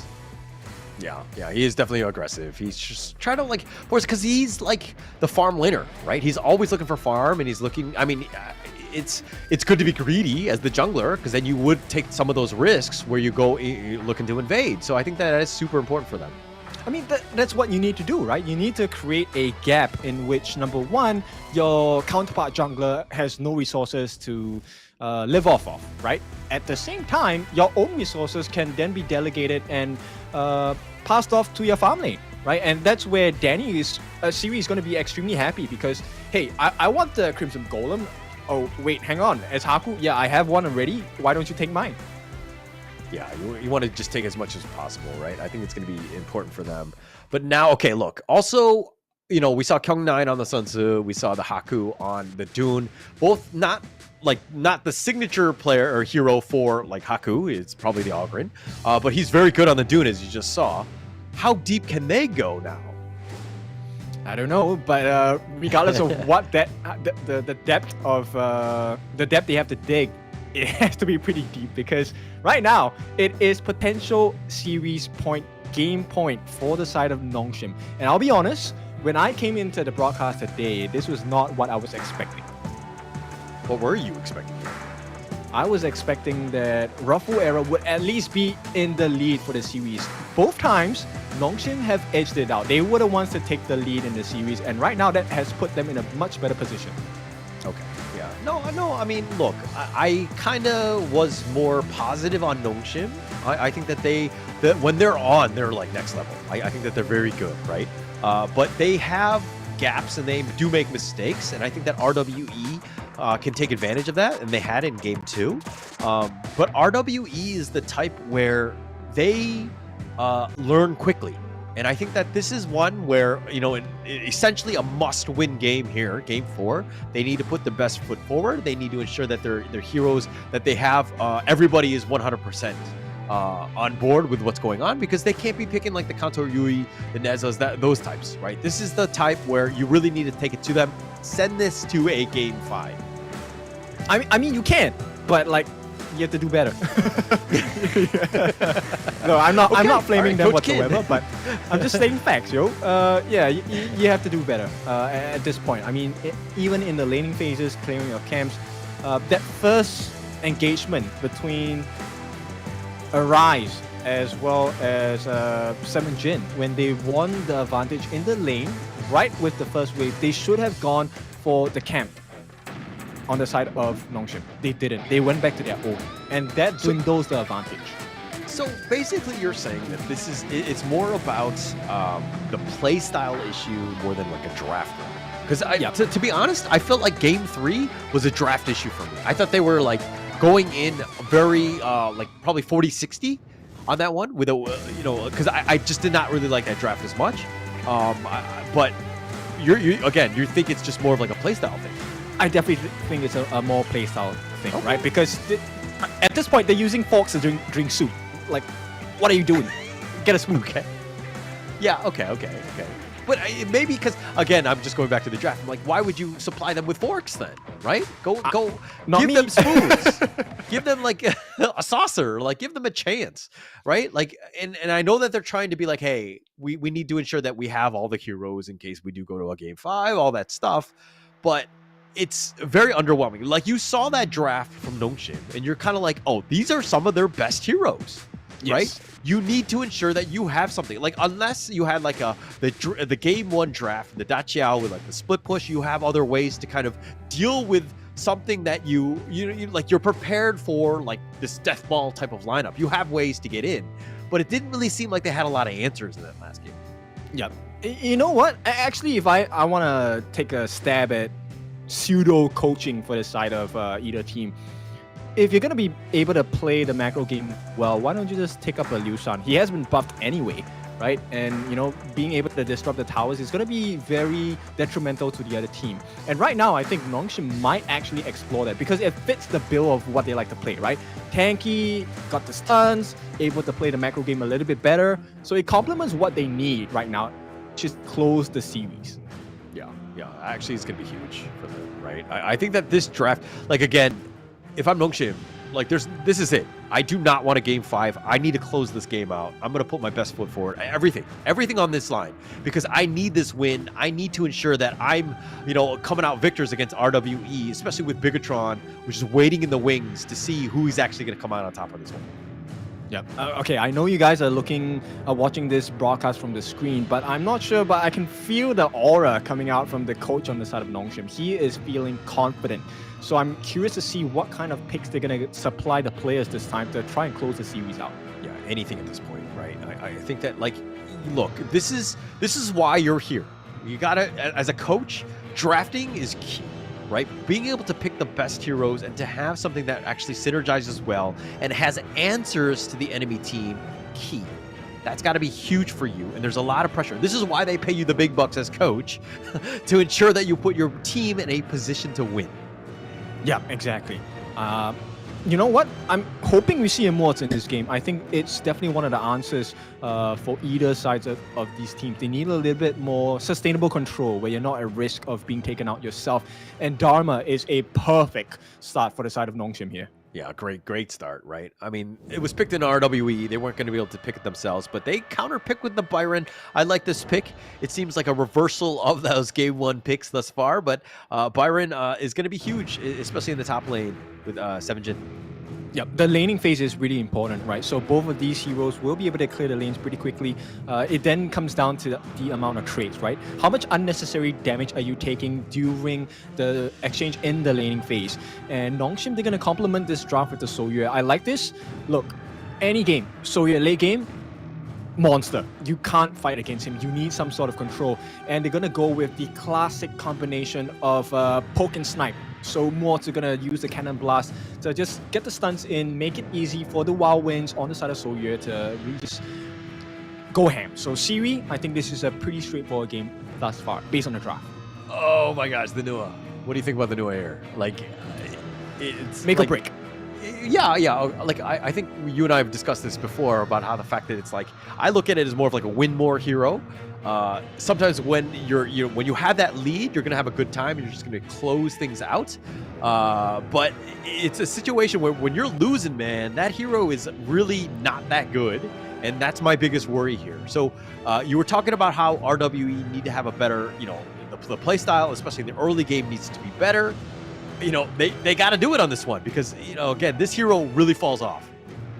Okay, look, I know what the coach is saying. He's saying, look, when Nua TP's in, you have to be very careful. So they're prepping Siri for this potential situation because that's something that's going to happen pretty frequently in this game, right? The TP coming in from this Tunski Nua is going to be of utmost importance because the exact positioning will affect how they play, especially with the use of the Coalescence as well. Oh, the Lam. They'll pick it up on this one. Okay, they're going to look to figure out ways to go in. Now, I feel like Nongshim on this side, going a little bit, because they're very definitely on the squishier end, and dealing with this high mobility, high damaging Lam could be tough. Okay, the Menki, I like that pick, but the Ganon Mo, is that enough in that mid lane to deal with the Nua? Oh, it's plenty, dude. I mean, look, I love playing both these heroes. I think they offer a very distinctive skill set that allows you to one-up your opponents, right? Especially if you can predict their movements. But at this point, I don't think there's enough damage for them to go past this Haku Menki. That's number one. And I don't think they have enough mobility to be able to get onto their hands onto Siri on this Soyue. Yes, Lianpo on Fleur, he does have anti-CC immunities. He's pretty tanky as well. But the only person that can reach the backlines is Tunski and Arise, and 7Jin maybe if he commits the flash, but it's a risk. If Tunski jumps in alone, he's gonna die. Yeah. So, I don't know. It's looking like a Nongshim closer for me. Yeah. I mean, look, I think it all comes down to the Lam, right? How does he farm? Is he able to get some sort of pickoffs early to give their team really an opportunity? Because once he gets snowballing, then you kind of, okay, Nua kind of adds into this, and it makes it tough for Nongshim to kind of come back from that. But I think it really comes back to this laning phase. If Nongshim come out even or ahead, I think RWE are really going to struggle this game. Yep, I just have to say, this game is going to be really quiet in the first 4 to 5 minutes. Simply because if anyone gives the first blood away, they instantly lose not just the lanes for themselves, but for their teammates as well. Because look, Soyue playing from behind, okay, I think useless is too strong, but useless, right? Lady Sun playing from behind, useless as well. And Nua, Ganon Mo, okay, Ganon Mo I think a little bit less restrictive. But Nua playing from the back, not a good place to be in. Look, RWE, I think they need to just superpower this early game, this early laning phase. They need to ensure that they're not equal, right? They got to give themselves an opportunity on this one. They got to be aggressive. You were talking about how playstyle and maybe invading the enemy jungle, you got to maybe overcommit to something, right? You got to take a little bit more risk in this one, especially early. Yep, you need to maximize your resources, right? Look, there's only a set amount of gold and EXP you can farm on your side of the jungle. And when that window is open for you, climb through it. You have to take things away from your opponents, or else you're just gonna be dragging time. And we all know late game, so you got more horrendous to play against. Yo, but why do we need to climb through the window? Can't we just go through the door? Like, why do we have to go through like a hard, more difficult situation, right? Like, the door's wide open. I can take it, no? No, it's more thrilling to go through the window, yo. Okay, you sound like you're speaking from experience on this. How many windows have you crawled through? Hush, let's change the topic here. Okay, I'll call the cops later. Anyways, we'll figure this one out. But okay, this is game 4. I think Nongshim, to your point, I think that they have the right heroes in mind of closing out this series. This is going to be a tough one for RWE. They need to make something happen to kind of give themselves a chance. And really, just this lady phase, super important for them. Yeah, it is important for both sides, right? Now, first one is going to be a win for Illusion. He gets that Sprite in the mid lane, so slight EXP advantage. Right now, Siri doing so well against Danny as well. He's 1 versus 1, and like Danny is so low at this point. He's kind of worrying. We're just talking about having a good laning phase. Oh. That's not good. Yeah, it's a horrible start. It means the Ryze doesn't have his 4. Oh yeah. He's actually gone. But Haku doesn't either, so a little bit more time. It's just a matter of time before Arise gets it. Not the end of the world, but again, I think that Lam, in terms of XP, like hitting that 4 now is a good opportunity to maybe go for a potential gank. If anything, he's going for a steal. Oh well, Nongshim gonna be the first one to try for it instead, right? And this is what's so scary about the lineup. Because of the wild wind coming out from Seaweed, it forces players to reposition, and it's perfect to aim on the side of Illusion and Faye. Yeah. I mean, if he's able to hit those shots, it's going to be huge. I mean, it'll probably be set up by Faye's Cannon Blast. But it's going to be super important for them. But Haku, again, I think a lot kind of rides on this guy because he needs to be that bodyguard up front, that bouncer, basically protecting all the squishies in the backlines because there are plenty of them on the Nongshim side. Yep, and maybe, what, the fluffy assassin, if it's required. But at this point, okay, look, consolation prize, I think we're pretty much even, right? 7jin is winning his lane, so Ruffle Era, they have that going for them. But mid, as well as farm, not too much in their favor. Not too much. I mean, they've been pushed away. Look at how Danny, look how far he has to play, how scared he is. He doesn't have floor to kind of help him out. And he's been kind of just, kited from afar, so to speak, by Faye and Siri. This is a tough situation, tough combo to deal with in bottom lane. It's very strong. Yep, which is why I like the Nongshim drop, right? But maybe a Ryze with the arrival of Islam, it could change the state of the game. Yeah, but looks like they were baited out. They knew something was up. The call was made. They're like, hey, actually, Toonski's not in lane. But the fact that, Arise made his way there, stole the jungle camp and made his way on out, if anything, that's going to help him. I mean, net worth-wise, we're kind of equal. Yeah, they definitely need to continue doing this, right? If Ruffle Era wants to stand a chance, they have to do it. And looks like Illusion just a little bit zealous in his attempts, will not hit the mark for any of them. But helping his jungle out, this is going to amp up the pace of the farm rate and EXP growth on the side of Menki. So Haku, with extra EXP, he's going to hit that strong state, max state much faster, and he's going to help his team out a lot because that provides so much room for Siri and Faye to really go crazy. Yeah. Just something to take note of. Arise is actually a little bit higher or a little bit faster in terms of hitting level 7. Something to take note of is Haku makes his way to the top lane. Yep, Dream Bubble gonna just expose the 2 members on the side of Ruffle Era, and it looks like they will be happy. They don't know Illusion is here. Oh, Illusion, he misses that big marker. Yeah, misses it. Arise going in. Oh, they're going to go. Oh, nice flash! Kyung gets the first blood, and that's a horrible situation. Toonski will not be able to survive this. He will be taken apart by Haku. At the same time, Fleur is running for his life. We're talking about flow states, but not this kind of flow. And Nongshim, they take the lead in this final potential game 2-0. With match point on the line, that's actually huge for Nongshim. Being able to get that pick off first blood and then the secondary kill, and it was on Arise and Toonski. Both of them, we were talking in the draft about both of these heroes. They need to have a good early game, and dying that early, huge for them. Really unfortunate for RWE. Now they need to figure out other ways to get back in this game because they're starting to fall a little bit behind. Yep. And Tyrant, first Tyrant of the game, actually goes in the hands of Haku, which means Nongshim now have the Tyrant buff. It's a horrible situation to be in because, look, the potential turnaround, the person responsible for getting the kills onto Siri was going to fall onto the hands and shoulders of Arise. And right now, I don't think he can do it. Control the distance. This is like every one of my ranked games with like Alam on my team. I just feel like it's not really as impactful. Not to say that Arise is even close to any of the people that I would play with, but you know, just being able to die early, I've seen that time and time again, right? It happens, but being able to come back and dying a secondary time, Arise, this is a tough game already for RWE. Yep. I mean, Arise mastered his courage, right? He wanted to go for more camps. He wanted to kind of dwindle the farm. But once again, just so happens that Haku and Illusion were around the corner, got the kill as well. So it's a lousy position to be playing out of. So Ruffle Era, they need this T1 on the bot. They need to find something across the map. Yeah. It seems like a pretty decent idea, but Faye, all the front. Yep, he gets a double knockup, and this is the reward they've been looking for. They will get the life. It's a 1-for-1 trade. So I think it's a small win for the side of Ruffle Era, but they need to get more. Something else needs to happen in the next 2 to 3 minutes, or they will be stuck on the back foot for a very long time. No, I think that is definitely a win for RWE, right? The fact that they got the bottom T1, plus you force the rotation of Kyung9. Now, 7jin is kind of happily farming for free on that top lane. This is a huge window of opportunity for them to get in, and then there's a reason why the net worth lead is actually shifted in favor of RWE. That was a good rotation.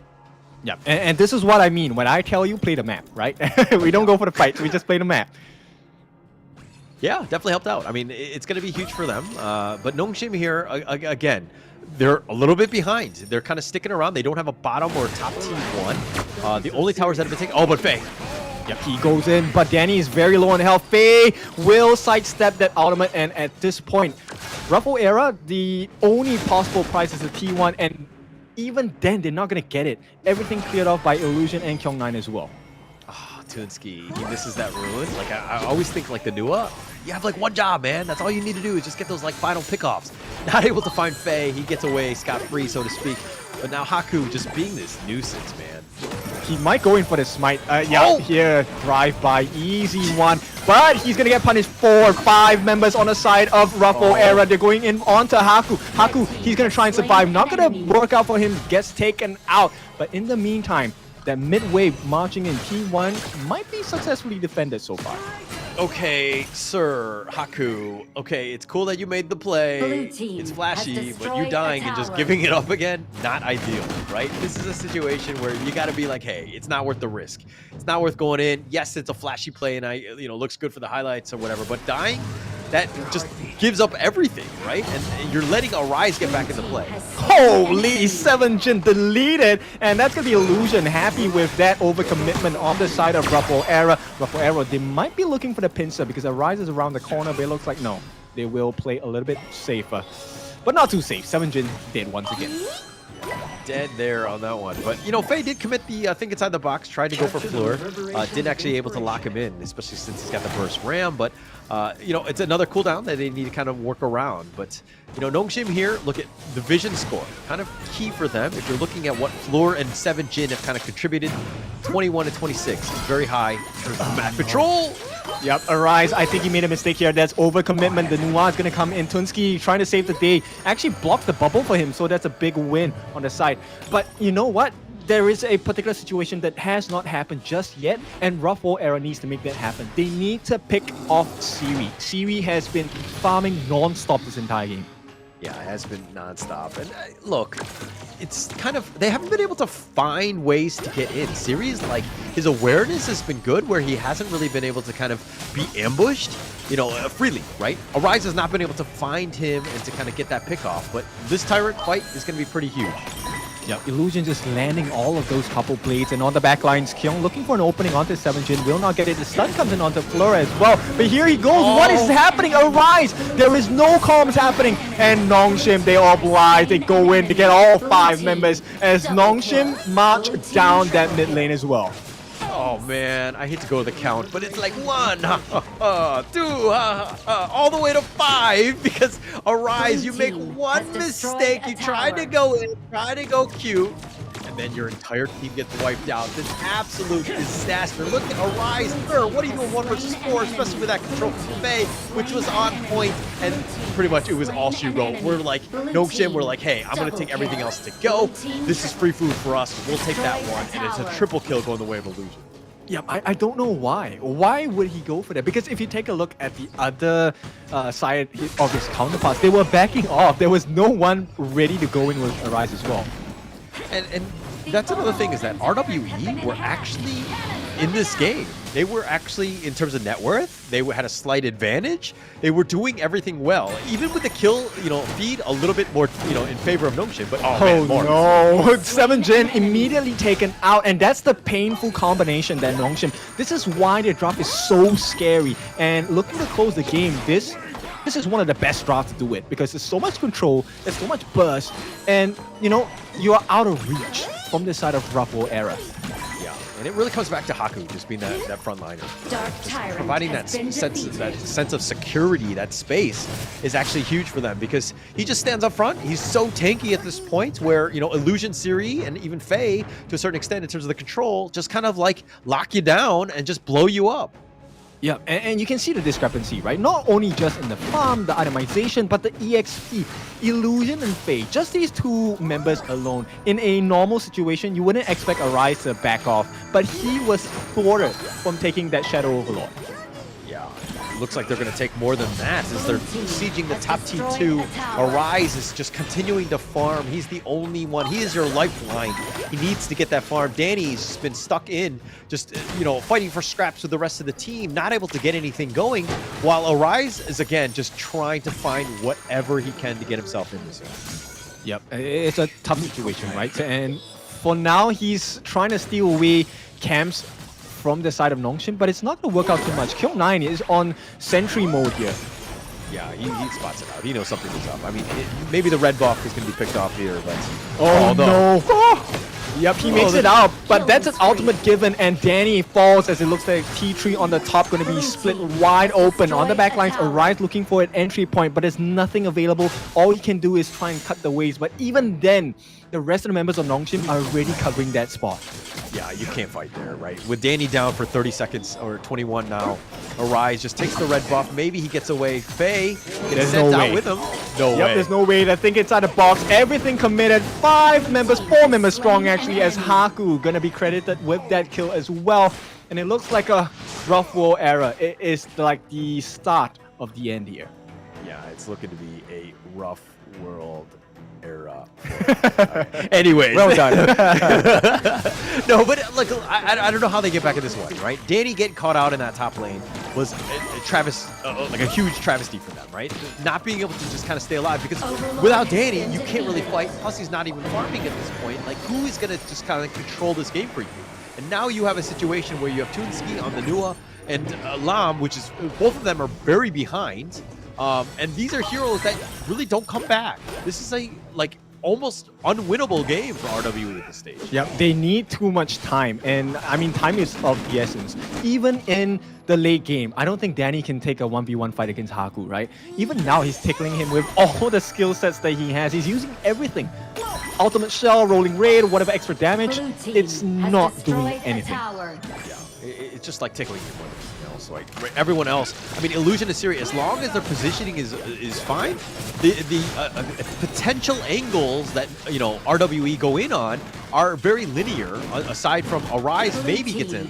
They give it a try. Look, nothing is happening. Arise, along with Fleur, they try to go on the backlines, try to catch out Kyung9, but they get caught out instead. And this might be the death blow for them. It is going to be a snipe. Kyung9 gets credited for that kill as well. Nongshim, they have taken 1 down. 4 more to go. Maybe not even necessary because the crystal is exposed. The dragons are in. Yeah, it looks like 7 Gen just force field suppression just to stay alive. They get a heal, but like this base is under siege. Haku all the way up in the front line. They do have the Vanguard, so they could push here potentially. But oh, they're locked down. Up, Dream Roam catching out the backlines as well. A lot of snipes coming in. Arise, he gets the crash in, but does not get the kill. There is not enough life for them. There's too much damage coming out from the side of Nongshim. Lessons will be learned today, and what a snipe as Siri, he lays down the domination. The next round and wave of minions are here, and it looks like this could be the end of the game. Gen.G, he's trying his best on the back lines. They get the knock-up onto 3 floor. He's gonna try his best, but the third time is the charm. It is going to be Nongshim taking this entire series, putting themselves on top of Group D. Yeah, what a huge win for Nongshim, right? You're getting to play on the international stage in the Philippines. The first matchup going up against a home team. Yes, they were the 3rd seed in the Philippines, but being able to stick it to them, so to speak, it's got to put you in a very confident situation. That's where you want to be. You want to be up top. And now you're going to be like, hey, let's bring on Bigatron. I think we're ready. We're good to go. This is a huge win for them. You only play 2 matches in the group, and getting that first win, absolutely huge for Nongshim. I think you have to let them speak for themselves, though. What if they're like, no, actually, Bigatron, hang on, we're not ready to fight yet. But nonetheless, it's a strong victory from Nongshim, and I have to say, I didn't expect that it would improve this much, right? They were so clean to a certain extent. I know there were still gaps they had to fill, but that's what happens on the first day, right? This is where you kind of find out what kind of gaps you still have to fill for the rest of the series and for the rest of the competition as well. You know, RedForce era, I think they did pretty well, but Nongshim, this was a monster draft. Look at this, 407 on Siri, 408 on Illusion. The 2 main damage dealers coming in from the side of Nongshim just could not be touched. Yeah, could not be touched at all. And I think that this is, again, just the power of a really good draft. RWE, I thought the first 2 were kind of like cutesy, and it was more of like, hey, because we're trying to save our good strats for later.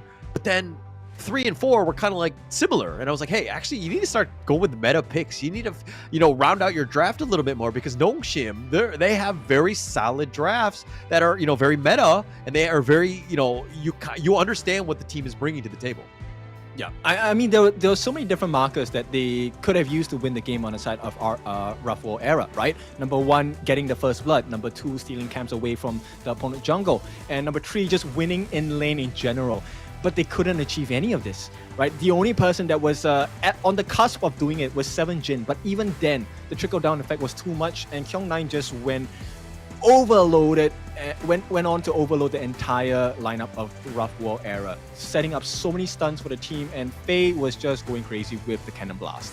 Yeah, it's a good setup, right? It's a nice little 1-2 combination, just setting it up. And I mean, Faye, the control was perfect. Like, every time Arise would go in, and you would think that he would be able to get some sort of pick off, but then you have Faye. You have all the control you need, and the counter initiation is on point, and he had all of that control where really Arise couldn't get going, especially since you also have Haku all the way up in front as that frontliner. So just a tough situation for them, and Nongshim, well-deserved series. Everything about this game went their way. Really good draft, and it just paid off in spades with that 16-3 victory.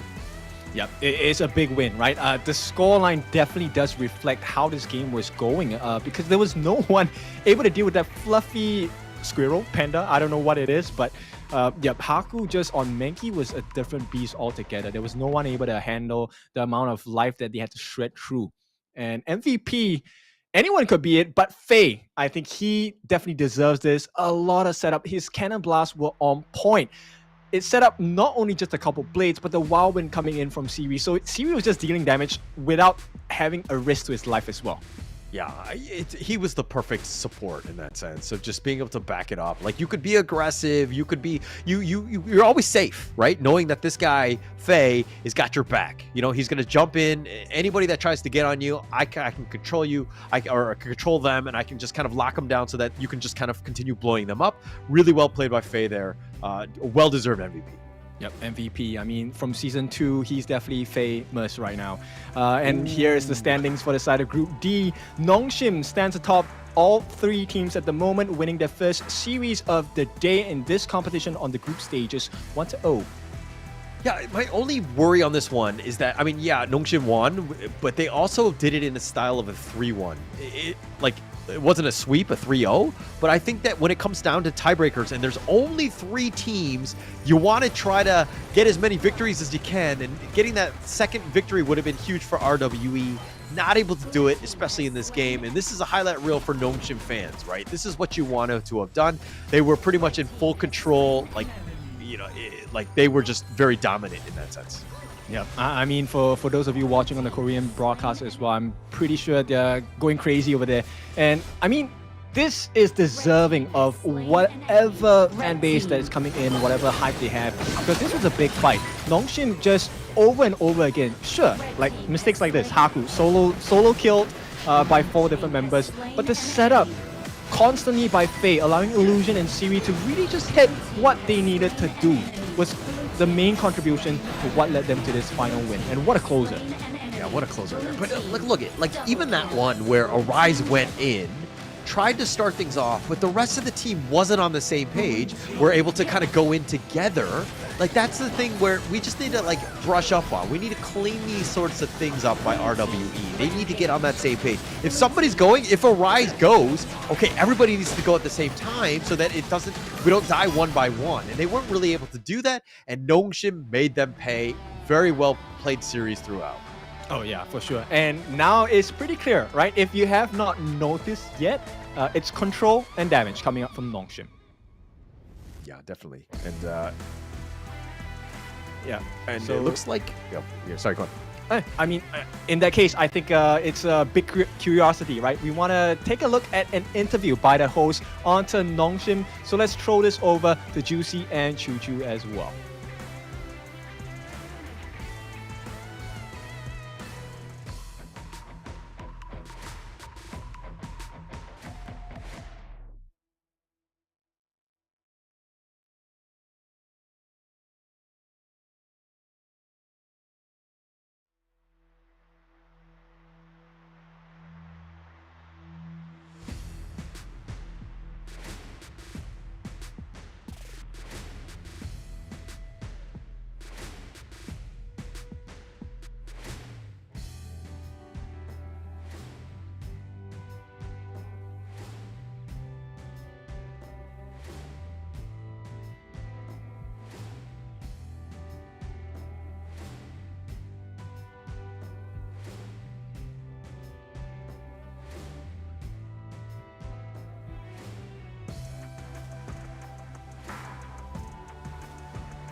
Our casters all over the world, and right now we are joined here on stage by Nongshim, RedForce. We have Tony, the manager, and of course Illusion, our mid laner. Hey guys, how are you feeling for like your first victory here?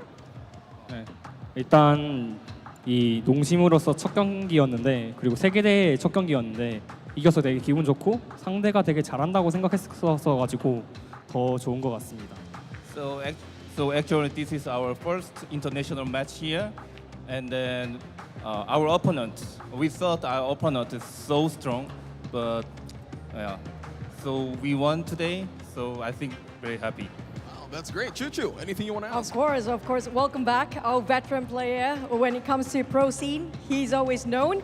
But just now that Gun and Mo was incredible, but this is actually your first time on international stage and the first team to represent Korea in honor of King's global stage. How was the preparation for you?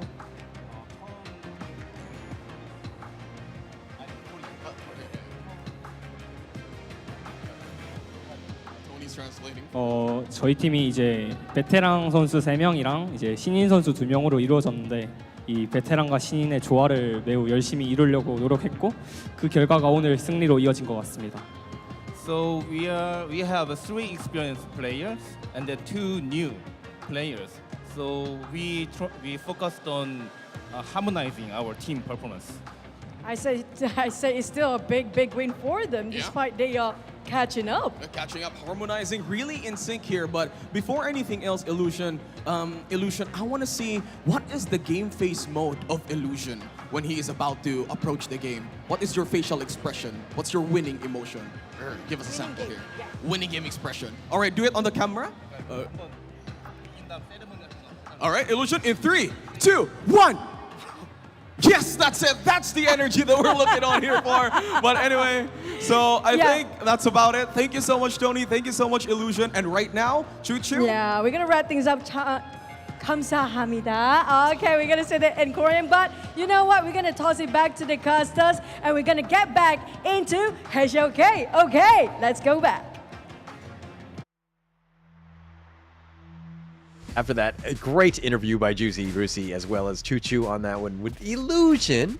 I wasn't expecting that facial expression. I thought a little bit more joy, but again, this is just very early in the day and it was just the first match for them. But Kin, your thoughts on that one? I think I need to rewire my thoughts on Nongshim for sure. I think we had our discussions about how Nongshim was going to perform in this tournament, and I am genuinely and pleasantly surprised. Nongshim now definitely a force to be contended with as well. Now, of course, this was a force of nature we have to watch in the first series of the day, but we're not just done yet. We will have our second monster match of the day, but before that, we will go on a short break. It has been yours truly here, your favorite kind of tofu, Kindofu, as well as my dear friend here, Holler. We will be signing off for a short moment. When we're back, it's going to be Vitality against Alpha 7, both very strong squads. We'll see you in a bit.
Defeat.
Emerge where you're needed. Emerge where you're needed.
Hello guys, I'm Angie6 from Team Elevate, and for today's videos, we will be doing some Filipino snacks with... Hello, I'm Viral from Kagendra. Hello, I'm Dalhan from Gen.G Global. Hello, I'm Xian from Nongshim.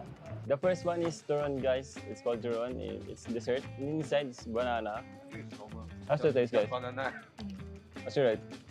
8. 5, 6. It's the same one. It's called lumpiang toge. Yeah. How's the taste, guys? That is good. Actually, Indonesia also have the same Similarities here. Same Similarities. food, same name. Lumpiang toge? Yes. Oh. How about you? Oh. No vinegar is better than with vinegar. Vinegar. In Indonesia, we don't use vinegar. Oh, really?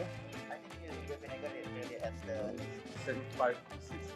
7, 5, I 6. think same for me, 7. 7. So this is the third one. This is called Ilocos empanada. Like I'm eating egg, but with a crispy texture. Oh, it's good. I think I like it. Better than one. 8. Oh, the rating. So For me, the rating is 8. so for our next dish is called pancit bihon. It's a noodle with some vegetable. So how's the taste? Very good. Ready? Wow. How about you? 8. I think maybe 9. This is the last dish called halo halo. It's the best dessert in Philippines. I like it. You guys like it? Really? I like it, but maybe because it's already melted, too much water, right? Oh yeah. Is that Yeah. maybe better? 9 over 10. I think because there's no ice, for me 8. If that adds 9. It will be 10. Oh. 8. 7 because di na malamig. Siguro kung natikman na lang na may ice to, baka may mag-10 sa kanila. I-ask natin sila isa-isa kung ano yung nagustuhan nila sa 5. So, I like sweet food, so this one. so this is the Halo most halo. one you like it. Yeah, the Halo halo. So for you, Also, the best one is halo halo. so halo halo din. Halo halo also. So sa mga Filipino fans, supportahan nyo kami and see you sa S3.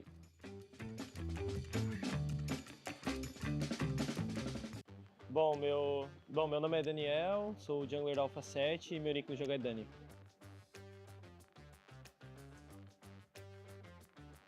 Bom, depois da derrota eu tive um tempo off, então eu consegui me reavaliar, eu vi o que eu precisava melhorar, como eu poderia ser uma pessoa melhor, como eu poderia melhorar como player, me dedicar mais, tanto jogar mais partidas quanto assistir mais jogos, levar o treino mais a sério, então eu tive que me reinventar, na verdade. Nesse tempo off, eu continuei treinando todos os dias, então eu acho que apesar da derrota, hoje com certeza eu sou um jogador muito melhor e mais preparado. A diferença é que agora eu estou em uma nova organização, eu tenho um novo time, uma nova lineup, então é algo muito novo assim para mim.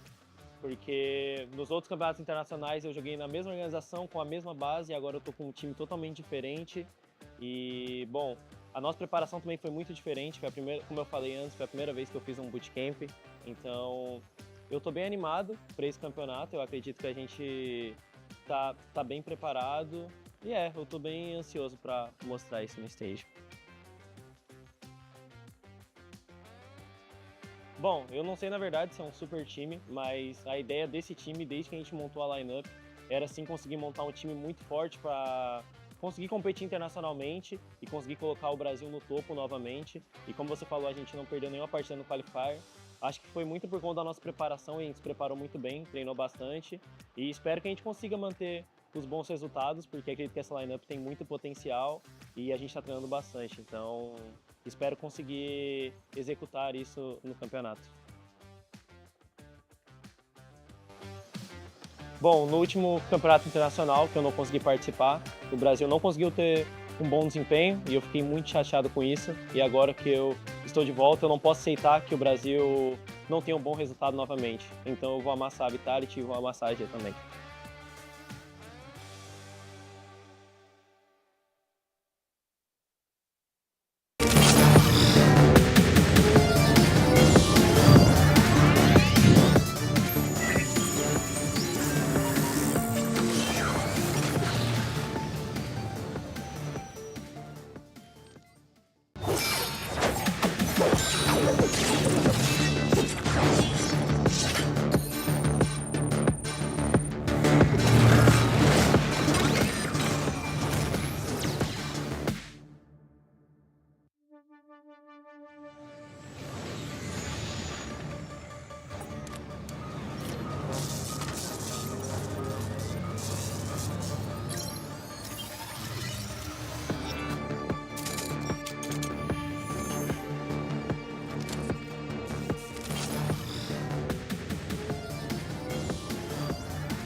ciao, sono Keke, vengo dal team Vitality, il mio posto è Crash Laner.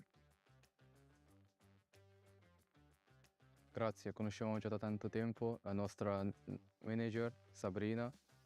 Noi lavoriamo insieme per costruire una squadra forte. Maggior parte di noi già conoscevamo da tanto tempo dal gioco. Abbiamo un nuovo roster e abbiamo un buon legale e chimica nel gioco.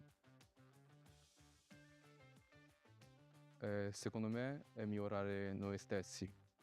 Posso dire solo addio, goodbye, AG o A7.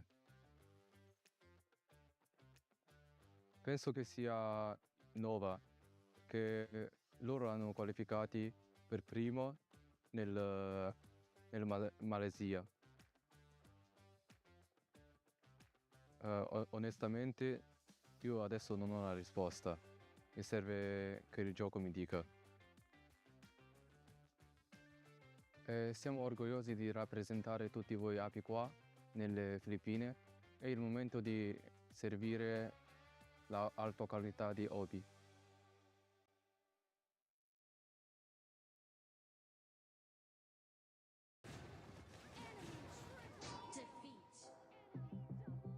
Hello guys, welcome back to my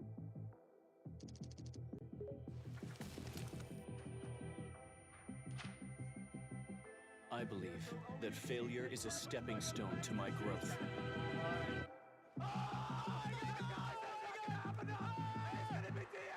I believe that persistence is the only shortcut to glory. I believe that giving it my all will lead me to victory. I believe in myself. With Honor of Kings, I will achieve my own glory.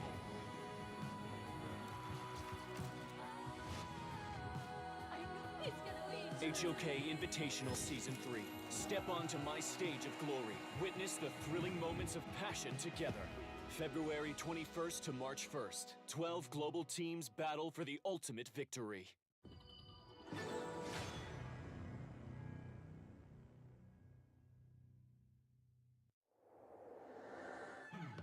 In the early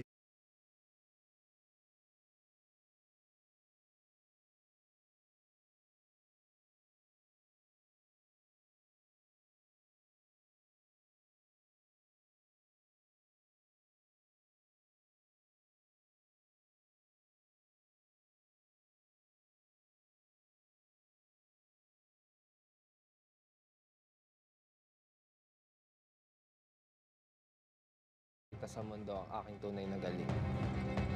It's been so long since we've been here. Let's remind the world who we are again this time. Nós aprendemos muitas coisas com as nossas experiências internacionais. Dessa vez, vamos ganhar tudo.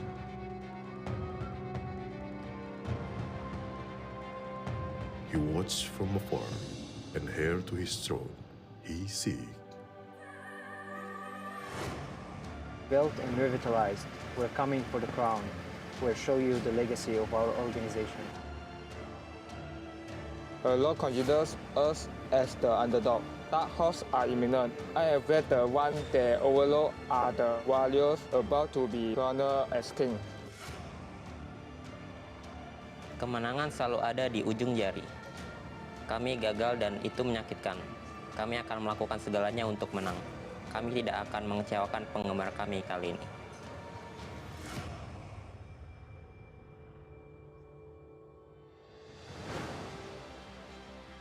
We aren't called elevate for nothing. We rise, we ascend, we never look down. We have rebooted this team. We are coming for the crown, even though we are new. We are now back in the world stage, and we remind everyone who they need to be wary of. We are coming for the crown. Our country has always won the title. It won't be different this time. Come and try if you want. We the White Cup, rush but smart. The cards we play will be unpredictable. Time to show them what warriors are made of. To represent your country is an honor. To serve as its most outstanding warrior. We promise to never disappoint. We will win and make our homeland proud.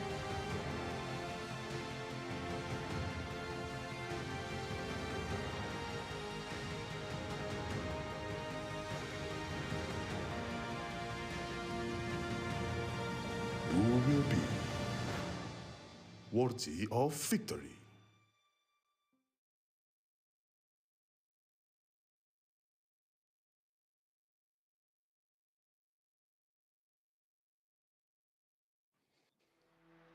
Welcome back, everybody, to the Honor of Kings Season 3 Invitational. I am Blam, and with me again is Hauler. How are we feeling about that last match that you just cast? I mean, I was watching it as a viewer. How did it feel as being the casting viewer? I mean, it was great because it was the first match of the day, right? I think that there was a lot of questions in terms of just like how teams would survive with this like global ban pick. And you're seeing just the power of how strong a good draft can actually play out for you. And you need to ensure that you're putting your best foot forward. You cannot have any lame games, so to speak, or, you know, putting yourself in a position where you're not able to win because, again, every game matters in this one. Every game does matter, yeah. I mean, when we say lame games, I was honestly on the edge of my seat for a lot of those games between those two teams, but I feel like it's going to be the same kind of thing with this next matchup, only a little bit more ferocious. I mean, Alpha 7 and Team Vitality both going head-to-head in day one. I mean, that is such a banger, right? Yeah, it's definitely the one we wanted to do. Of course, this is going to be, you know, Team Vitality. You know, we've seen that this team has kind of gone up with the shakeup. We've seen a whole new roster. A lot of these members are from, you know, they're European PRs. They have that residency and they're here. But Onwen, all of them, Dao as well. All of these guys are going to be a very strong Team Vitality here. Yeah, I mean, the addition of Dao. I mean, when we first saw that come through, it was just like, oh, okay, Dao from Fearless Esports. It was really crazy to see that the Team Vitality picked this amazing player up with such promise of last year, and now put together with this new roster. I feel like he's going to be the guy that everyone's looking for in terms of experience, talking points, and maybe even team captain, right? Yeah, and the only thing about this team is that they really haven't had too many reps, right? I think that this is something that, you know, it's going to be interesting seeing how they play up against us, but their rivals or their opponents for today is, of course, going to be Alpha 7 Esports out of Brazil. This is an all-star squad, right, Blam? Absolutely all-star squad. I mean, you was talking about Team Vitality having the lack of reps. This team definitely puts in the reps. I mean, not only in the gym for Villau, like we've seen in the past two lands, but these Brazilian team is going to be... I'm really excited to see how these are going to perform, right? I mean, we saw them in the Americas qualifier, but now they're back on the international stage. Obviously, players like Danny and Niap didn't actually get to make it to KC 2024, but they are now here to hopefully put a branding on this all-star team from Brazil. Yeah, this is one of the teams that I'm most excited to watch because, okay, but first, let's talk a little bit about Team Vitality. When Dao, you talked about KK and of course, Muchen. This is a squad that has, you know, we haven't seen too many international games. Like, obviously, they have their practice, you know, the teams that they're scrimming with and all of that. But being able to see what exactly they're bringing to the table is going to be interesting. The most information we have is on Dao, and we know that this guy is an absolute monster. Yes, absolute monster in the jungle, but his counterpart on his enemy team, Alpha 7, Danny, is not one to shy away from a challenge, right? So we have Fury, we have Niap, Danny in the jungle, Almighty in the farm lane, and Villau as the support. And again, Villau was a great player that we saw with KC 2024. He was one of the better support players that in that whole tournament, I feel. And now that he's in the same kind of roster with Danny and Niap, that's going to be a frightful matchup, I feel. Yeah, actually very scary. I mean, he was amazing on Influence Rage. Like, we just saw the impact that he had, but he kind of coming into this one, this is an interesting team because Alpha 7 Esports, we saw this team in the championship, but the only player that they kept was Almighty. He's the one, he's the farm laner, and he was just like, I don't know how he survived, or I don't know the whole politics. I'm not going to assume anything, but it looks like they've kind of gone a different way. You talked about the Vivo Keen stars of Niap and Danny both joining the squad with Villau as well as Fury, and this is a team that is gonna be, you know, representing Brazil to its finest. This is the Avengers squad. This is a very scary lineup. I think there's no politics behind it. I mean, Almighty is definitely one of the tried and tested better ADCs within the Brazilian region. I mean, if we go to throwback to KC 2024 once more, when they were matching up against Alpha 7, the banning phase was just all farm lane heroes. That's how much people feared this player in KC 2024. So it's only right for him to stay on this roster and then just stack it out with VKS's Danny and Niap, throw in Fury, throw in Villau from Influence Rage, and hey, we may be onto a magnificent roster here for A7. Yeah, again, I want to see, like I'm super excited for today's matchup because of that, right? The Alpha 7 Esports and Team Vitality, because this is one of those things where I was not expecting them to meet even this early in the Season 3 qualifiers, or sorry, in the groups. I was expecting most of them to be in the knockout stage and to kind of survive, because I had both of them in my top 8. But seeing as that they're kind of lined up against each other, it's a treat for us to watch this on day 1 of the groups. I suppose that kind of comes with the territory, right, of being the top seed of America, and that being one of the top seeds within the group stages. So you kind of have to bear that weight, and one of the weights was Team Vitality, as well as AG Gamers Global, right? That is a stacked group, and nonetheless, I feel like there's not going to be any kind of best of 5s that aren't going to be a banger within Group B, right? Like, it's just it's so good. It's so good. And we get to start it off with Team Vitality and Alpha 7. But I'm really interested to see what this roster's draft's going to be like, because we know both Dao and Danny play very tank-orientated jungles. And we had a little bit of an inkling from Kin saying there'd be a lot more Luna, a lot more Hanshin, but I don't feel like these two players would actually go for those heroes. Yeah, we haven't seen, like, again, in the first series, we haven't seen enough games to kind of, to bring that to fruition. I don't know if Kinnan just made that up on the spot, but it sounded good. And it had a lot of potential going into this one. But, again, I think Group B, what we've learned, at least from that first series, was that, you got to win out. I think that, yes, picking meta heroes and maybe saving some heroes, kind of important. But it's really, it's about getting those wins when you can. You got to ensure that you get them, because again, tiebreakers matter, and having those win-losses is really big, especially in a 3-man group. Yeah, I mean, once you've played this game, you've only got one more match to play, right? And both of these teams have got All Gamers Global waiting for them, and you really want to be coming out of this best of 5 on your best foot, either it be Alpha 7 winning the series or Team Vitality. But I don't feel like this is going to be a 3-0 stomp. I feel like this is actually going to be a full best of 5 in my personal opinion, and we don't even have Kin on the desk as well to actually say, hey, I've got another best of 5 full in entirety under my belt. But speaking of under the belts, we're about to get into the draft bans and picks here between Team Vitality and Alpha 7 in Game 1. Is there anything that we're looking out for here, Hauler? I mean, look, I think that, the Villau, Zhang Fei, that type, they tend to, previously on Influence Rage, we kind of saw them kind of prioritize him a little bit. I think that it's going to be interesting in seeing what they want to bring up going into this one, because, again, they don't have a whole lot of research on Team Vitality. The reps that are available online, not as many as, per se, Alpha 7. They had way more games that they played against, so that you can see there's more data, right? So that you can kind of potentially focus on some of their players or their bans and all that stuff. It's going to be key in terms of this first game. Absolutely. I mean, the Guan Yu's a little bit of a strange prior ban for the first game of the day, right? So they must have had some kind of knowledge here for the scrim, because not normally do we see the Guan Yu come out as a blue side prior ban, right? The Liang makes a little bit more sense, as we have a lot more higher frame heroes going into the meta as well. That suppression is a heck of a lockdown. But speaking of lockdown, we do get the Diadea first game of Game 1 between Team Vitality and Alpha 7, and that's going to be going over to Muchin.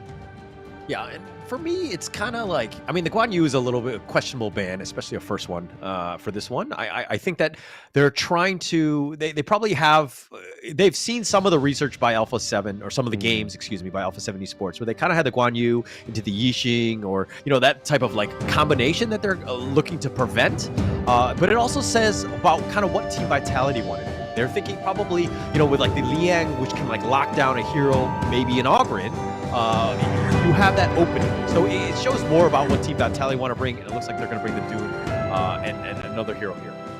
Yeah, again, just following suit with what we know so far between Dao and Danny is those both tank jungle picks. And when you pairing it with the Diadea, it's some great amount of CC, especially single target CC, and some great engage potential here coming from Team Vitality. And now that's getting rounded out with the Lady Sun. And we all know Lady Sun being a late game hero, they have to make sure they either put all the resources into this hero or get into that late game. But it's looking like the Motsu is going to be down into the support role there. So for the Lau calling the shots with the cannon blasts. And again, some long range poke coming out for the Ganamo. And Almighty getting that Ali is a strong pick in game one. Yeah, it's going to be huge for them. Almighty's a monster on that one. But, you know, I like the fact that they're saving, you know, the picks for the Clash Laner and the jungler here, Niap and Dani, for the last two picks, right? They can be very flexible. Those are probably the two heroes or the two players that you want to kind of ensure that they have the best matchup / best heroes for them, right? They need to ensure that they're ready to deal with this Dao Dao Dune, which is going to be, again, very scary and somebody that you need to kind of ensure that you can control or maybe take out early, which is not easy thing to do. Oh, no, yeah. Dune definitely has a great early game potential as well. I mean, I'm a Dune main. I love this pick. I'm very happy when it comes through. This is a different blend from Season 1 Invitational. Every time a Dune came through, I was just like, oh, God, not another Dune. But now I'm just like, hey, I'm a Dune main. I'm a Dune stan. Let's go for it because it just offers up so much great engage potential for your team, soaking up that damage. And it looks like it is going to be Dani going with that familiar kind of suit with the monkey here, the dream roll, the bubble. It's just giving that massive shield over to this hero. But looking at those last few bans there on the side of Team Vitality in Alpha 7, you've got the Musashi, the Huan, you've got the Charlotte and the Dharma. Again, just focusing on the Niap's hero pool, right? They go for the Yixing on the side of Team Vitality. Yeah, Yixing and the Mayin to kind of round out their draft. This is a very well-balanced draft. They have a lot of damage, a lot of control, different ways to kind of deal with whatever Alpha 7 want to throw at you, which is kind of like stay from afar, kite you out, and then let Menki kind of be that frontliner. And now you've kind of, you know, supplemented that with the Byron pick here. So these are both two heavy, very meta picks going into this first game here. Yeah, absolutely heavy picks there. I mean, to be honest, the Byron makes sense, right? We need some more engage on the side of Alpha 7. We only really have Motsu setting up with the Cannon Blast, but then you need somebody to actually go in and do the legwork, right? And that's all down to Monkey and Byron. Obviously, Dream rolling in. Byron gets to go in with his knockup as well as having his force field suppression to give him a little bit more of sustain into the team fights, but it's really interesting to see that they actually pick up the Mayin first game of the series between Team Vitality because that's probably one of the harder heroes to play in the Clash lane, right? Yeah, it's we saw it last game. Seven Jin was playing it like to the T, right? It's a very good hero once you're on. They kind of supported it with the Sunbin and the time flux so that you can kind of get in and out and move on with your life as quickly as possible. But they don't have that get out of jail free card in that sense. You have a little bit more control from Team Vitality. But you know, again, as long as you're playing within your team's strengths, like maybe the Dune does the initiation as opposed to anything else, and then Mayin will kind of counter initiate, I think you're gonna have a much better time.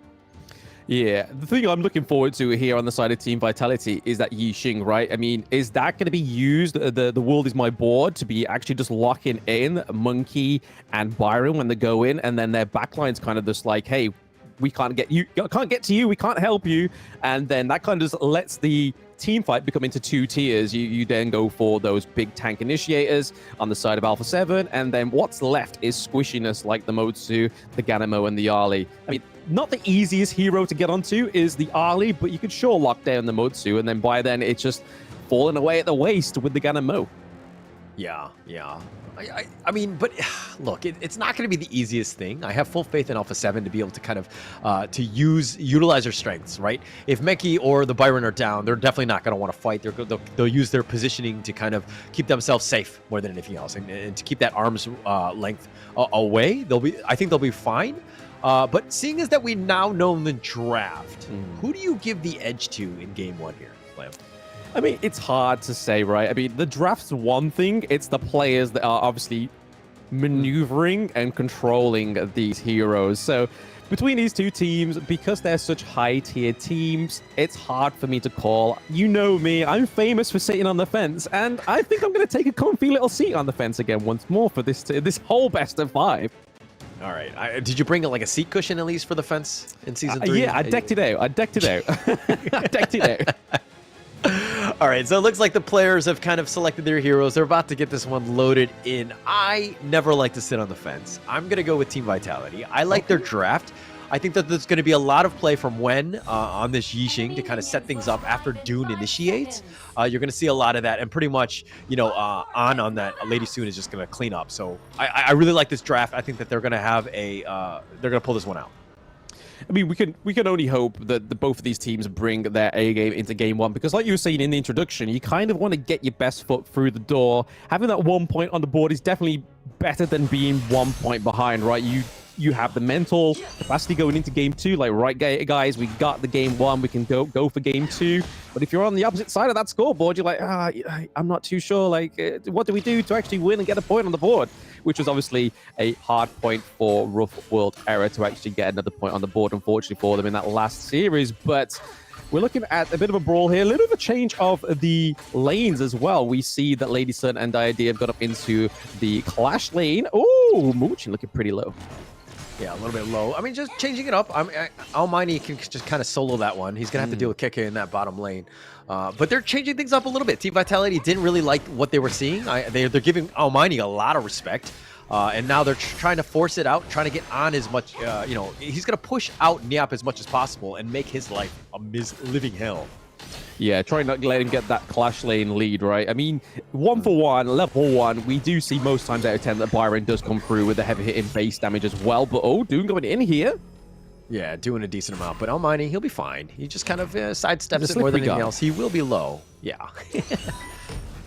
Yeah, managing to live step out of there was a great call there. Maybe not the best person to try and dive onto when you can just get away so easy. That get out of jail free card is all the range in Ali's kit for now. But right now, it's definitely looking a bit of a stalemate, right? Like, there is just so much kind of respect I have to say between these two teams. They don't want to dive each other, other than Dao trying to get onto the Almighty. We'll just rule that one out, but doesn't seem to be any of that right now.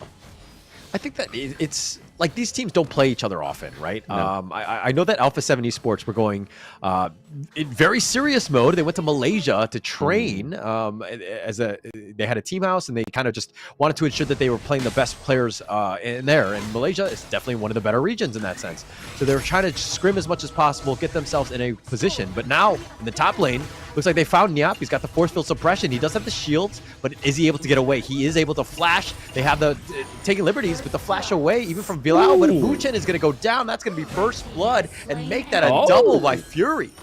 Fury being furious. Too fast, too furious for the side of Alpha 7. Great rotation there from Fury, especially on the Gannett Mo. When that's paired with the motor... Hello? KK? Playing with the hearts. KK, he'll just, he'll get a little, he'll do a little whatever. And ensure he gets that kill, but he was kind of finessing on Almighty. Ends up getting that kill there. Yeah, back to the point, though. Back to the point here. We may see more bits of aggression here in the mid lane, though. Oh, they're doing so much damage. Danny, not tanky enough. He's just been stun locked. They'll control him, and they get even in terms of the kills. Net worth, a slight edge in favor of Team Vitality. Yeah, Team Vitality do take the gold lead for now. I mean, even after a double kill for Fury in the mid lane, it was soon negated by 2 kills on the side of Team Vitality. The Yixing is slowly starting to come into its form, right, on the side of Team Vitality, fitting into this draft very well. I think the biggest thing by Alpha 7, let's check out the replay here. Look at how they were able to just control Danny, keep him stun locked, not able to get away. They ensure that they got it with the world as my board. But the biggest thing by Alpha 7 Esports is that they need to stay somewhat separated, right? If they start to group up, the world as my board is just going to wreck them. It is going to wreck them. And I mean, they have the anchor on their side of the team. They have the Dune, right? So that is pretty much your green flag going into the team fight. You know you're going to be putting your world as your board around the Dune, because everybody's going to go into the Dune, try and kill him, but then that's when your team starts to collapse onto the side of Alpha 7. But they're able to take the Tyrant for themselves. Team Vitality do get that increased damage going into this 4th minute. Yeah, and look at Almighty, not comfortable. He's been left alone and he's been pushed away. Muchen and An are now there, and this is a not a simple answer. I think Almighty has been thrown a curveball and he hasn't been able to recover from that, so to speak. He's definitely behind in terms of levels, 7 to 8, and also the net worth. Yeah, I feel like there's been a lot of pressure down into the farm lane, though, right? Like, we've seen multiple times where Team Vitality have had to send, like, another member down there just to kind of make sure that Almighty is not getting all those resources that we know Ali needs. But here we are in the mid lane. Monkey is soaking up some of the damage there. Both Dao and Danny going head-to-head, just trying to keep their teammates alive because we don't want to be seeing that mid lane fall anytime soon for either of these teams, because that's when the seeds start to be sown for these early victories, and down goes a T1 in the farm lane. Yeah, it goes down very quickly, and they were forcing it out. Team Vitality doing a good job of just understanding, hey, we're going to whittle it down, but we're going to let An and Muchen to actually take that one down. You kind of funnel the farm to the right people, and An is definitely the one you want to kind of get to. He is actually a little bit behind in terms of net worth, though, if we're talking comparing farm laners alone, though. Oh, yeah, just a few hundred. But, I mean, a few hundred, it may be a T2 item, so he's got to make sure he makes up that dividends there. Okay, the Cannon Blast does hit, but... Oh, they're nice Wind Slash connecting on, but the world is my board. Valau gets caught out, the Dream Roam from Danny, and it looks like that's going to be pretty much the end. The Crimson Golem might be a big target here. Dao tried to go in for this one. He looks like he's going to be thwarted by all those couple blades. Those taking liberties by Wen is just super annoying. I mean, he took the couple blades on the chin. He was able to get the Crimson Golem. He's like, hey, I'm coming out of this one as the winner, right?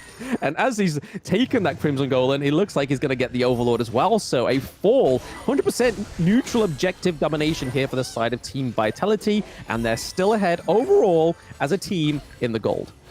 Yeah, and that's the pretty biggest one, right? At the end of the day, the biggest factor in that sense. But the Dream Robe, all the stasis, when not able to stay alive, he does get killed. Niap is going to get gone on. They're trying to get the return kill, and they do get it with the ultimate shell. On snipes him out. Yeah, making some gains. Both the teams, though, they are keeping that kill lead very much neutral between both of them, which I have to respect from Alpha 7. I mean, we know that Team Vitality have the likes of Dao, who was a KGL player as well, but Alpha 7 are holding their own for now. Yeah, they're holding their own. They're keeping it close, and that's pretty much what we want to do. I would say go to the late game, right? Try to slow things down as much as possible. Play your play style, which is going to be, let Fury, Almighty, and Valau kind of just hit people from afar. Yes, they're going to go in for this one. The Dream Realm, Danny trying to get him, throws out the bubble on. He's so low, but it doesn't look like they want to continue on as Dao is joined and scared everybody else away. Donnie's on the side. He finds Wen. He gets hit by the Taking Liberties. And it looks like Alpha 7 will just kind of try to find Dao, but this Crimson Golem is going to be contested. This is going to be an awkward situation. Awkward situation, and at the same time, Dao on the Dune is not the kind of person you want to be seeking out because he can just soak up so much damage. His team has enough time to get him because he knows that he's not like one of these squishier heroes that if he gets caught out, that's it, you're pretty much done for. The best thing about the Dune is that it can be like a foghorn. He'd be like, hey guys, they're on me, come and get me. I'm taking a lot of damage. I'm taking a lot of the abilities off of cooldown as well, which is another great thing for the Dune, just soaking up all those abilities from the enemy team. And then it just opens up a much better stance for Team Vitality to get in there. But right now, they're opening the side lanes and those T1s as well. And Alpha 7 don't have a turret to their name just yet. They were trying to actually make something happen. All 5 of them were running at them, but Wen kind of just slowed them down with the Taking Liberties, kind of pushed them afar, and they were like, actually, we can't commit for this one. But through it all, they were able to get the Tyrant on that one. So Team Vitality, understanding the limits, knowing how to play this one perfectly. The Unruly Blade forward, Danny's going to get Wind Slashed. He's got the bubble keeping him alive. But Dao continuing on, just trying to force out the mass more than anything else. And yeah, I think they're going to both walk away from each other. Both walking away. I mean, Dao started that fight, that 1v1 against Danny, 2 levels ahead. That's like, Dao is farming up. His rotations are on point, but there's the Dream Roll going in. Keke is able to get out of there alive, though. That's a good thing about the Mayin. You're able to, just as slippery as the Ali, just as displayed there by Almighty. Yeah, and you just saw a glimpse of that right there. Dao going with the Unruly Blade, finds Almighty, like you get out of position one time and Dao gets near you and gets you at half life, now you have to play a little bit scared. They've got the bitter farewell, the wind slash connecting onto Villau. He's going to be pushed back. Danny's still up, taking a decent amount. The Dream Realm keeps him alive, but KK on the backside finds Fury. You can't protect everyone as Almighty goes down as well with that wind slash. They're going to continue on, but Niap is now joined. He's got the nice little storm strike, does end up killing Muchen, and Dao still up in front, and he's not scared. That was such an extended fight as well. A fight on two fronts, but it was extended. But Team Vitality was like, hey, we've got the endurance, man. We can go for this toe for toe, bang for bang, as much as you want. And we're going to see it here in the replay. All started down by the Crimson Golem and then kind of took place between the T2 and the higher ground turret up into the Clash lane. And it was just all going in the favor of Team Vitality. Able to pick up the T2 as well as also having a great team fight in their favor. Dao's helping himself to the enemy jungle as well now. Yeah, he's going to stay up in front, and he gets away with this unruly blade. Dao. This is why he is so scary. He was an absolute monster on Fearless Esports, and you're seeing just why Team Vitality wanted him, because he has just so much control. He makes things so difficult as that jungler, and you force the enemy team to react to what you're doing. I mean, it's so smooth. I feel like he's playing on autopilot. He's just like, right, okay, we've just had a good team fight. We'll take a few turrets, get a bit of minion wave push right now. We'll go to the neutral objective, clear that up. And again, Danny going down once more. World is my they have the control. They have it. Almighty goes down as well. On will blow him up. And I mean, Team Vitality, that's what you want to do. The combinations and the stuns, the control that this hero, that this team has is just next level. All the unruly played, even on the front side. Nice connection on the wind slash with the 2. And they've got Niap again. They have the control with that, taking liberties, and Team Vitality are doing whatever they want. Yeah, most teams are so scared of taking fights at the beginning part, the base part of the the front part of the turret. Oh, the wind slash. He goes in. The middle he finds it. KK is going to set him up, and Fury's down yet again. Villau trying to stay alive with a thick inside the box, and even though he's under the tower, it doesn't really matter. They're going to go in back, and it looks like KK does kill Villau as well, and it's the matter of time as that Team Vitality will take game 1. I feel like that's the quickest game we've had already for day 1, right? They're 11 minutes and 26 seconds. Team Vitality put in their stamp on a clean game 1. I mean, it's not like they went for too many meta picks, right? Like, they were able to take a clean victory and not, like, waste away the Ogryn or take the Lung out or anything like that. They were just able to just pick a very concise draft and just basically go to perfection with the execution of the draft. Yeah, very well executed draft. A very well drafted team lineup as well. Like, everybody had a complement to one another. If somebody was going to get the control or you had the stun, you have other controls that kind of, just overlap on that, and then you stun lock them to death, and they had the right amount of damage. This is a really good draft by Team Vitality. Yeah, I mean, having the Dune there as the anchor really showed us it. We were talking about this in the drafting phase of this game 1.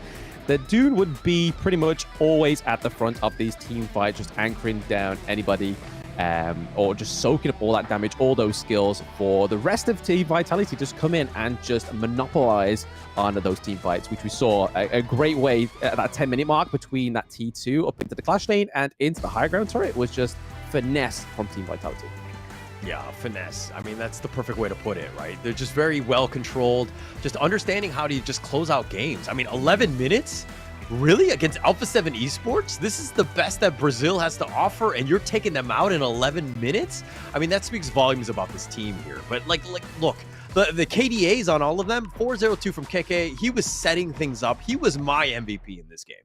Oh, absolutely. I mean, like I said, he was playing as if he was on autopilot. Like, he was just roaming around. He was making Dune look effortless. I mean, there isn't much effort you need to do with Dune, but that's not to downplay Dao's playstyle or playability. He was just able to just take this hero and ease his way through this game 1, just be able to rotate, get as much resources. He had the XP lead against Danny as well, and also taking those neutral objectives. I'm pretty sure Team Vitality went 100% in those team objectives takedowns as well, right? But here you can even see that not only does he soak the damage, he deals the damage. 337k damage dealt there by Dune.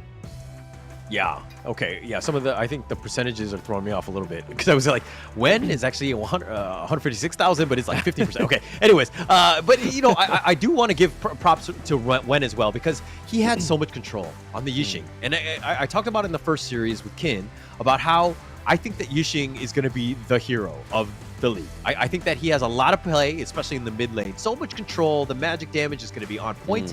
And it just kind of, and you play this hero and the gold graphs will look like this. I mean, absolutely. And there we go. You called it. MVP Dao Dao. He came through with a 207. Damage is 23%. Damage taken 39%. Pretty much, I think, probably the closest to 50% damage taken for the entire of Team Vitality. And then he's gold up by 21%, really keeping that goal lead, which we saw very early on within this match, right? The goal lead for Team Vitality was just always in their favor. Yeah, for sure. I mean, just going in, just setting it up.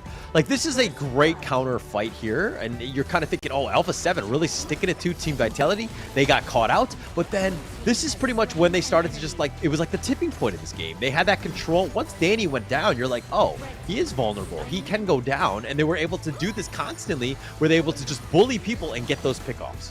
That's it. I mean, make the giant bleed, and then that's it. You can kind of have your way with whatever you want to do. You have no fear at that point. And Dao Dao coming from a team called Fearless Esports is really showing on Team Vitality that they are now fearless in their attitude of that game one. And it's been displayed perfectly here with the replays, right? You can just see just so much domination from the world is my board, and then Dao Dao going in always into these team fights under the turrets as well. Like, not just in between, not just in one turret, but between them and the crystal as well, right? Just taking shots. He's like, body for body. I'm doing stuff, and my team's just going to roll in with the minions just to clean up this game one. Yeah, like, KK diving the crystal, he doesn't care. He's just going to go in and just be super aggressive because he knows the rest of the team is just going to back him up. They have so much control. That draft was phenomenal. The execution, a next level. This is a very scary Team Vitality.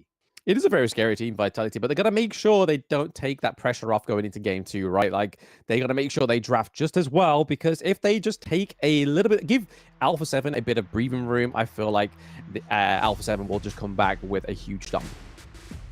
Yeah. It's going to be very, very impressive. But you know what else is impressive? Of course, our sponsor is going to be Infinix GT20 Pro, the official gaming phone, the sponsor of Honor King's Invitational Season 3. I'll play the rest, championed by you. 50% boost is coming to elevate your gameplay. Stay tuned. If you happen to be at the venue, you could try out the phone and see exactly how amazing this phone is. There we go. Infinix sponsoring us once more. I mean, I believe they were the sponsors of Season 1 and Season 2, if I remember correctly. So clearly there is something in this phone, something that these manufacturers do to make this gaming phone just perfect for Honor of Kings Esports.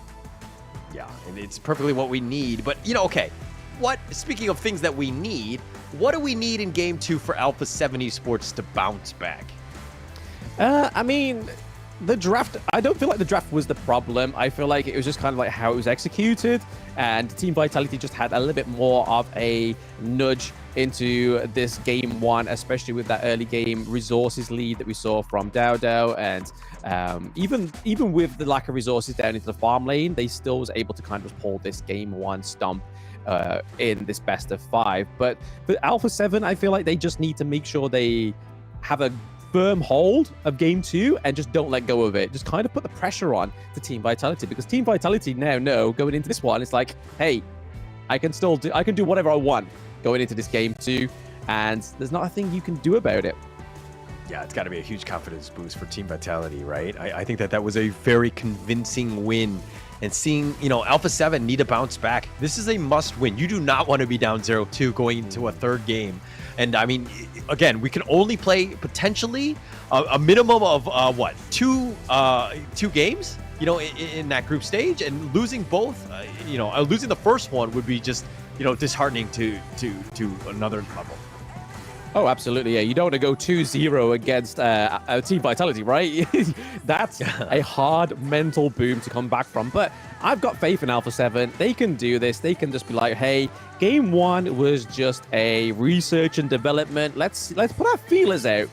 Let's see what Team Vitality can do, and let's see if we can mirror that in game 2, right? Yeah, it was like an experiment.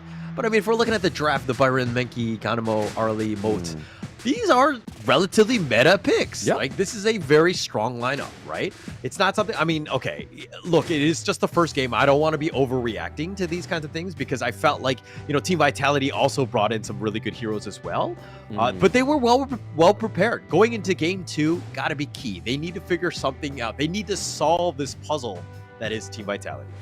Like you said, they had the components with the meta picks. It was just they weren't able to put it into practice, right? Like Team Vitality just did not give them the room to breathe. If they were mushrooms, they would not be growing. They just did not have anything or whatever they need to grow, right?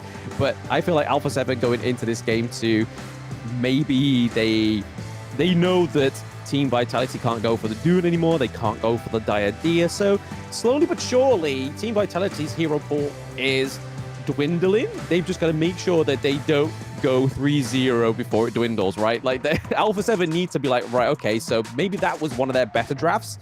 Let's see if they pick something a little weaker in this game too, and we've got to pick something a little bit stronger. But I'm not too sure what it is in terms of Alpha 7. Will it be something like the Kaiser and Dolia combo that we've seen in the Americas qualifiers? Will it be something like the Princess Frost into the mid lane? Because the Ganamo, even though Fury got double kill in the early game, just didn't seem to have the lead that they needed, right? Yeah.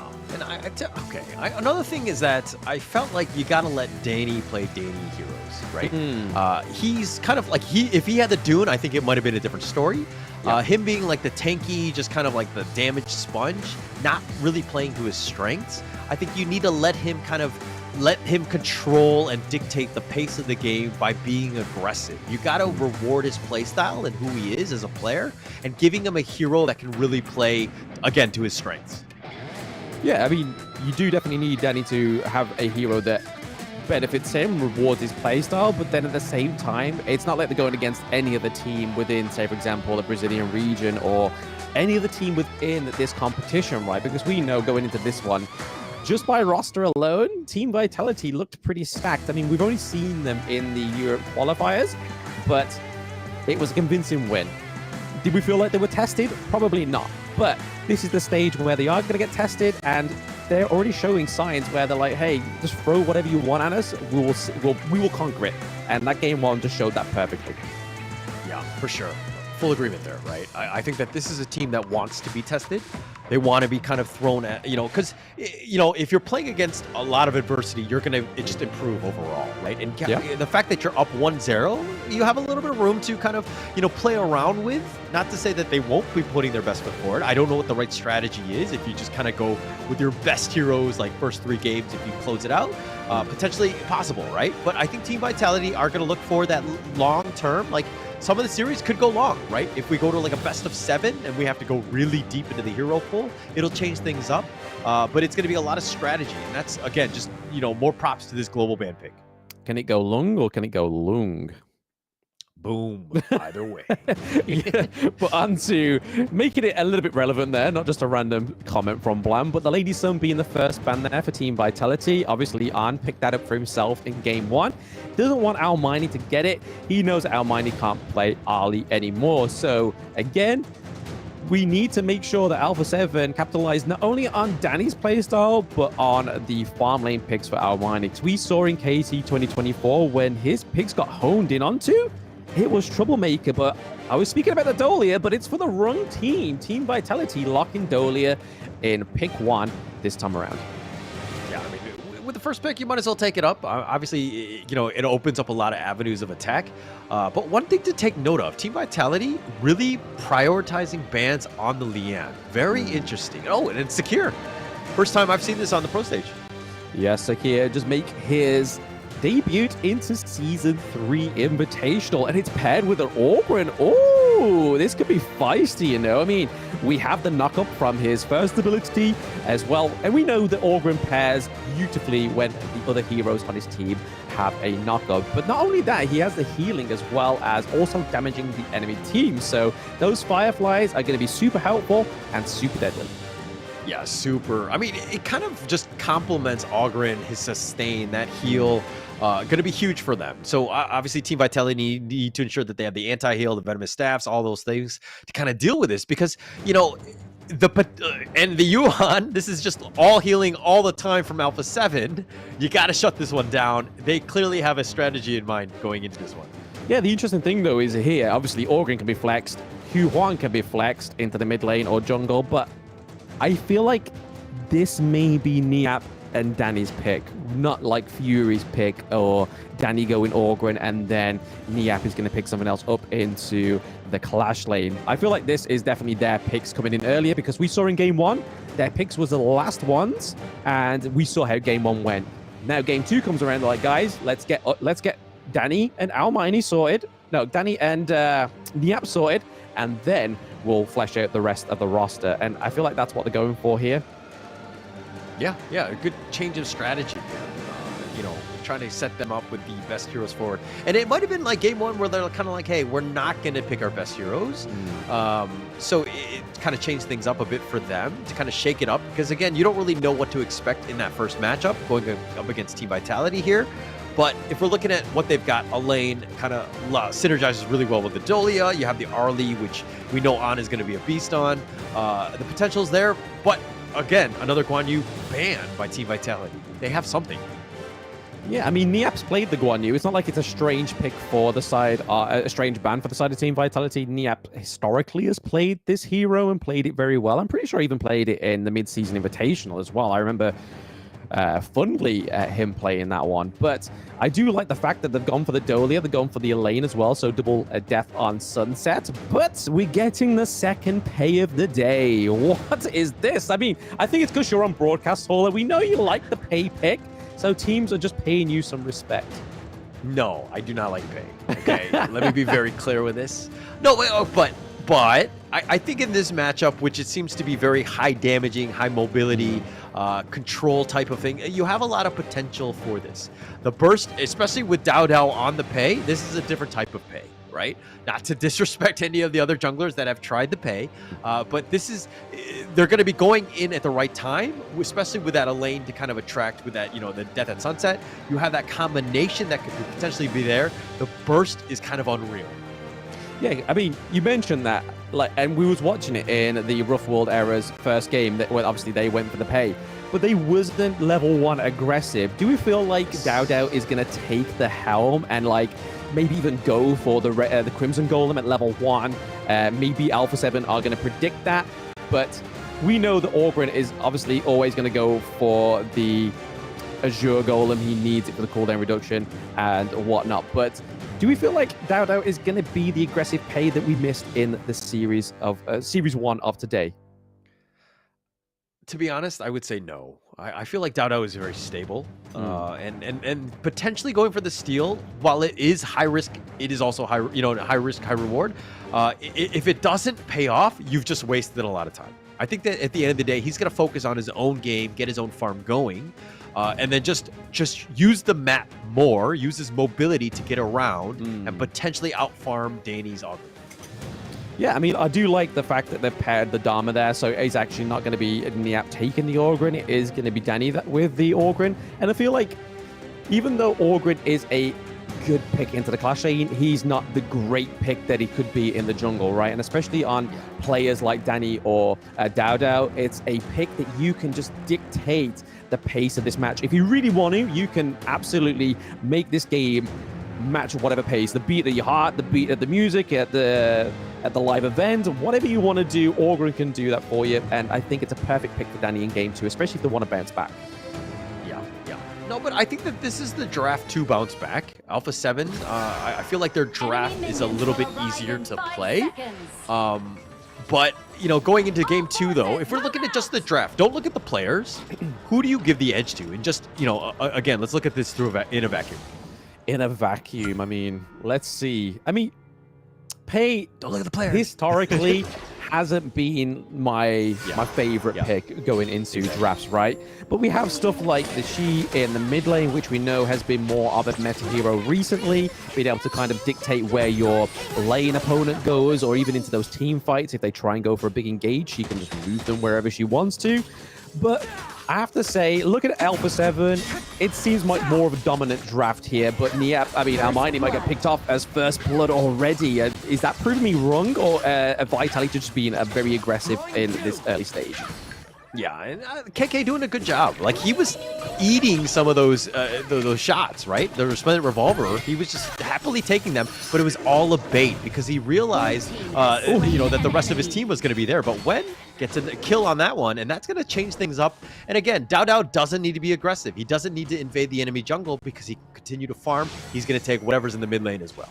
Yeah, his teammates in the lanes are doing perfect there. Like you said, KK going into this Season 3 Invitational was one of the star players that people were focusing on, obviously on like Honor of King's social media and stuff like that, and it's really paying dividends to that whole thing, right? Like, he's shown respect up into the Clash lane. Honestly, probably one of the best Clash laners that are in Season 3 Invitational, and we're only on day one, but I'm pretty confident to saying that for KK, especially being a new player on the global stage. Yeah, but he's playing, to the T. Like, this team is a well-oiled machine. I know it's only like a couple games that we've seen them play on the pro level, but look at the movements that they're making. They're making it very difficult for Alpha 7 to kind of get anything going. They find Almighty yet again, and we talk about how this guy is pretty much their lifeblood, and he's been focused. He has not had the space and time to farm. I mean, if they can't focus him in the draft, they've got to focus him on the Gorge, right? They have to put a stomp to Almighty at some point, at some perspective within this game. And they're doing it in terms of kills. They want to get the kills onto Almighty so he doesn't get the resources he needs. He doesn't get that attack speed limit that you need to get to with Marco Polo before you start building anything else and before he starts getting brutal. Proccing his passive as well. But I feel like Team Vitality, they might have the edge here, but Alpha 7 I don't want to call out just yet. I feel like they have some great late game, mid to late game team fight potential. Yeah, for sure. I agree with that. Almighty on the Marco Polo is definitely going to do his damage. He's going to be able to just kind of get there, but getting there is the problem, right? Yeah. He has just hit level 4. He's 2 levels behind On right now. And this is a world of hurt. He has not been able to farm. Look at On. Teleports to the bottom lane, sees that Almighty's there. He's going to make his life miserable with this 2-level advantage, and he's going to push him away. But Team Vitality making good moves across the map.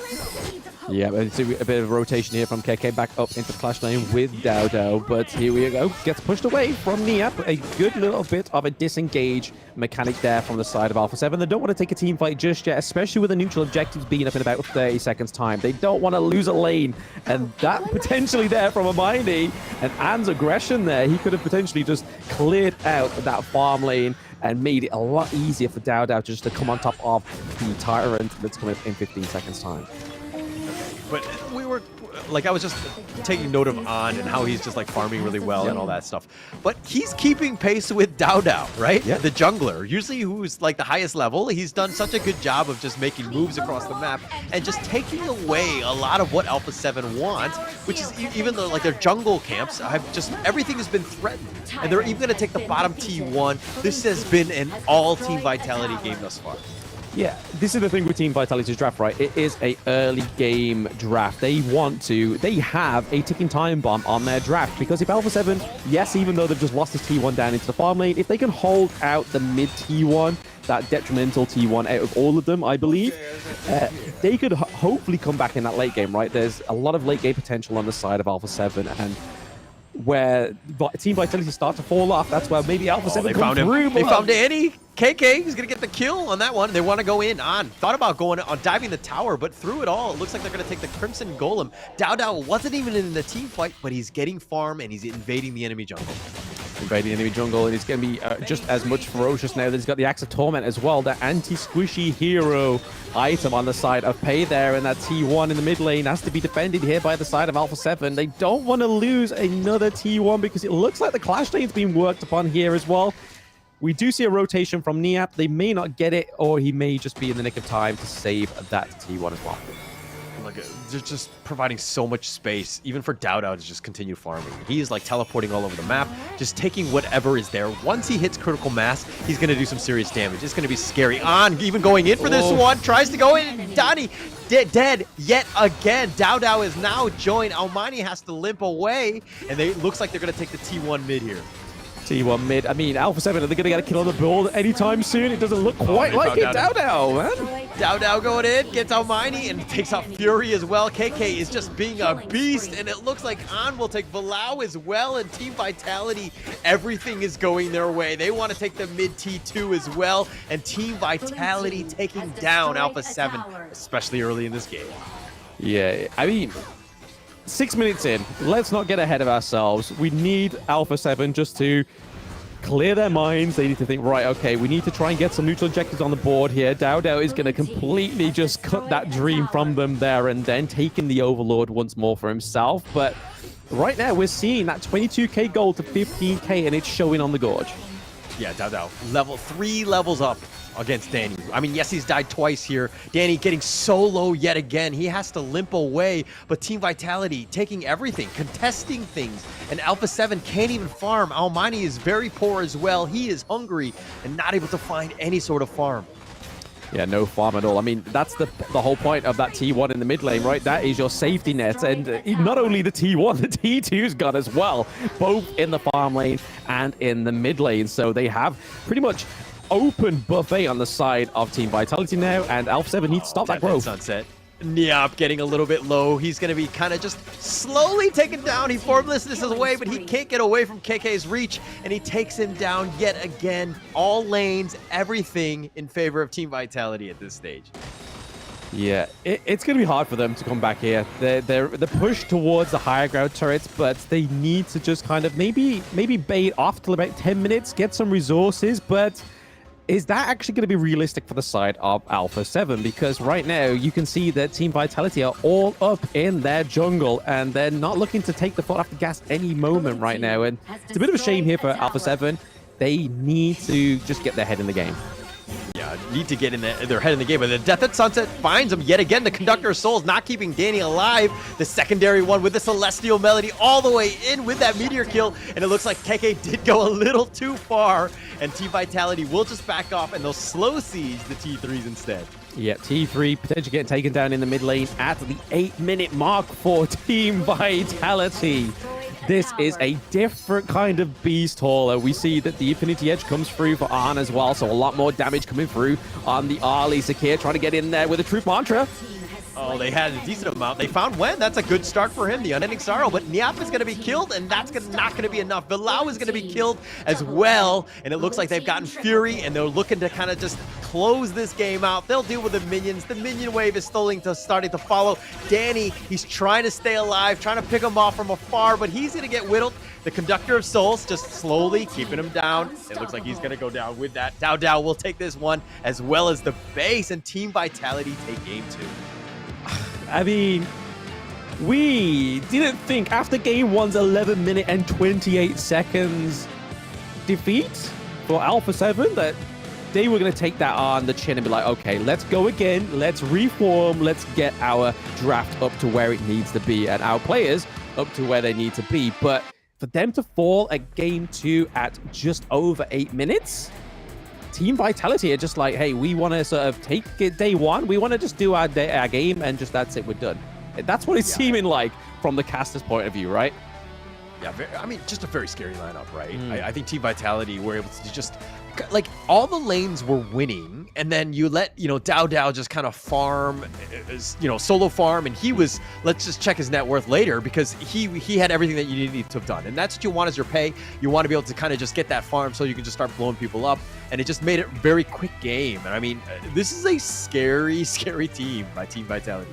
It is a scary team. I mean, going into this Season 3 Invitational, we had the idea that maybe because they haven't been together for too long, they would actually see some kind of struggle within this Season 3 Invitational. But we're already 2 games in, 2-0 against Alpha 7, quite a titan within the Honor of King scene, and it's not looking like Team Vitality are going to pull any jabs thus far. But like I said, let's look at the resources for Dao. I mean, he was so far ahead of Danny. I feel like Dowdow was going to come up with a crypto coin at some point.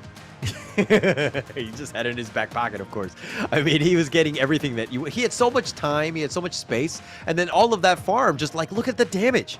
He had a 320,000 damage after farming for the entire day. He was so active across the map. He's exactly what you want as a jungler, and Danny not able to kind of get himself going. He was having to play a little bit more reactive because there was just so much pressure from Team Vitality. A lot of pressure. I think you put it perfectly there as well. Like, I don't think Alpha 7 are used to playing reactively. They're used to playing as they are the dominant team in the lineup, right? And right now they are showing that they aren't quite so dominant as Team Vitality, and that graph just shows it there. That huge wave of blue for the side of Team Vitality. Even the neutral objectives, once more, the key MVP for him, getting the neutral objective secured at every point of that game 2 is Dowdow with a second MVP. Is there nothing that Dowdow cannot do? Well, I mean, it's hard to find, to poke any holes into Dowdow because the rest of the team is just giving him so much space to let him, play to his strengths, which is to out-farm you and to out-damage you and to just blow you up. And I mean, look at, like, almost everything from the beginning. Like, look at this part where Almighty thought he was being aggressive, thought he had KK on the ropes, but then on coming out, you expect him to just come out with a gank, and they just picked him off. They were just doing they were making great moves across the map. Yeah, great moves as well. I mean, I feel like Wen on the She played very well into this as well, just absolutely moving the enemy team to wherever you want them to be as well. It was just clean, precise, and just knew what his team was wanting from him. He knew the demand and he supplied. Yeah, he took everything, right? He just knew exactly what was going on. Like, look, KK was a monster as well in his own rights. His death at sunsets were perfect. Like the 3-man there, and then he kind of just set it up. I think he dived, and he did die at this one. A little too aggressive, but I mean, throughout, he was making plays. You had to know where KK was at almost all points. Absolutely. But yeah, continuing on. Yeah, absolutely. I mean, that was just clean by the side of Team Vitality. But it is almost game 3 in this series already, which is going to be frightful for the side of Alpha 7. They definitely need to start pulling out all the jabs here. And even maybe their best drafts to date, they need to do something. They need to get a point on the board. They don't want to be going from day 1 and not having a single game on the board, right? Yeah, I mean, look, it's like, what, 19 minutes of game time in 2 games already, right? I think if anything, they want to get to like the 15, 20-minute mark. They got to slow it down in some way. Figure out a way to stymie Dowdow's growth, right? Yes. How do you just like, just maybe you have somebody mirror him in the jungle or something, just like maybe like Valau has to kind of, just to see where he's at, kind of slow him down, maybe contest Athena strat, something like that, just to kind of keep him on his toes. But you got to do something because whatever you're trying to do right now, the draft, playstyle, everything right now has not been working. Like I said, I think you put it perfectly in the post-game analytics there, that where Alpha 7 are just not used to playing reactive. They are used to just being in control of the Gorge, and maybe it's something they need to learn. And maybe this is the lesson, the harsh lesson that they do learn in day 1. And hopefully they learn it quick and go into game 3 and try and take a point from Team Vitality. Because right now, their hero pool is getting shorter and shorter in terms of meta-effective heroes. They've already lost the Orgren, they've already lost the Huan, they've lost Dharma, they've lost Modsu, they've lost Ali, they've lost the Monkey, they've lost Byron. There's so much that already Alpha 7 have spared at their demise. Yeah, it's... I mean, it's just more about the draft. Like, learning quickly, this is a, potential elimination game for them going into this one. Because, like, look, you're up against these, Team Vitality here, and then you have AG, waiting in the wings, seeing what's going to happen. And they might do the same thing that Team Vitality are doing to you. You need to react. You need to kind of show a little bit of a counter strategy in some way to figure things out. Because you got to get yourself in this series somehow. Yeah, absolutely. I mean, we know Alpha 7. We've seen the accolades. They have players within that team that were Season 1 Invitational champions. They've got players on that team that made it all the way to the mid-season Invitational, quarterfinals, semifinals, I believe it was as well. So there's potential. They just need to put it into play, right? They need to get it on the Gorge. They need to get it in the BP. They need to do something just to stunt Team Vitality. Yeah. They need to figure something out. And right now, I think it's not on like one single person. It's not on one player that's killing you. Everyone from Team Vitality right now are, surpassing you in terms of like the laning phase and the rotations and all of these things. Something needs to change. And it's not just, again, one player that's kind of killing you in this one. Yeah, no, you don't. You just want to stop Dodo, right? You need to maybe just. It's game 3, right? It's potential match point for Team Vitality. If Alpha 7 don't get that into their head and just think, you know what, we need to do something we haven't done before. Let's just go balls to the wall. Let's be super aggressive in the early game. Let's make Team Vitality play reactive.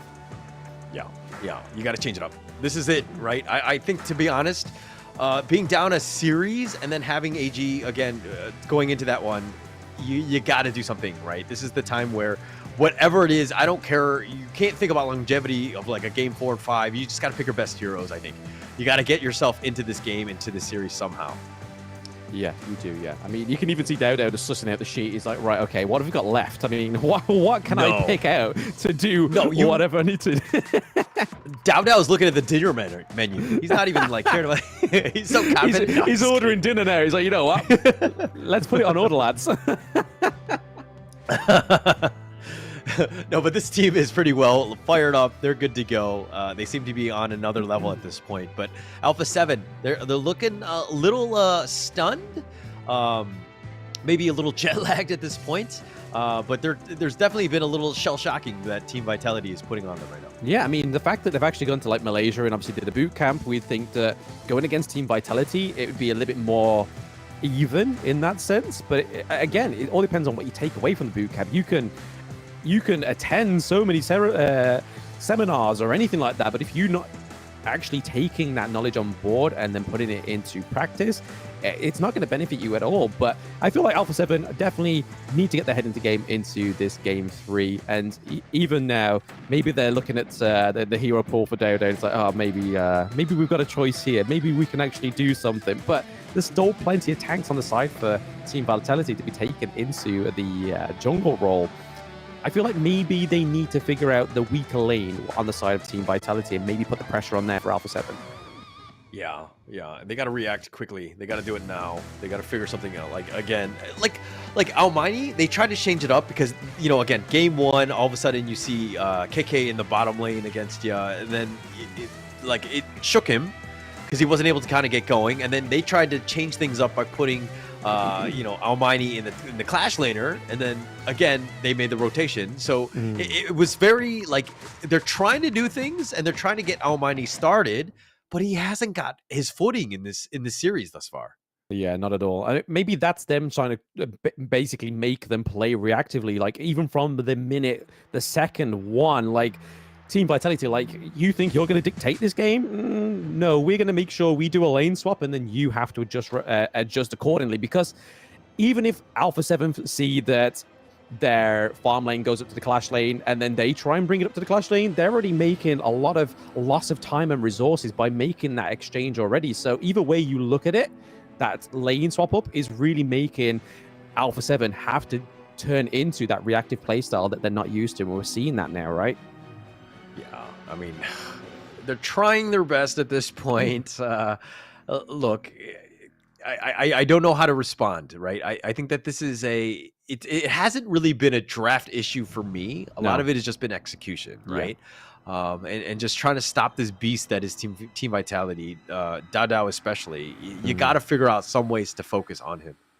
Oh, absolutely. I mean, I got thrown off there for a second there. I was like, why is Alpha 7 ban Motsu? I mean, they've already played him, but then obviously it's Team Vitality that could pick up the Motsu in game 3.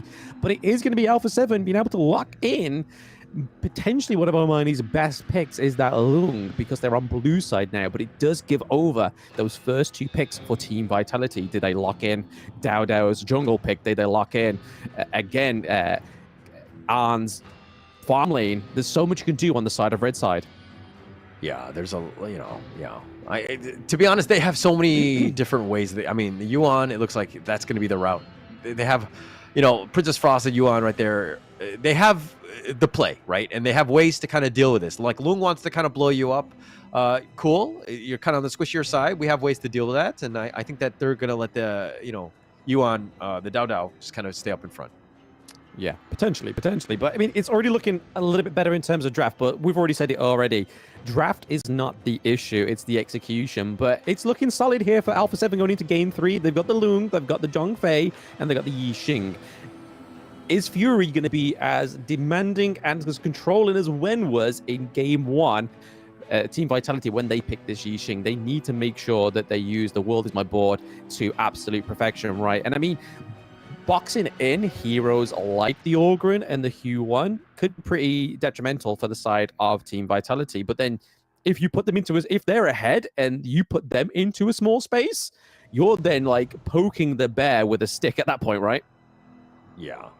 And you don't want to poke the bear, so to speak. And the reason why take away from day one. Don't poke bears. Yeah. I mean, Team Vitality, the reason why Yixing was just like really, really good and powerful with Wen using it was that they had the combinations. They had a lot of other stuns that really complemented one another, so that his world is my board is very easy to set up and kind of just controlling the battlefield. Alpha 7 right now, you have the Zhongfei, the Umbrella Outburst is just not enough, right? You need like the Dune or something that can kind of help combo with it.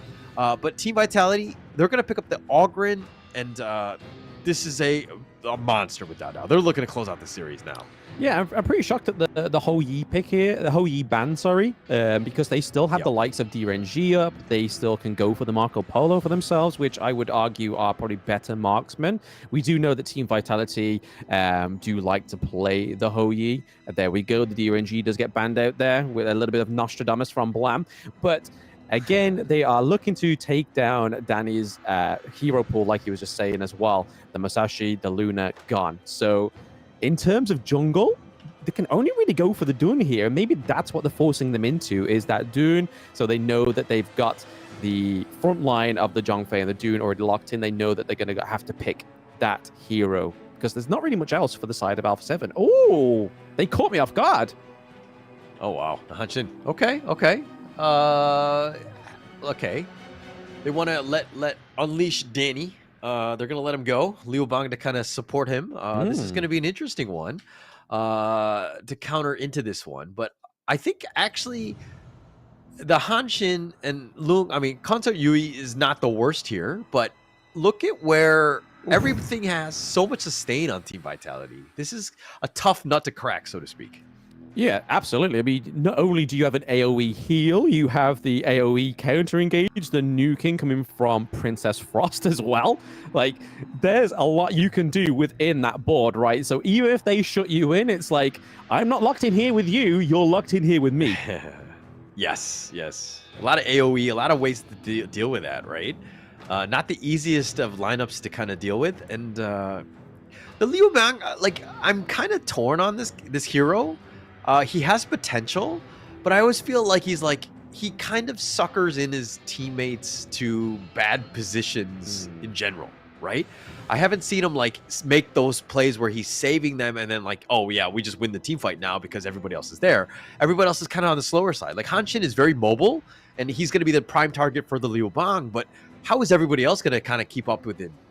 Yeah, there's not like any of the really high frame heroes within Alpha 7's roster, right? Like they're going to make sure that, or at least hope that the Hanshin's going to be like a single target pickup, right? And you can only really look at one single target to really try and pick up there, and it's the Princess Frost. But from how we've seen Wen play these other mid lane heroes, I feel like he can land those trick shots of like the Frigid Prison, like could really stop the Hanshin for even trying to get anywhere near this hero, right? Like this is looking very tricky for for Alpha 7, but I feel like they need to be aggressive with the Hanshin, and Niap needs to play this Liu Bang to perfection, right? Like that battleground command needs to come through at the right times. If that misses just like a second, that could be at the detriment of Alpha 7.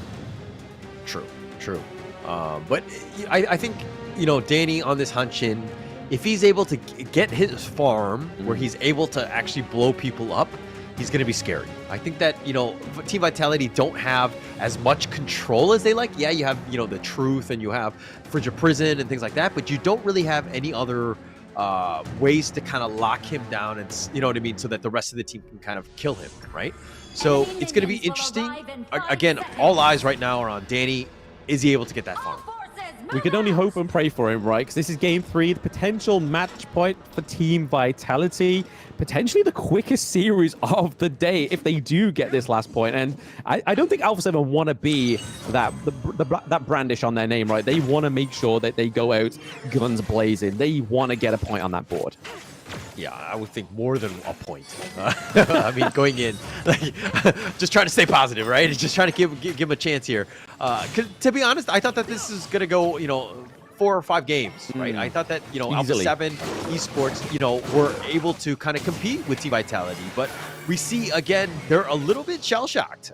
They haven't been able to respond in kind, and losing in 11 minutes and in 8 minutes in game 2, that's got to be really disheartening. Yeah, I mean, almost 2 games may have actually, filled out the duration of a whole game 1 of this first series of the day. It's scary to have that prospect in the back of your mind when you're Alpha 7, but I feel like they just need to shake that off. They just need to do a quick shake of their heads on stage and be like, right, let's get back into it. Let's get our head in the game. Yeah, and let Danny do Danny things, right? Let this guy farm. Let him carry you. He's the one that you got to get going. He has not been able to kind of find his zone as of yet. So you got to prioritize. You got to funnel as much farm to him as possible. Yeah, absolutely. I mean, Niap's actually having a much better part of the early part of the game, right? Like, he doesn't have as much sort of distraction up into the clash lane, which we've been seeing over the past few games. Hanshin, Danny here, maybe getting a 2v1. I mean, Keke is going to dance around a little bit. He's going to use the tower to his advantage to kind of defend here. He will hold, not really take too much damage on that side, but Danny leaps over the wall. He's going to be fine. He's going to be fine for now, but how fine is KK? Is he shook up? Do you think he's, getting a bit of shell shock there? Like, oh, maybe we have seen a bit of feistiness from the side of Alpha 7. We've got to be careful, guys. Let's not poke this bear. No, I think he's going to be fine because the matchup for the Liu Bang, the Dharma, I would give the edge to the Dharma. He's, as long as he doesn't die, he's going to get his farm. And later on, it's more about his control, his initiations, which are going to be judged more so than just his actual damage counter.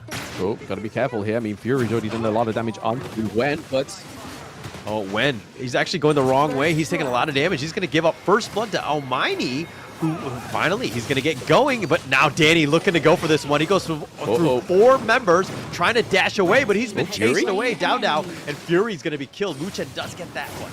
Yeah, that was a great way of Team Vitality actually just making sure that went in their favor. Yes, they lost Wen, but then they were able to pick up Fury for themselves as well, and just splitting apart that team fight really stopped them trying to utilize Fury on the Yixing there. So really well played there by Team Vitality, but nice to see that Alpha 7 are finally getting those kills on the board. And here's that replay. You can see that Winter is coming in the backline, was really there just to kind of try and slow down Alpha 7 from collapsing onto Wen, but it just wasn't quite enough. The knockup Wen. He's going to get ready to Flaming Paul, but he's going to survive. Danny's not going to be as lucky. He's going to get guillotined. Balau trying to get over the wall, does not have that cooldown ready. He's going to fall as well. And Team Vitality up 3-1. Yeah, double kill going over to Dow as well. Not necessarily where you want those double kills going over to, right? Especially on the Ogren. Yeah, he's definitely finding ways to get in, being aggressive. Dow, how do you deal with him? They have 3 members, and Danny's like, come on, man, that's my farm. Yeah, I taxed that one. That's mine. Leave that alone. And I mean, they might make way here onto their Azure Golem here as well. I mean, they're already there, so they may as well make their stamp, but we do see Danny go in. Does he claim it? No, he does not. He does not get the smite, but here's the Battlefield Command looking to turn this around. Yep, going in for this one, but now he has to flash back under the tower. He's going to be dove under. Dow continuing to just reign supreme, do some damage. He's going to back off. The world is my board, just kind of slowing things down, if anything else. And Team Vitality will just back off at this point with Danny limping away. Yeah, it's the only thing that ultimate could really do right was just to slow things down, because everybody else was looking pretty much battered and scarred on the side of Alpha 7. Like, Danny was pretty much almost low. He's had to run all the way back to base rather than recall. And this is now set up, that neutral objective going over once again for Team Vitality, really stepping up the pace. And just the complete focus for these neutral objectives, Team Vitality are showing a lot more sort of furiously compared to the other teams we've seen today. Yeah, they've been very aggressive with those things, trying to take it out. I mean, there's a reason why they're up 2K and closing out games in like 8 or 11 minutes because, you know, it's all about those advantages. It's the baby steps of just getting yourself a little bit of farm to get to do the damage, right? Yep. And they've done a great job of that. They've focused a lot on Almighty. This game, it's been a little bit more quiet, where Almighty's kind of gotten a little bit more space. I mean, he did get first blood, which is a huge boom for him. He is losing in terms of the farm, though, to On. So that's something to take note of.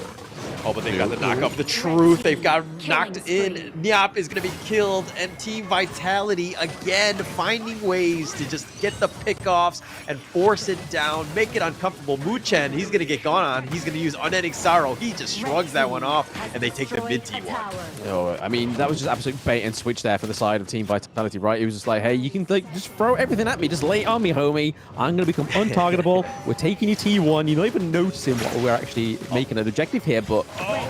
When does get the pick off. Oh, but the Battlefield Command, not enough to keep him alive. On over the wall. He's going to be chased by Danny and Nyap. Oh, and he just flashes over the wall, and On starting to style on him with the protecting wings. Yeah, that physical immunity came in clutch there. It's such a great thing for Consort Youth there. It's just so good when you're having a team fight and they think, all right, let's jump on the marksman. It's like, I got physical immunity, brother. Like, you're not going to do anything to me. I'm going to get out of this scot-free. You're not so lucky, but... Again, what, 5 kills to 2 right now? They're 20k up to 16, maybe a little bit more here. Oh, they're trying to go for more. The world is my board. Oh, taking liberties. That was a pretty good one. Yeah. Connecting onto 2, but no real follow-up, no damage. And Danny is 2 levels behind Dao Dao. He's starting to struggle.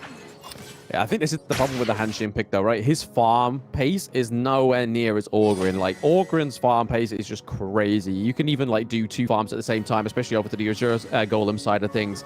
But for Nongshim, he has to kind of or do it one at a time, which is not as good. And it's clearly showing here in terms of XP and gold. Yeah, he's got a huge advantage. I mean, Dao Dao's still up in front. He's not scared. Like, he gets gone on. He's just, like, healed back to full in a second.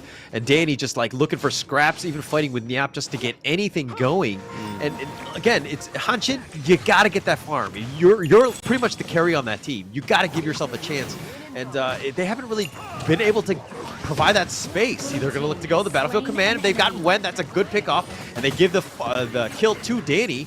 But here's the Conductor of Souls, going to just kind of go over the wall with the Path of Passing. Tries to go in, but with the minions not there, it looks like Team Vitality are going to just kind of hold off here.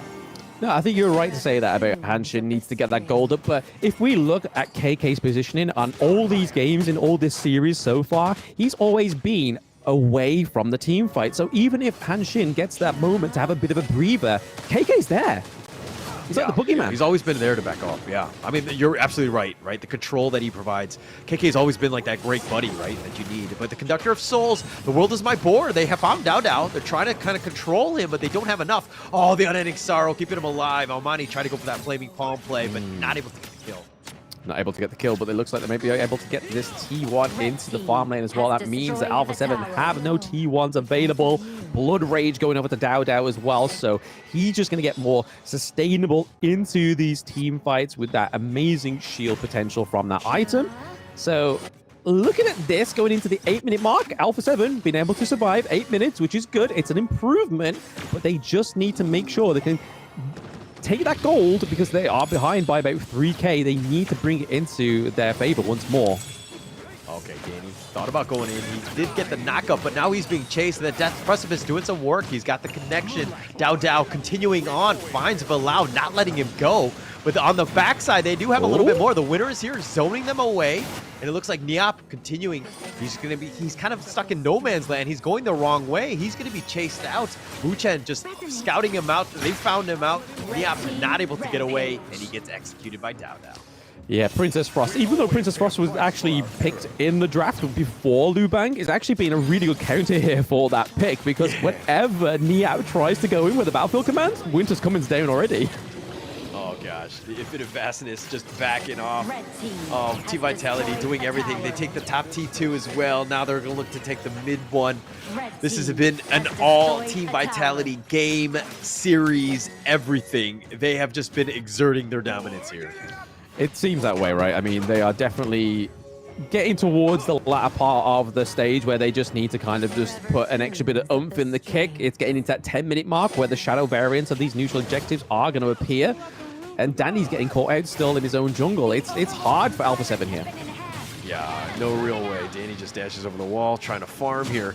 Not to be facetious here, but do we celebrate Alpha 7 surviving past 11 minutes in a game? Absolutely. It's progress, baby.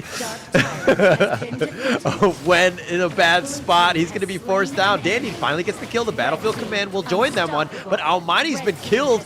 What else do they get in return? It's a double thus far for Dao. And Danny still trying to stay alive, trying to stay away from Dao more than anything else. Yep, dashes over the wall, the path of passing. He's going to use his terrain hacks to go in. The Conductor of Souls under the tower. He's not scared. They're going to kill Niap as well.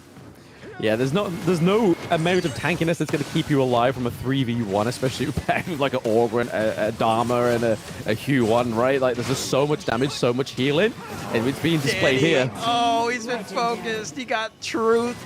Oh, KK just repositioning him, and Danny's in a bad spot. Now they're going to take the mid T3. Almighty is now here. Flaming Palm, not enough damage to get the kill. Almighty has not been able to get those pickoffs as of yet.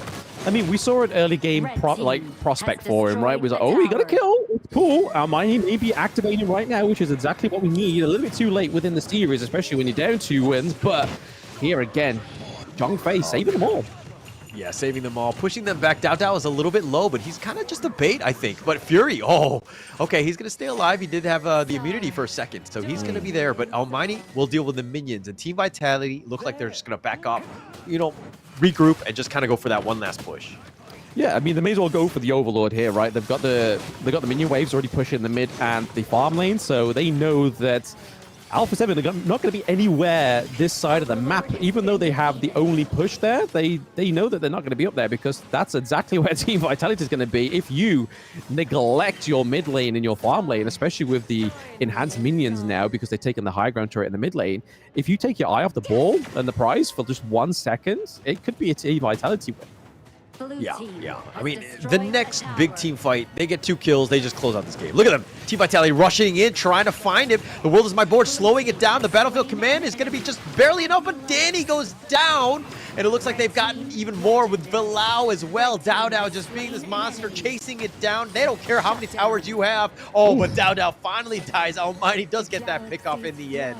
So if anything, they've gotten a 2 for 2. Yeah, nice final defense there for the side of Alpha 7. Maybe it's enough to try and keep them alive. They're able to get that T1 down into the farm lane as well. So it's little glimmers of hope, I guess. But it's just, can they defend at this point now? I mean, Dao been taken off, KK been taken off. Can they make some kind of monopoly on the side of Alpha 7 knowing that Dao is down? I don't know. I mean, the net worth is just huge, right, in favor of Team Vitality. And if anything, that was just kind of like an over-aggressive way to just kind of get those kills and go in. Like, it was a little unnecessary. You probably could have backed off at any moment, and they were a little bloodthirsty in that sense. But they have such a huge lead that it's not a problem, right? They can just kind of, they can regroup, they can go back in and realize that they have a little bit of the, dare I say, of a head start to kind of, or of a lead to kind of give up if they wanted to. Yeah, I mean, they could, right? They could, but we get into what would we consider a late game for Team Vitality. That 13 minutes and 30-second mark, right? High ground turret with the Clash lane. They need to do everything in Alpha 7's possession to try and keep it alive. Oh, gosh, yeah, but no real chance. Niap, he's going to be killed here. They're going to chase after them. They've got Fury. They're just taking down everything. The infinite vastness all the way back into the fountain, if anything else. No, yeah, he's going to just kind of back off. All 5 members of Team Vitality still alive. They're going to force it down, get those kills before they get on out of there. They take out Danny one last time, as well as Almighty, and they will take the base, and they will take this series. Yes, a clean 3-0 for Team Vitality, and not quite the performance we were expecting from Alpha 7 in Season 3 Invitational. Is this Alpha 7 kind of having pre-show jitters before going against All Gamers Global, or is this Team Vitality's love letter to All Gamers Global saying, hey, bring it on, baby? Yeah, I'm pretty sure it's the love letter, right? It's always the love letter whenever that's an option, right? No, but Team Vitality really just showing up. This is one where you knew that this team was going to want to prove everybody wrong, right? Dao was on that revenge tour. He was, what, 5th and 6th with Fearless Esports in that championship. He wants to definitely make a name for himself. This is the opportunity. This is the team. This is everything is going their way, and they're going to make a name for themselves. This is a very scary Team Vitality. Very scary. I mean, they've had a great day one performance, right? But this is definitely how you want to start off a group stage, especially when you've only got the matter of 2 matches, 2 series to play in this one to get into the knockout stages. But I feel like hopefully Team Vitality is not showing too much to their opponents, their future opponents, that is, because if they're going sort of like full balls to the wall, which it didn't seem like it. The drafts were great, but it's not kind of like, oh, we've not shown our pocket picks. We've not shown kind of like anything that they may not know. So they still have the hand of the unknown going into their last series of the group stages, which will be against All Gamers Global. Yeah, and I mean, to be honest, I even think that the draft, everything about it was kind of like, it's pretty stock standard. This is like the traditional, this is like you give Dao Ogren and everybody, like the Dharma, the Princess Frost, like these are like classic picks by this team, right? It's nothing, there's no surprises here. They were looking to close this game out. They knew how to do it. And I think if anything, you have to beat Team Vitality once or twice to see how deep they go. Because right now they just need to show this, the same 15 heroes and just close out series 3-0. Yeah, that's it. I mean, maybe there's a lot more. I mean, that sheet that Dao was looking at on stage looked pretty stacked, but if we look at Vitality, the only time they started dropping deaths was towards that latter part of the game. Even Dao going 10-1-6, 12k gold against Danny's 8.4k. In the whole of this series, Dao has just been miles ahead of Danny, unfortunately. And even though Danny has been revered as such a titan in that jungle role, Dao has been like, hey, I've got to show you a few things, buddy, before you can take that title once more. Yeah, like double the damage, double everything, right? Like, and on also with 50, what is it, 540,000 damage? Like, both of these guys, and Team Vitality is looking to be that well-oiled machine. They're in sync with one another. Their coordination has been great. My only concern is when, like, it's looking very positive for Team Vitality to move on to the knockouts. I don't want to jinx them, but they looked very strong. And, when you're going into the top 8 and you're seeing other teams, how resilient are you to some of those other teams when then now you have to go through a game 4, a game 5 and 6, all these things which can kind of really test you.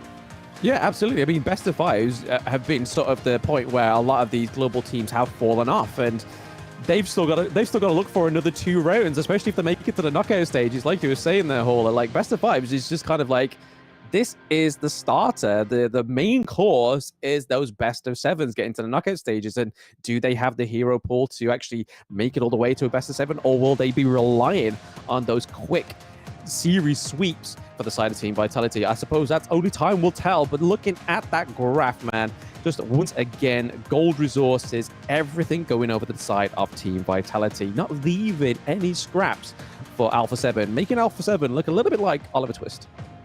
Yeah, no real chance, right? Alpha 7, just no real way. I think that they were kind of completely blown away. And again, it's been the Dao show throughout. Give him his 3rd MVP in a row. Just completely dominant here. 10-1-6. What more can we say about Dao? I feel like we watched across the board, but this time around it's just like Dao's like, yep, and another one, and another one. Yeah, you know what? I'll do even better than the last 2 games. I'll get 33% damage taken, I'll do 10 kills, 1 death, and I'll do 25% of the gold. How does that sound? And then takes MVP again. Yeah. I think that, of all teams that are just kind of watching into this game, I think you have to be very scared of what, Team Vitality can bring. I think that you have to slow Dao down in some way. No team has really been able to figure that one out just as of yet. But, it's still a little early, don't get me wrong. But Alpha 7 Esports right now, just on the back end of this one, a really tough series for them. Yeah, absolutely. I mean, we saw Dao in Fearless Esports. He was an absolute monster then, but it seems like it's even ramped up now. Like, I don't remember being this impressed by Dowdo in Fearless Esports compared to how impressed I am now with this roster with Team Vitality. Because I feel like he's not just the key motive, even though he's got MVP 3 times. It's definitely given prep over to the likes of KK and Wen as well. And then Arn just being able to just kind of like hold his own down into the farm lane. I feel like it's just a whole roster change. Like there's a team effort there, but even though Dowdo's shining the brightest right now, it could be any moment for these other players to shine even brighter. Yeah. It is about the team, right? It's just kind of everybody else has been kind of setting up for Dowdo to do his thing, right? He's been great. Everybody was contributing. Yeah. There was not a single player on that team that was just like, actually they kind of messed up here and there because everything was so clean. Like this game, I mean, maybe if I'm going to go Asian Dad, I think it probably could have ended in about 11 minutes. That's my only feedback for Team Vitality. They could have closed the game out. I mean, they threw a little bit, but other than that, it was almost a flawless game. I mean, I don't think I have the privilege to go that, but I mean, I'm not too sure what even a British dad would do at this point, to be honest. I mean, it's like, hey, go longer. Maybe. Set the landers even lower, maybe, but there we go. But Team Vitality taking a clean 3-0 against Alpha 7 was something we didn't expect going into the Season 3 Invitational, but Team Vitality are clearly being the team of unexpected things, right? Yeah. It's take down this name because Team Vitality, they're not going away. I think that this is going to be even AGs were probably like, whoa, now we got a dog. we got to fight this guy. Like we got to figure something out. We got to get some sort of strategy because this is a very strong looking team and it's very scary at this stage. Yeah, I think all gamers global just need to make sure they don't bring any sticks to the bear. They need to bring another bear to this bear, which is Dowdo, right? They need to make sure they are able to match it on every strength. But I feel like how they performed in the Malaysian qualifiers getting to this point, I feel like All Gamers Global going against Team Vitality is going to be a heck of a series. Yeah, I can't wait for that. I actually got to see what day that is happening. I actually don't know, but that one is going to be a great series. Absolutely. Oh. But then again, Alpha 7, they need to try and make sure they put some claim on their name going against All Gamers Global because they only have one more series now in the knockout stage. But when we saw that group stage draw, Group B, we said was going to be such a hard group to even try and climb out of for any of these teams. And Alpha 7, unfortunately, there has to be a loser. And Alpha 7 right now is showing that. Yeah, unfortunately, someone has to go home, right? There's not a whole lot of opportunities. There was only two matches or whatever, kind of getting yourself into this one. And losing that first one, it's got to be heartbreaking, but you're still not out of it. You got to ensure that you win out that second match. But that said, let's talk to Team Vitality. We're going to have an interview set up and let the host kind of, let's see what the thoughts were from Team Vitality. We are joined here by the mid laner of the team. Wen, hello. Hi. Yes, the microphone. You feeling good? You good? Yeah, all right. Okay, I think I'm going to start off with the first question. We don't have any clean series yet. This is the first one, right? Now, Wen, we do know you have a shot of being a champion based on your performance. Who do you think will be the biggest rival for you, or the hardest team for you to get that championship? Maybe AG or Nova. Can we know why? Nova, maybe. Why? Which one? Why? 没关系，你可以用中文，我帮你翻译。可能是网上他们说的，就是说 AG 和 Nova 是两支很强的队，所以说，但不过我是更倾向于 Nova， 就是说他们比较厉害一点吧。Oh, so they think that because Nova and AJ has been known for how their prowess is, and they feel like Nova right now is super strong, especially with this current meta right now. So it really suits them so well. Okay, so thank you so much for that win. Now this time, you have your fans watching all over the world. Is there anything you want to say to your fans watching the games right now? 对你粉丝，你有粉丝，我也是你的粉丝吗？那你讲中文也可以，我帮你翻译。可以。那谢谢大家支持，然后就是说为这个，谢谢大家为这个这个战队支持小蜜蜂。虽然说我们都是第一次参加，除了那个打野叨叨，那也请接下来为我们支持。So they want to thank everybody that's been supporting them, and they've been just recruited down as well. So everything in Vitality is quite fresh and trying their best to bring that A game, and hopefully you keep supporting them as well. All right, so teach me a little bit of Chinese here. 谢谢 means thank you, right? Yeah, 谢谢 谢谢. Thank you so much, Wen. I think that's gonna wrap things up now. Yeah, that's it. Actually, thank you so much to Wen here, mid laner for Vitality. Right now, we pass it back to our casters. So HOK, okay. There we go. We heard it from Wen there. He's definitely looking forward to going against Team Nova and AG Global, which we probably thought about this for most of the teams in this Season 3 because previously last year, it was Malaysian teams winning those championships and those tournaments. So they want to dethrone them. And I mean, they have every right to want that victory, right? Yeah, that's probably the best part about Season 3, right? Where the top 3 from the championship didn't even qualify for this one. Yep. And so this is pretty much anyone's game. I think that they were targeting Nova Esports because, again, coming out of Malaysia was the top dog. This is one of those ones where you want to kind of dethrone them. This is they're your number one target, so to speak.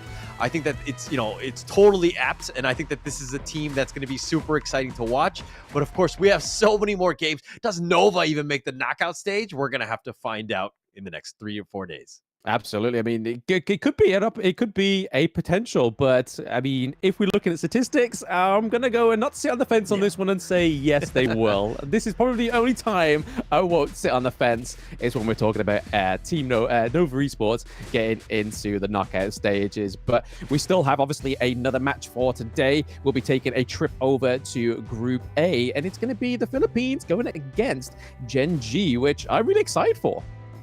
Yeah, actually, that's going to be super exciting too, right?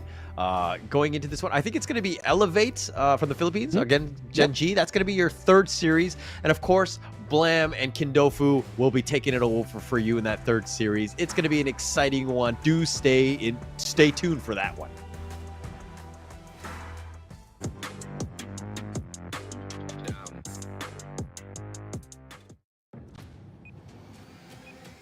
Which is the snake? I found it! The red wire! Don't snip the red wire!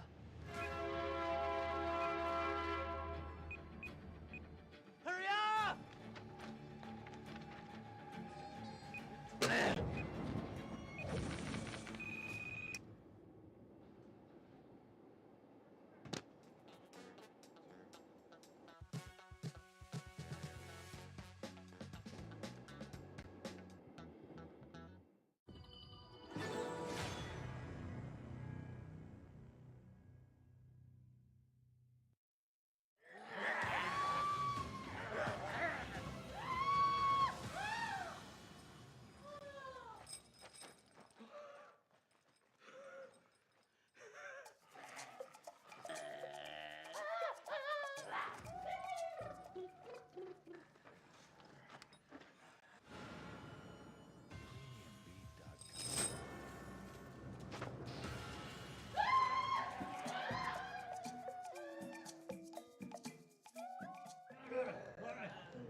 Defeat.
Hello guys, I'm Gen.G from Team Elevate, and for today's videos, we will be doing some Filipino snacks with... Hello, I'm Viral from Kagendra. Hello, I'm Dalhan from NG Global. Hello, I'm Xian from Esports. The first one is turon, guys. It's called turon. It's dessert. Inside is banana. How's the taste, guys? Banana. What's your rate? 8. It's the second one. It's called lumpiang toge. Lumpia. How's the taste, guys? That is good. Actually, Indonesia also have the same Similarities same, here. same Similarities. food, same name. Lumpiang toge? Yes. Oh. How about you? Oh. No vinegar is better than with vinegar. Vinegar. In Indonesia, too, we don't use vinegar. Oh, but really? I think using the vinegar it really adds the 7, 5, 6. 7, 5, I 6. think same for me. 7, 7, 5, 7. So this is the third one. This is called Ilocos empanada. Like I'm eating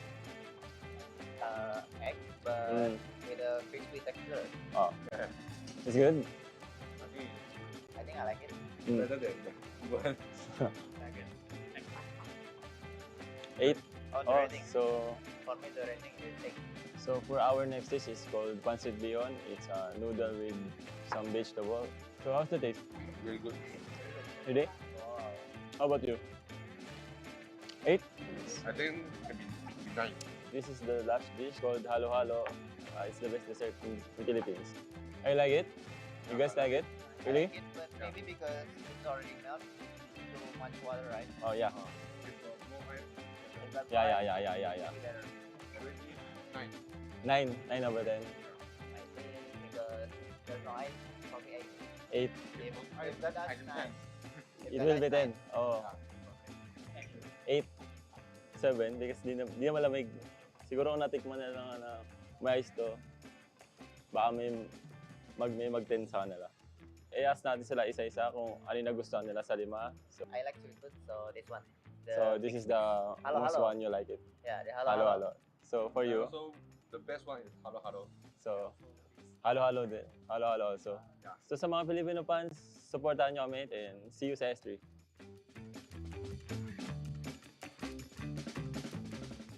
Bom, meu nome é Daniel, sou o jungler da Alpha 7 e meu nick no jogo é Dani.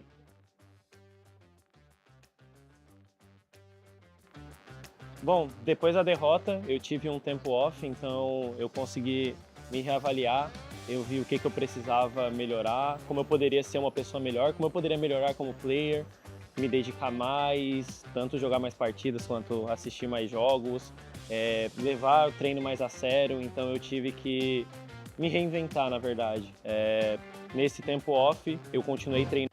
Bom, meu nome é Daniel, sou o jungler da Alpha 7 e meu nick no jogo é Dani.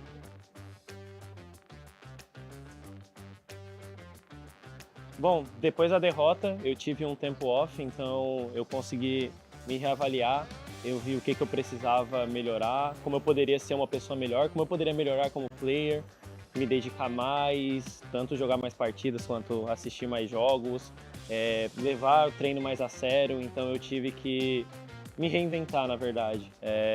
Nesse tempo off, eu continuei treinando todos os dias, então eu acho que apesar da derrota, hoje com certeza eu sou um jogador muito melhor e mais preparado.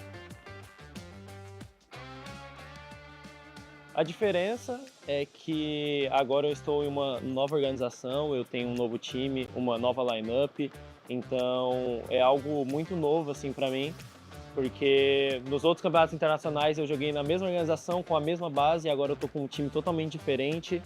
E bom, a nossa preparação também foi muito diferente, foi a primeira, como eu falei antes, foi a primeira vez que eu fiz um bootcamp, então eu estou bem animado para esse campeonato, eu acredito que a gente tá bem preparado e eu tô bem ansioso para mostrar isso no stage. Bom, eu não sei na verdade se é um super time, mas a ideia desse time, desde que a gente montou a lineup, era sim conseguir montar um time muito forte para conseguir competir internacionalmente e conseguir colocar o Brasil no topo novamente. E como você falou, a gente não perdeu nenhuma partida no qualifier. Acho que foi muito por conta da nossa preparação e a gente se preparou muito bem, treinou bastante e espero que a gente consiga manter os bons resultados, porque acredito que essa lineup tem muito potencial e a gente está treinando bastante, então espero conseguir executar isso no campeonato. Bom, no último campeonato internacional que eu não consegui participar, o Brasil não conseguiu ter um bom desempenho e eu fiquei muito chateado com isso. E agora que eu estou de volta, eu não posso aceitar que o Brasil não tenha um bom resultado novamente. Então eu vou amassar a Vitality e vou amassar a G também.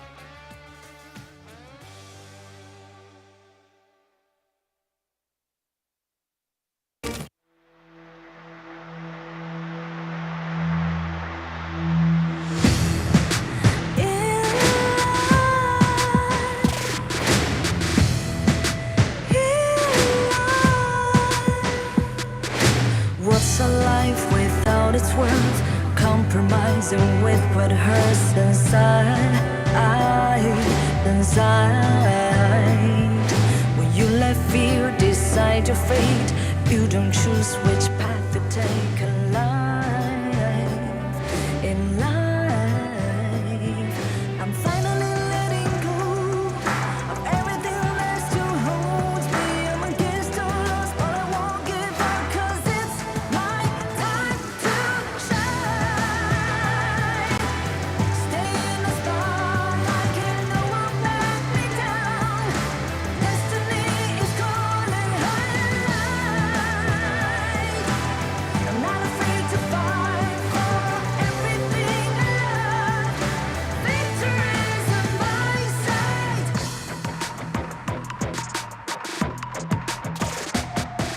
The more we lose, the more we gain. The more that nothing stays the same in time. Can't love ever, can't forget. What you see is what you get sometimes.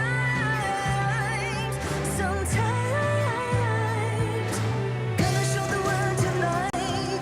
The light that shines inside us. We're against the odds, but we won't give up, 'cause it's our time to shine. Standing in the spotlight, can no one back us down. Destiny is calling high. We're not afraid to fight for everything we love. Victory's on our side. Takiki takiki takitao. Takiki takiki takitao. Takiki takiki takitao. Takiki takiki takitao.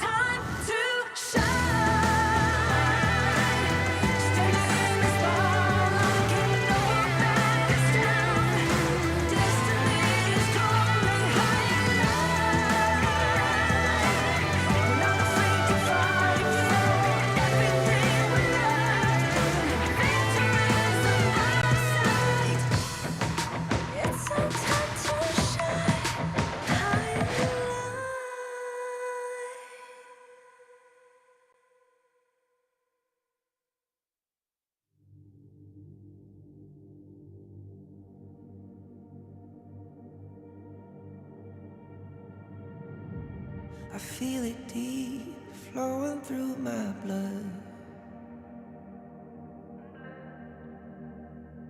Rising up to become someone. And taking it all on my own. What a sweet victory. And taking all of my control. Awaken something deep in me. Like flames, feel it burning inside. Take a hold and pursuit of the prize. I've been told, ain't no way to survive. Keeping all of this fire that's locked up inside. When this is the time, enter the ring. All those mental chemicals doing their thing. I got flashes of battles inside of my dreams. I was made for this moment. At least now it seems like it's time to come face to face with your fear. Been battling reasons for all of the years, and I learned how to fight them with style and grace no one's ever encountered. You say it's amazing. I'ma come out swinging when they open the gate. Go ahead, call passion, I'm calling it rage. I'm taking what's mine like I already own it. Watch but don't blink, going here to the moment. The sky rained down. Here's to the madness that's all around. Go on, tell them who you are, you are, you are. Go on, tell them who you are, you are, you are, you are. Here's to the moment.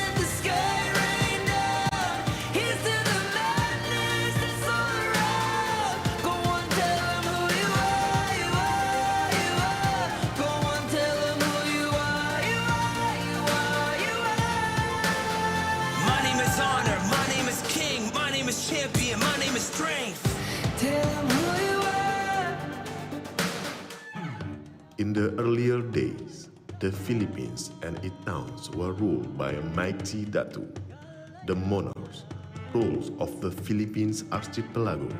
To become a Datu, one must have wisdom, exceptional leadership, and physical prowess to win battles and climb his honor.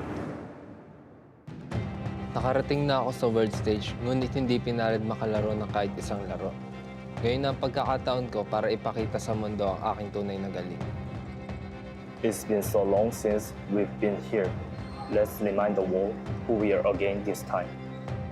Nós aprendemos muitas coisas com as nossas experiências internacionais. Dessa vez, vamos ganhar tudo.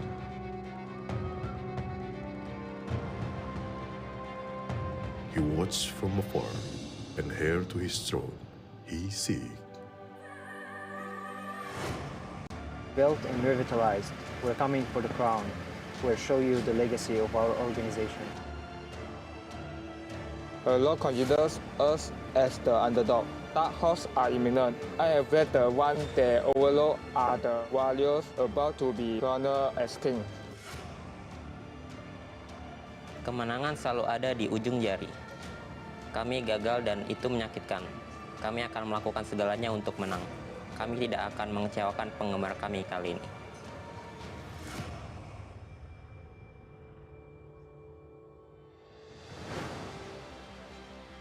We aren't called elevate for nothing. We rise, we ascend, we never look down. We have recruited this team. We are coming for the crown, even though we are new. We are now back in the world stage and we remind everyone who they need to be wary of. We are coming for the crown. Our country has always won the title. It won't be different this time. Come and try if you want. We the White Cup, rush but smart. The cards we play will be unpredictable. Time to show them what warriors are made of. To represent your country is an honor. To serve as its most outstanding warrior. We promise to never disappoint. We will win and make our homeland proud.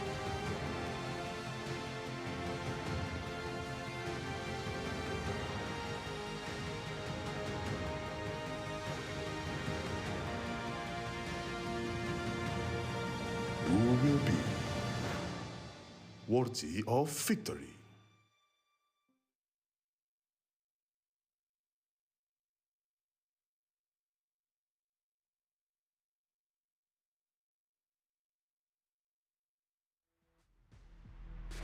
Welcome back. It is your favorite kind of tofu. This time partnering with Lamb to bring you your final series of the day. It's going to be Gen.G going up against Elevate. Now, Blam, how do you feel about this series? I mean, we get our second Philippine representatives on stage as well. I mean, they probably bear a lot of weight from seeing Rough World Era lose game one of today. So I feel like there's definitely a lot to prove for Elevate, but also for Gen.G. Yeah, I think, their performances in the qualifiers, at least for the side of Gen.G, was a little bit shaky at times. So today is one of the tickets that kind of showcase that, hey, they mean business and they have kind of polished up their gameplay as well.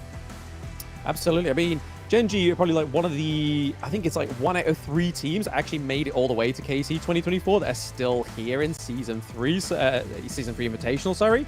So again, that's a great bit of weight for them to bear themselves, but this is Gen.G.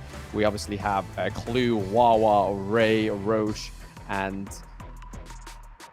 Yeah, I mean, it's great, right? So Inua. We've already seen the type of quality they can display. The question now is, can they be consistent with it?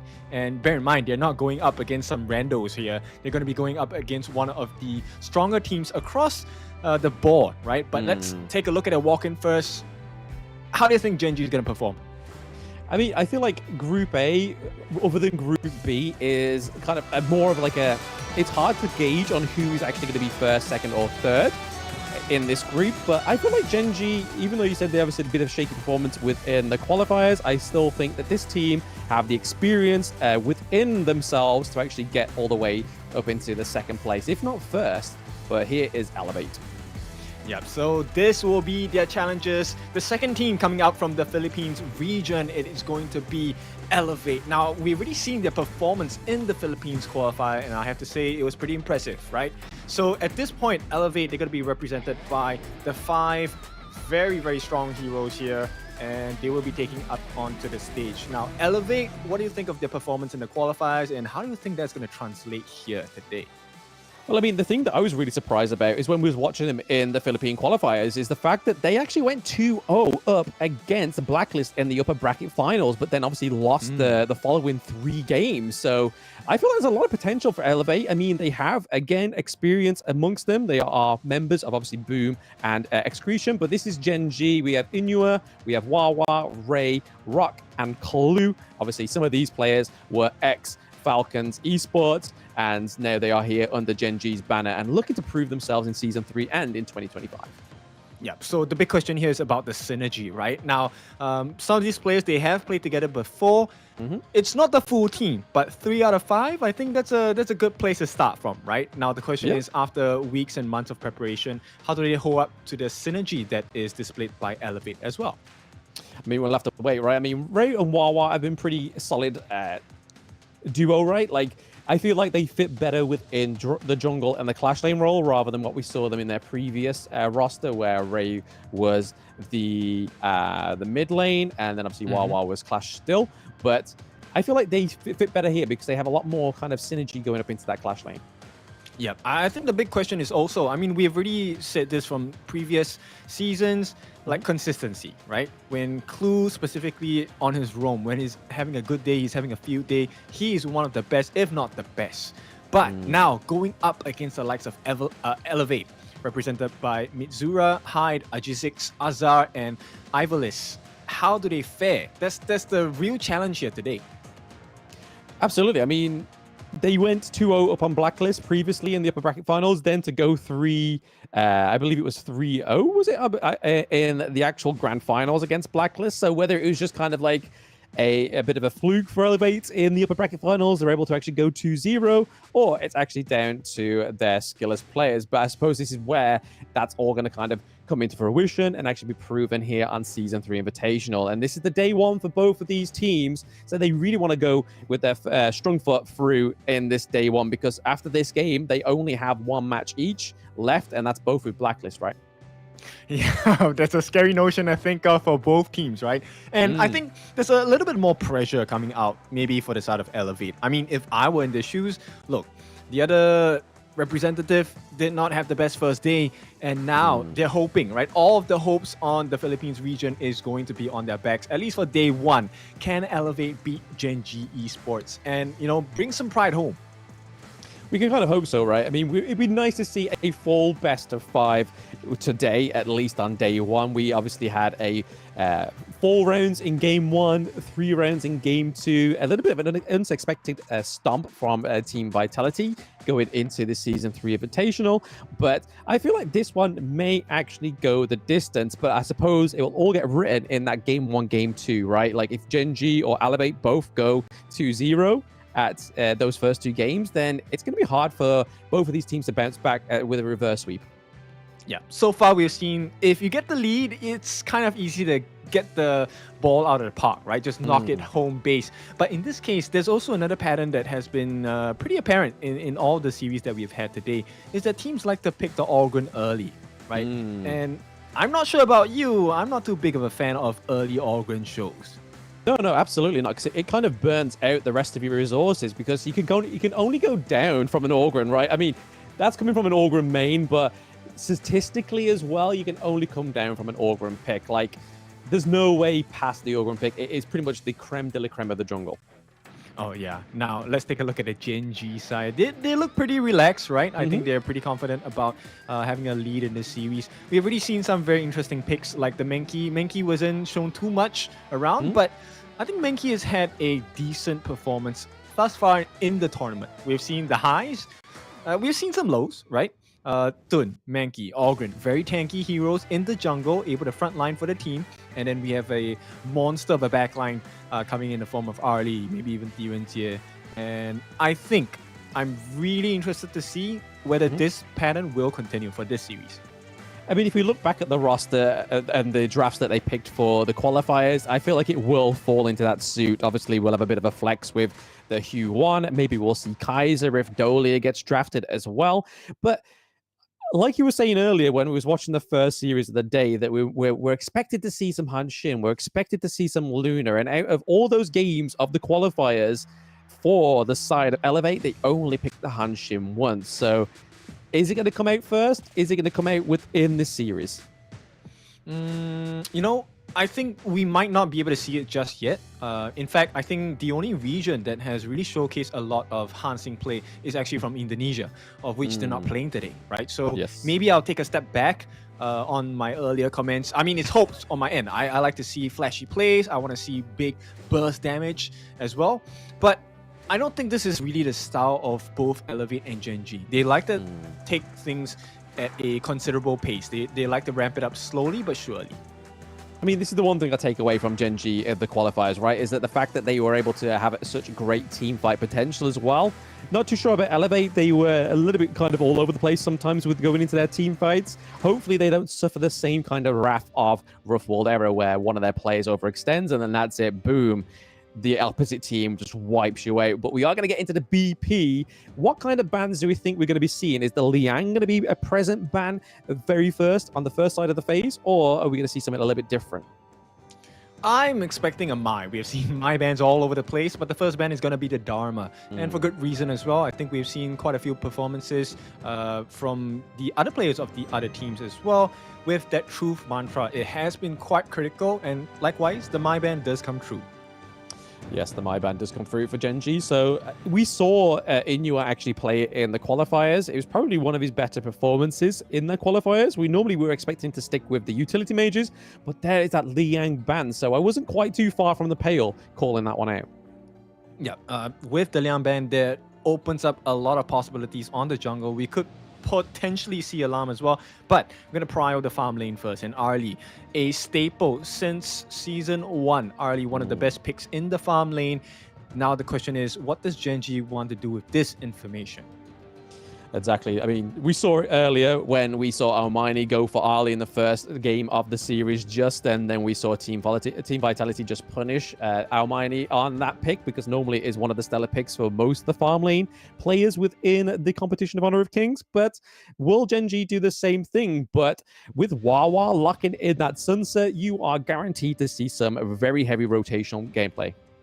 Oh, I like this. I like the Yixing pick, right? Along with the Mortar as well. This is a very sick combination, simply because it is a huge counter towards Sun Ce. Just based off on a singular hero interaction itself, Sun Ce won't be able to escape the chessboard that quickly. Yeah, but pairing that up with the Dune over the side of Gen.G means that they do have the anchor to the man with the boat, right? Like, he can just go in, he can soak up all the damage, all the abilities, all those skills, and then Gen.G just rolls through and just absolutely shows a display. And I mean, it's looking very similar to Team Vitality's draft, right? They have the Dune, they have the Diadea, two great heroes for CC. And I mean, if you can get on top of the Ali, get on top of the Yixing, it doesn't matter if you're in that wall is my board. You kind of just made that domain your own. Yep, exactly. And one of the things that is going to be of big concern for the side of Elevate is actually the amount of damage output that they can master. Because both Dune and Sun Ce, they are pretty beefy boys as well. Yes, absolutely. I mean, they can sustain a lot of damage going into the early game, late game. Not so much with Dune, because obviously, yes, he gets the items. It kind of scales over time with as the match goes on. But if you start building like anti-tank, it's just going to shred through the Dune. And nicely picked here is the Angela. Again, is going to be great for wave clear, great for any kind of disengage mechanic that the side of Gen.G have here. Yep, the anti-CC properties of Blazing Brilliance definitely going to help them out in the fights. But I don't think it's going to be too big of a challenge. But I like this. You know what? We have never expected to see Pei that much in our competitive matches itself. But Pei has been showing up a lot here in day number 1. And it is of utmost importance that you have to get the lead in the early game.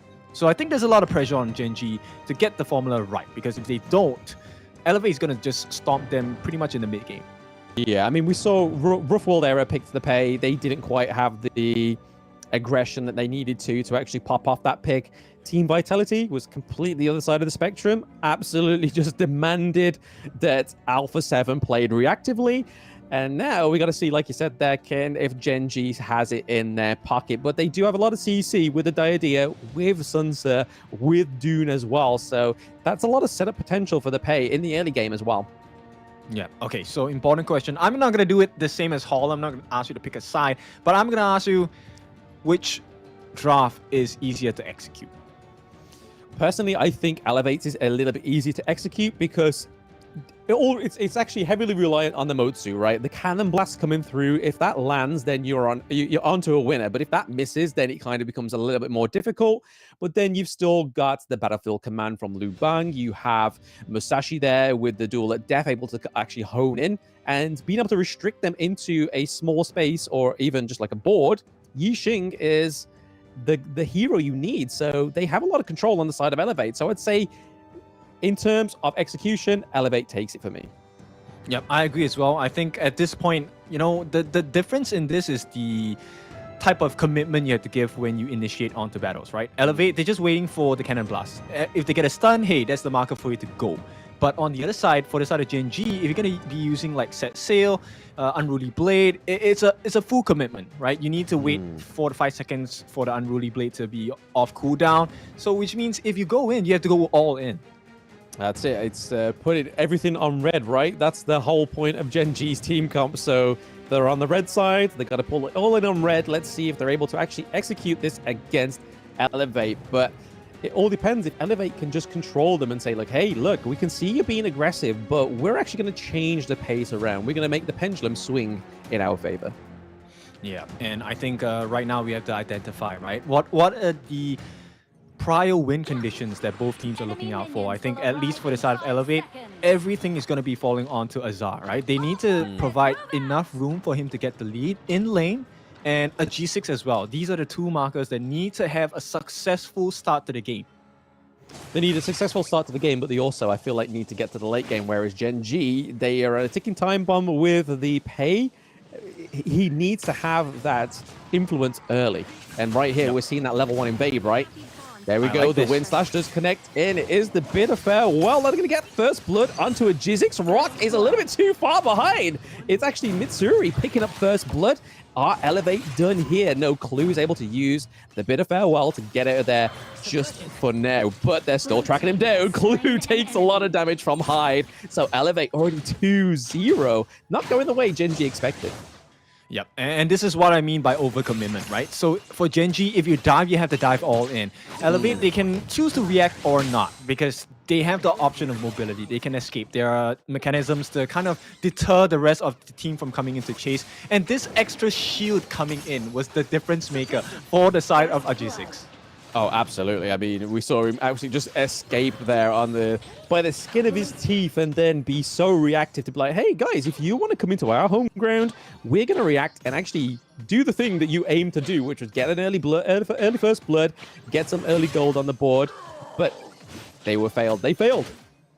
Yep. And here's the byproduct, right? Azar now is going to have free farm. He takes the Firebeak as well. And I like the fact that they're trying to even out the farm by swapping the lanes here, but it's not working out well. Not working out well just yet. No, I don't feel like it will. I think it sort of pays dividends later on for the side of Elevate here. It just means that Arlie's able to just get that resources up, which is the thing you really want to kind of stunt the growth of, right? Yep, and to make matters worse, now Gen.G, they don't have any resources to go for. No resources to go for at all just yet. I mean, we're seeing Ray and Roche just try and like hold their own up into the clash lane here. It's just trying to put a little bit of pressure onto the Liu Bang, but we know with the Battlefield Command, he's able to get anywhere he wants to, but Clue having to use his abilities to latch onto Inua there just to escape that one, and it was all thanks to the Blazing Brilliance just to keep away Elevate. Yep, every time it's used as a defensive measure, I think it's not going to be in favor of Gen.G, right? So at this point, Elevate, I think they're just playing according to how their draft works best. Gen.G, they still have some figuring out to do. first and foremost, maybe get a little bit more farm and maybe try and create some space for Rock because Pei needs the farm. And right now at level 5, he's not in a position where he needs to be. He needs to be over level. He needs to be higher than Agisic. He needs to make the difference. Yeah, he definitely needs to be ahead of the curve, right? And I mean, it's not looking that way in terms of the overall resources, but we don't know what it's like between these two. But from what we've seen so far, obviously the failed level 1 engage, the gank onto their enemy's jungle, I feel like it's definitely going to be Agisic here with the more gold. He does use the duel at death to get out of the way of the Blazing Brilliance, which was beautifully executed there by Agisic. It is Hyde coming in here as well. From the clash lane, Lu Bang gets hit with the Destiny counter. The set sail coming through to the back line actually connects onto Hyde.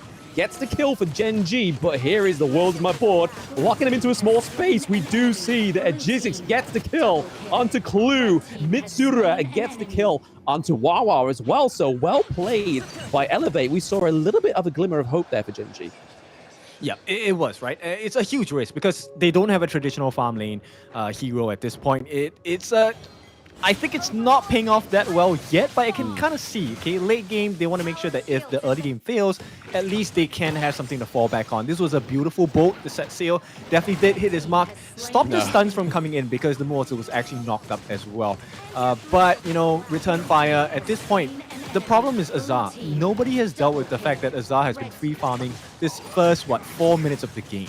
Yeah, it's like Bob Ross says, it's those beautiful little mistakes, right? It's like that set cell wasn't meant for Motsu, but it connected, it stopped the stuns. It kind of worked in their favor, but it still meant that Elevate was able to get on top. But speaking of getting on top, Wawa is currently on top of Azar there. He's able to lay step out of the way, though, so not quite getting the kill and stunting the growth of Azar for now. Yep, couldn't finish the job, but that's a very scary idea. The fact that Azar can be threatened by Wawa at this point just like that, that serves as a warning. But that's only momentary because late game, I don't think Azar is going to worry that much about Wawa. Oh, absolutely not. He will absolutely shred the heck out of Wawa, to be honest. We do see that the Doomsday has been built onto Pei there, so a little bit more damage coming on for the side of Gen.G. And there we are. We're seeing the gold difference actually is going in the favor of Rock for now. So they are starting to build that progress into trying to make this team comp work. Yeah, level 10 already at this point. Already has that level advantage or EXP advantage going up against Agisic. So that's good news coming in from the side of Gen.G, right? But they need a little bit more. Now, a 3-man attempt at the top T1. I'm not sure whether they will be allowed, and looks like, hey, permission granted. They will take that T1 for themselves. Yeah, I mean, Lu Bang is not going to take a 3v1, right? Especially with a Vanguard rocking around up into the clash lane. That was guaranteed, but they do make a trade into the farm lane. T1 does fall, but speaking of falling, it's going to be Ray getting the kill onto Hyde. So Elevate going into a potential team fight into this mid lane are down a member. Hyde, I think he made a correct decision, but the team couldn't capitalize on that, right? Oh, that was nice there by Wawa, but it's able to escape.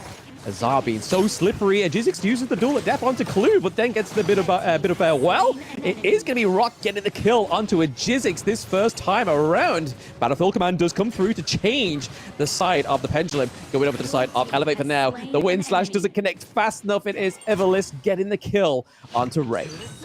Yeah, this was a big win for the side of Elevate, and finally they are able to put a little bit of pressure on that mid T1, which is going to open up the map quite a lot. So Gen.G, I think they have to play a little bit more conservative for the next 1 to 2 minutes, and hopefully they get the smite onto this Azure Golem.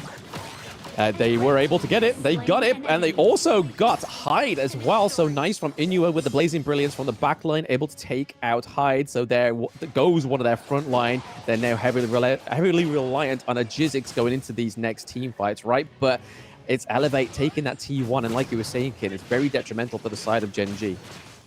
Yeah, this is going to, going to cut the vision that is available to Gen.G, but here we go.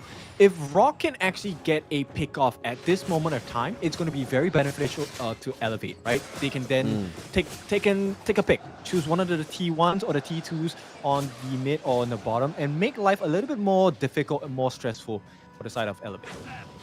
Yeah, I mean, we see that Rock here is actually level 10 right now. We do see a 2v1 going in onto Hyde. They are putting a lot of pressure onto the Clash lane, so maybe Gen.G put the feelers out and feel like that the Clash lane is the weak point here. But speaking of weak points, we do see Inua going taken down. A bit of revenge there for Hyde in that previous 2 minutes ago, falling down. Think inside the box does connect, but it's not going to be enough. Rock gets the kill. Clue looking pretty low. Hyde is still on the run on the wrong side of the map right now. Luckily for him, it looks like he may get taken down. He's able to get Clue, though, as Wawa's going straight into the backline, taking out Azar. So a good trade there for Gen.G. 4-2 trade. Yeah, now you can start to see why there was a particular thought process on the way they drafted, right? So they're trying to sustain through the fights, and right now there's plenty of control. Okay, Pei doesn't have too much of CC available. That's going to come from Bray as well as Clue and Inua and Wawa, right? But there's 4 different members with stuns coming in. Now, unfortunate for Inua, he did blow his ultimate, and 3 of them did get caught on the board, right? But because they're so tanky, there's no way. There's lack of damage coming in from the side of Elevate. And when you get too close to Gen.G, Gen.G is happy to oblige. They will take that fight any day. Oh, absolutely. I mean, it's definitely working out in the favor of Gen.G, right? Going into that kind of what we would class as the mid game now, as we're approaching that 10-minute mark for the shadow variants of the neutral objectives to come up. But I feel like Gen.G are definitely gaining back some control that they lost in the early game. Taking that T2 up into the Clash lane is definitely going to help them out, especially if they decide to try and focus the Shadow Overlord, right? It's going to be a lot harder for the side of Elevate if they don't get any lane priority up into the Clash lane, is to take that fight over the Shadow Overlord.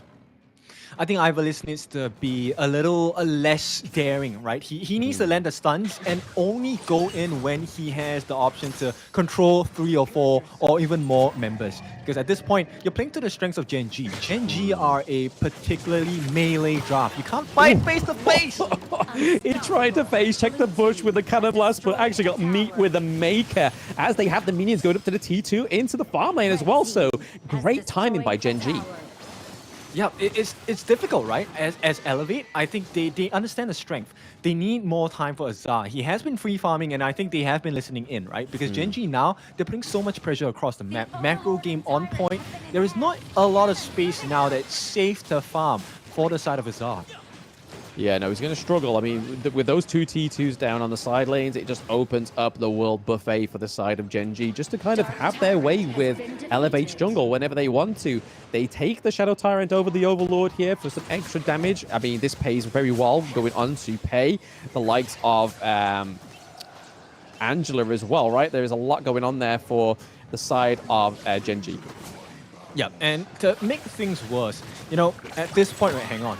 This could be a big one. Oh, yeah, Blazing Brilliance sets up a great team fight there. Takes out a Jizik, so down goes the jungler already. Set Sail actually being used a little bit too late there, but it doesn't matter. It means that Sunset is in the match. Wawa is here to stay as they decide to push this Clash lane as well as the mid lane here. Hyde actually getting out with a very lack of skin on the back of his hide. Yeah, look. Clue doesn't need any money. He doesn't need gold. It's just 4 people on the side of Gen.G sharing it.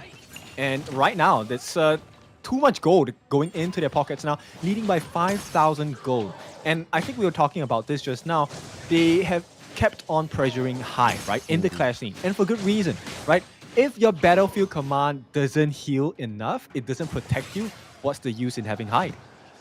What is the use in having Hyde, right? I mean, you need to be playing on the front foot for Lu Bang to actually make sense, I feel. Like, if you're playing from the back foot and then you're having to use Battlefield Command to kind of try and overturn the tides of already a losing battle, it then becomes pretty useless. But in that case, you can kind of use it as a scapegoat that we saw Hyde do there. He was trying to take a 1v1 with Wawa, and Sunset going against the Lu Bang, I feel like a 1v1 would definitely go over the side of Sunset just from damage alone. Yeah, exactly. The burst component is too strong. And also, he's able to interrupt that battlefield command if he gets his timing right? So right now, Gen.G, the draft making a lot of sense. Clue, he doesn't care about, you know, doing too much at this point. He's just a walking tower, walking wall, right? He's just giving vision so that Gen.G can plan their next move. Yeah, I mean, I'd love to see Clue's vision score, right? I mean, it's got to be high considering how he's playing this match, and it's definitely working well for Gen.G. Those that was looking like a very shaky early game is definitely starting to become a fruitful potential victory here. All they need to do is make sure they claim these higher ground turrets, make sure they don't lose a team fight on the side of Gen.G.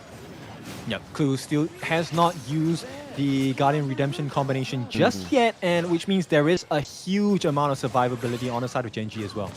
Yeah, we do see the Vanguards coming around as well as a Shadow Vanguard at the high ground turret into the clash lane. Well, my board gets activated just maybe as a bit of a deterrent here, but it's not going to stop the Vanguards from attacking those high ground turrets. And down goes the mid lane one. Wawa into the back line there, trying to take out Hyde, because down goes their front line. Oh, Yi Xing is getting able out of there just thanks to his passive, the invincibility at low health. But Jizzix doesn't, Hyde doesn't quite have that same thing. He does get locked down. High ground turret goes down into the farm lane as well for Gen.G. They have the Vanguard, can elevate, clean these minions out before Gen.G takes the crystal. It's going to be a tough defense. I think they can do it, but it's really up to Gen.G, right? Gen.G says, hey, that risk is not worth taking. They will back off. But so far, Gen.G, it has been impressive, right? The fact that they came from behind and now have a considerable lead. It's not the biggest. It's not something you can't overturn, but it's going to be a mountain to climb for the side of Elevate. I mean, just for the sheer fact that they don't have the higher ground turrets, I feel like it is definitely a Mount Everest to climb, right? It's harder to get back when you don't have any higher ground turrets because you're now playing against those enhanced minions, and that definitely, I would rather be on the side that have the enhanced minions than be fighting against them. Well, it's the best chance for them to elevate, you know? But at this point, it's a difficult thing to consider because Elevate, I don't think they have the resources to get things done. No.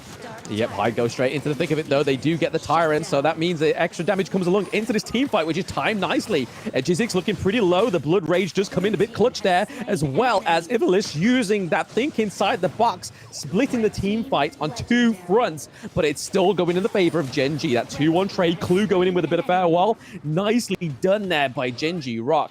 Getting that double kill. Azar needs to try and get out of there, but there is a set sail from Wawa. Is he going to connect? It does, and Azar goes down. It's now looking like it may be the closing doors here for Elevator Game 1. Yep, Jizzix alone against the likes of the minions as well as a 4-member strong Gen.G. Yeah, the Destiny counter comes through with the minions. It is Game 1 going over to Gen.G. Spectacular performance. I like the growth that Gen.G has shown. Definitely have shown they've improved since the qualifiers. A little bit more steady in terms of their growth. Now the question is this just something that is closer to a fluke, or is this going to be a consistent show? Right? We have seen teams take the lead. We have seen teams lose the lead as well in a series. I mean, who needs a farm laner, right? I mean, we had Roach there, Rock there on the pay. So there's like, hey, we don't need any range. We've got Clue on the Diadea, which seems to be one of his desired picks now. We've gone from seeing Clue kind of evolve from like a main Zhongfei player all the way to a Diadea player. But that means that that's now been burnt off the cards. So it's going to be interesting to see how Gen.G actually do draft going into these next few games. But going from what was looking like a dominant performance there from Elevate in the early game, for Gen.G to switch that around was a great switcheroo. Yeah, I was really concerned about the damage, right? Because there were so many life bars to burn through, especially when you have a Thun coming in on the side of Gen.G. And I think towards the later part of the game, you could really see why it was such a scary notion. The fact that they took the risk. Look, Gen.G, let's be honest, it's a huge risk. When you have no traditional farm laner going up against an RLE, who essentially is able to free hit you in the first, 5 minutes of the game, it's quite hard. In fact, it's a nightmare to play against. So the fact that they survived this first 5-6 minutes without dying too much and going to take a look at the end game farm by all of them. 13,000 on Rock, 9,000 on Inua in the mid, 8,000 on Ray, and 10,000 on Wawa, right? In comparison, look at Ivalice. He only had the meager close to 6,000 gold. And Clue was about, 3,000 ahead of him. Yeah, I mean, this is the problem with the picks like Modsu, right? And as well as Lu Bang, is that if you're playing on the back foot, you've then got to try and make up those resources. And we know that Modsu can kind of hit like a shuttle bus coming in hot or a truck coming in hot when he has those AP items. But if you're playing on the back foot and you don't have those resources, you're not going to do that damage with your cannon blast. But I feel like this is a really good display from Gen.G that they took such a risky draft in game 1 and still propelled with it. Yeah, I like the confidence that Gen.G have. And I think it might translate into a very strong performance in game number 2. Now, let's talk about Elevate for a little bit. I think they had a pretty decent start, right? Yes. With a traditional draft, I think it was not bad, but right close towards that 5-minute mark where they kind of fell to playing to the strengths of Gen.G. That was my big concern, right? Like Gen.G is a very melee draft. Why are you going face to face in a fist fight, right? Shoot them with a gun. I mean, that's something that Gen.G didn't have, right? It was a gun, so they should have played to that strength that they have, but they decided to think, hey, we have the lead in gold, so maybe they got a little bit delulu with that gold lead and thought, you know what, let's just continue fighting them head-on, and didn't quite work out the way it did. But MVP here going over to Ray, soaking that 26% of damage, normally being just the jungle with the smite, but it's actually Rock that took the smite as well, so Gen.G Ray getting MVP in game 1. It could have gone to anybody, to be fair. I'm very surprised it wasn't going to Clue. Yeah, true. I agree with that. But end of the day, I think Ray just had a little bit more impact in the sense where he was the setter for the team, right? Sure. When Ray was soaking up all the damage, that allowed a lot of space for the rest of the team to really go in with the freedom and being stress-free. Yeah. And once he gets in, the rest of the team will then follow up. Look at that. Wawa as well benefits off of the confusion and all of the damage soaking that they did.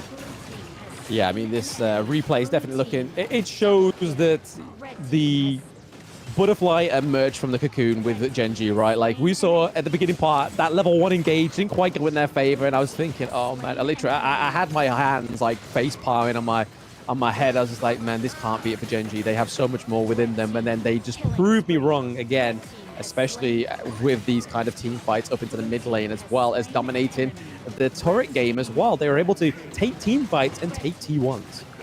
Yeah, it's really scary, right? Because, when you're dealing with Toon, if you manage to kill Ray off, it feels like, hey, there's a lot of pressure taken off his shoulders, and suddenly Wawa comes in, and it's round 2, right? Round 2 of heavy hitters, and it's a heavyweight boxing match at this point. And definitely, they were lean, they were lean and mean, but not mean enough, because Gen.G, they were just too big of a powerhouse in terms of health, in terms of damage as well.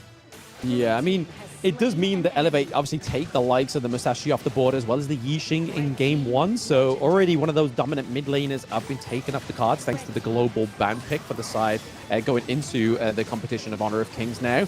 But just look at this close of the Destiny encounter. It wasn't quite needed, but it was just a push forward to keep Hyde off of the crystal as well. So well played to Gen.G, getting a 1-0 victory so far over Elevate. So Elevate need to bring something back in this game too to make sure they don't fall the same destiny as what Rough World Era had. Now, you know what this means? It means that Algren is always going to be on the back of the mind of Elevate, right? Yeah. Now they don't have a Musashi. There is no duel to the death to stop the Algren from coming in. There is no health bar decrease. There is no healing immunity. That's one thing they have to consider. Okay, great, sure, they might have the Dun, they might have the Kaiser, but it's always a nightmare. With the type of performance we've seen with Algren from the rest of the teams that have played today, I think that's definitely something you need to consider. And bear in mind, this is not the only problem they might face. We also have the Yu Huan, has not been showcased in this series yet. Many other picks that Musashi is great against, and the fact that they could not walk away with a win is kind of scary. It is, especially with such a sort of foundational kind of draft that they had in game 1 for Elevate, whereas Gen.G went for the unconventional picks and still managed to do it. I mean, not completely unconventional. We had the Diadea, we had the Dune. They've all been kind of expired now, which our big picks definitely have a big win rate going into season 3 so far, but Gen.G still have a lot. Like Clue has the Zhongfei. We've seen him time and time again on that pick. It's been pretty great for him. I can imagine maybe if they do go for the Orgrin, maybe we'll see Clue pick up the Lian Po, because we know that those two heroes synergize very well together.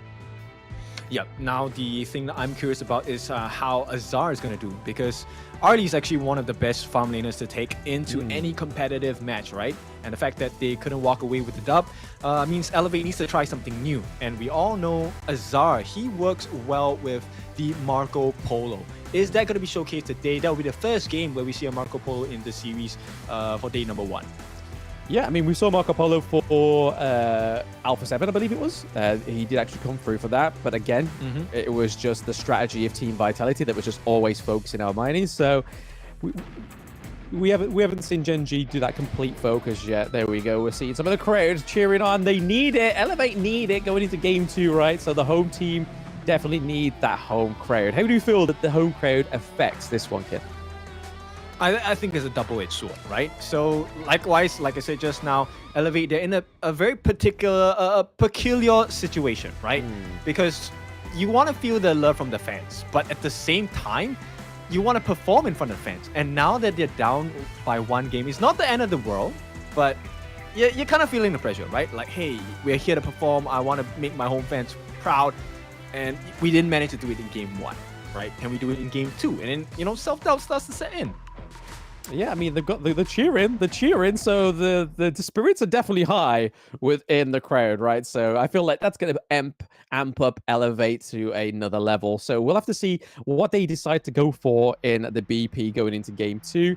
But like you said, taking the early off for Azar in game 1 is it's more like a double-edged blade, right? Like if you don't get the victory, then it's the more harsher side of the double-edged sword. But if you get the victory, then it's kind of like, wow, okay, so we can now try and go for the Lung, we can try and go for the Marco Polo, those kind of picks, rather than having to rely on more so the lower tier picks like the Ho Yi or even Mungya, right?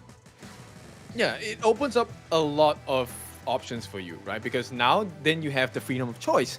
Hey, we missed 1 game without a farm laner, so which means I open it up for another game. Yes, absolutely. I mean, it now means that that Roche can actually play some farm lane heroes, maybe. I mean, he's still got everyone to pick from. Oh, yeah. Full on. And if it is a closing games for the series, last game of the series, look, Soye works wonders. We've already seen the likes of Nongshim use Soye to great effect, right? Yes. In their closing game, late game Soye, hard to deal with. We have maybe on the other end, I really want to see a Marco this time. I don't think we've seen the best performance of Marco. Credits to Vitality for making that happen because they just crushed Almighty's Marco really devastatingly. But hey, Azar, I want to see that Marco. Yeah, maybe we'll get double stun Marco Polo, right? He goes for the common skill and then also goes for the frigid charge as well. Maybe we'll get the double stun come through with the Marco Polo. But like you were saying there with Gen.G, is the fact that they still have like what Nongshim drafted as well with the Zhou and the Modsu, whereas Modsu has been obviously expanded for the side of Elevate now, so they can't really go for that comp. But I feel like that might be something that Clue goes for because it's a very Clue-esque hero, right? Yeah, it fits the bill, right? He likes the Clue's stuns. having fun on stage. He likes stuns, controls, and he likes a bit of beefiness. Now, Mortu might be someone that you think, hey, he's not very tanky, but his passive after the usage of the skills will give him a shield, so he is kind of tanky in a way. Now, the question is, will they take out that strat? Will they? We'll have to find out, right? I mean, we can kind of see it there for those at home viewing that those were the bans and picks from last game, so if Gen.G's already picked those picks, thanks to Global Ban Pick, they can't pick them again, but they can still ban them. So they could ban out the likes of the Dune, they could ban out the Pei themselves if they wanted to, or even the Diadea, but it looks like Clue's been given a different task, and it's just to amp up the crowd. Yeah, but for those of you that know Clue, I think he feeds off this energy, right? He does.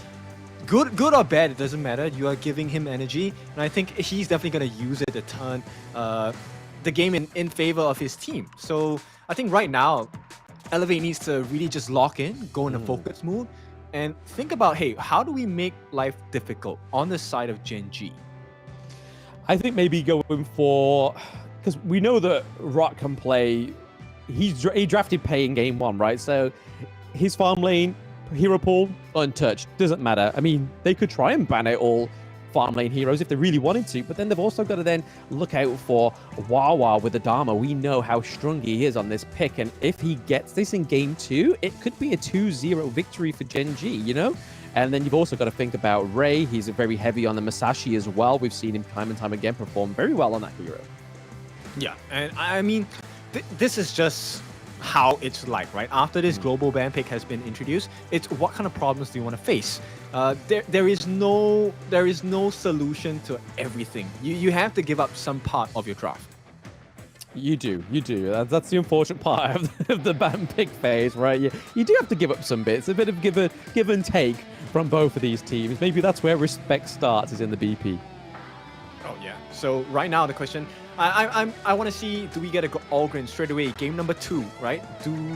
Does Gen.G want to come in swinging hard to maybe step it up, get a 2-0 comfortable lead, and then try and close out the series?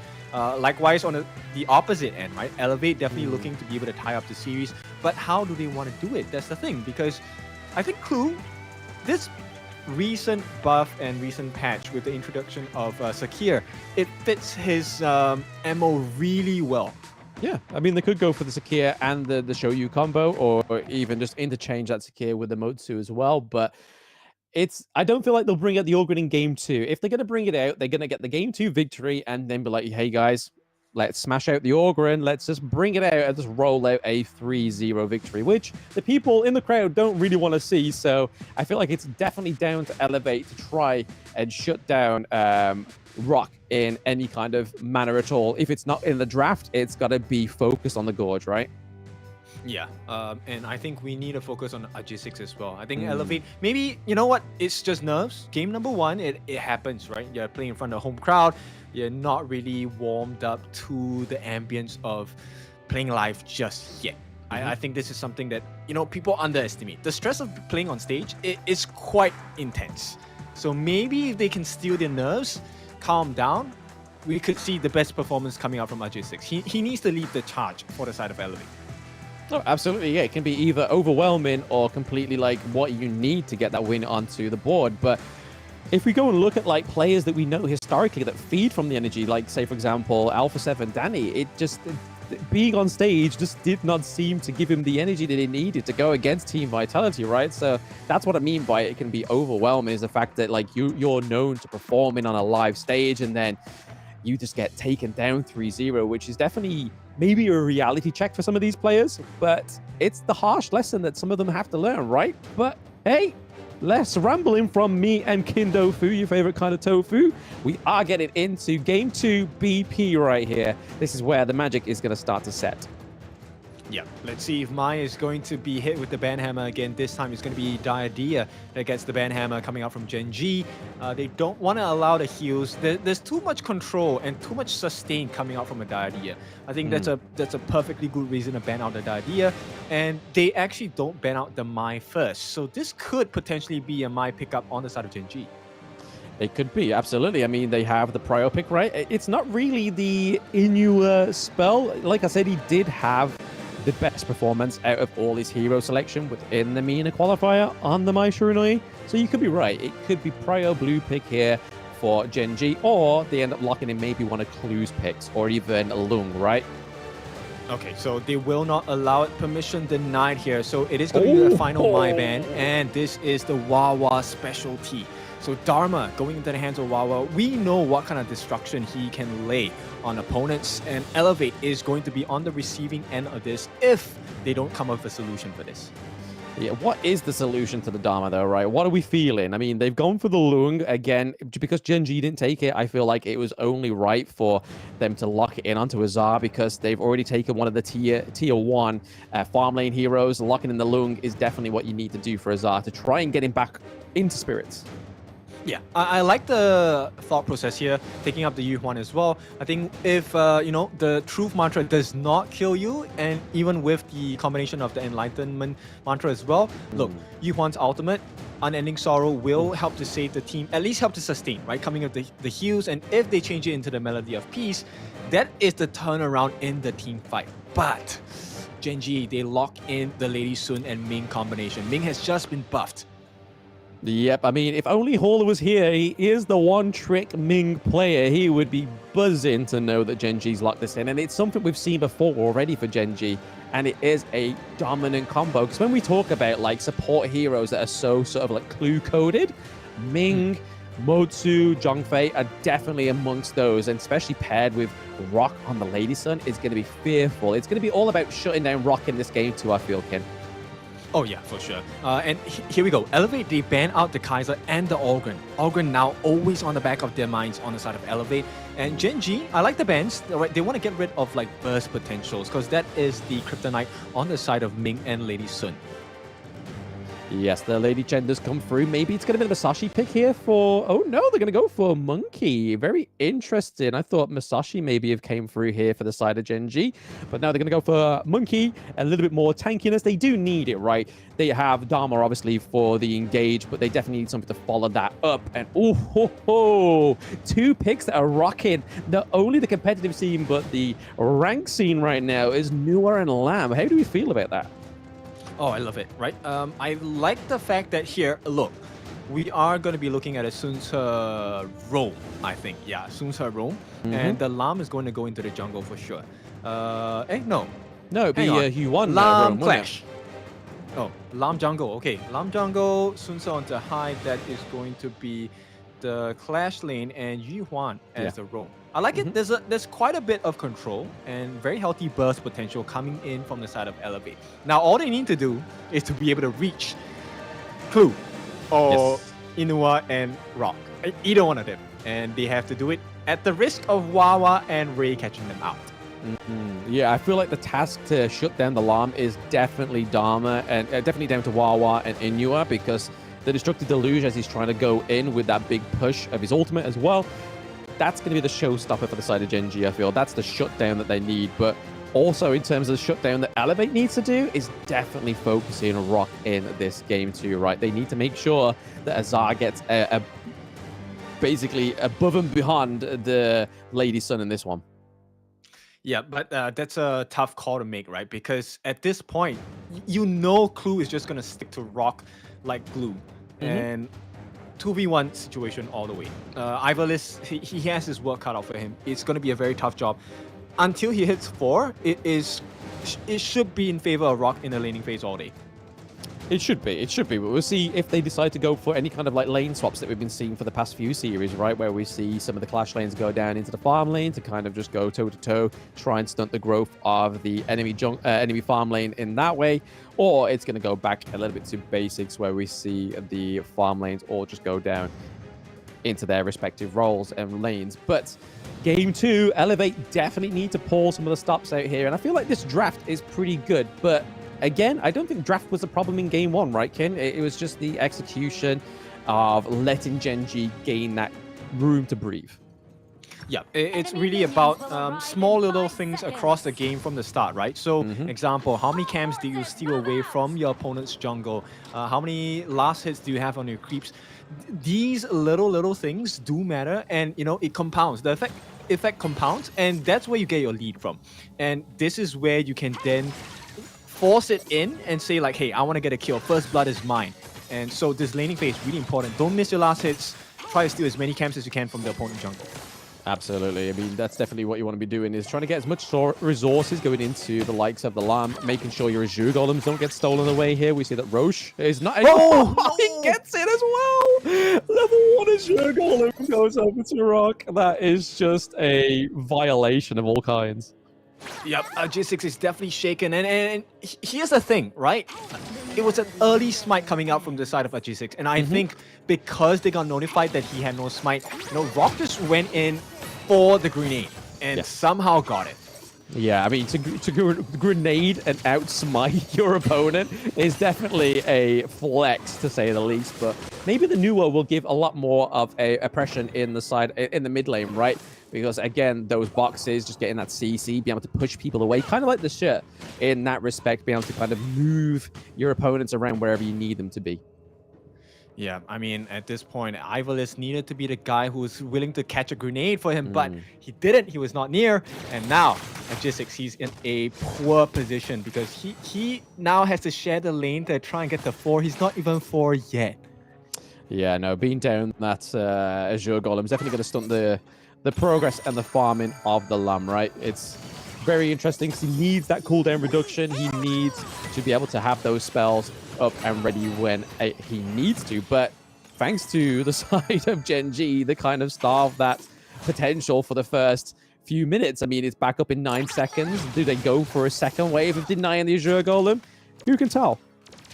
I don't think they need to, right? At this point, I think all Rock needs to do is to ensure that he has additional lanes to farm, right? So mid lane already given to him, and this is great for the side of Gen.G. Now Rock once again gets access to the farm lane as well. So 2 lanes of farm, he's amplifying his growth pretty much. He's at level 5. Azar is trying his best to keep up, but there's nothing more he can do. The jungle is completely for the side of Rock, and all Ray needs to do is to stop this Aegis farm from happening, and job is done.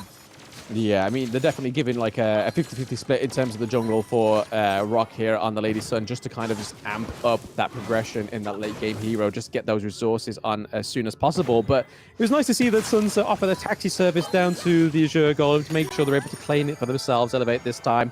But is it going to be enough for them to actually take a team fight soon? I mean, it seems to be like there's a bit of a brewing up here in the mid lane.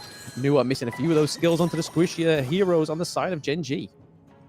It's not going to happen now, right? At this point, early game, level 6 for the side of Ray, he's pretty much tankier than what is necessary. So Elevate, I don't think there's anyone else besides maybe a J6 and hopefully a Azar who's going to be able to deal some significant damage against Ray. Yeah, Azar looking pretty low already. I mean, it's not the best place you want to be in. He does have the healing behind the fountain there. Using the set sail as a defensive measure really shows that Wawa has definitely the domination in the Clash lane, right? Yep, it does. So at this point, I think the lead is pretty strong for the side of Gen.G, even though it looks a bit close in terms of the financial outlook. Look, Gen.G definitely ahead. Yeah, I mean, they're neck and neck for now, but Elevate just slowly ahead in terms of the goal lead, only a few hundred, which is not a lot, because now the neutral objectives are up. I can imagine that there'll be a team fight just waiting to happen, looking to get that pressure into the farm lane to make that Tyrant a bit of an easy secure here for the side of Gen.G, looking to be the playstyle here. But okay, we do see Wawa, he does phase check there, goes in onto the Huon, but is able to use the untargetability from her abilities to keep herself alive, but keeps them off the Tyrant more importantly.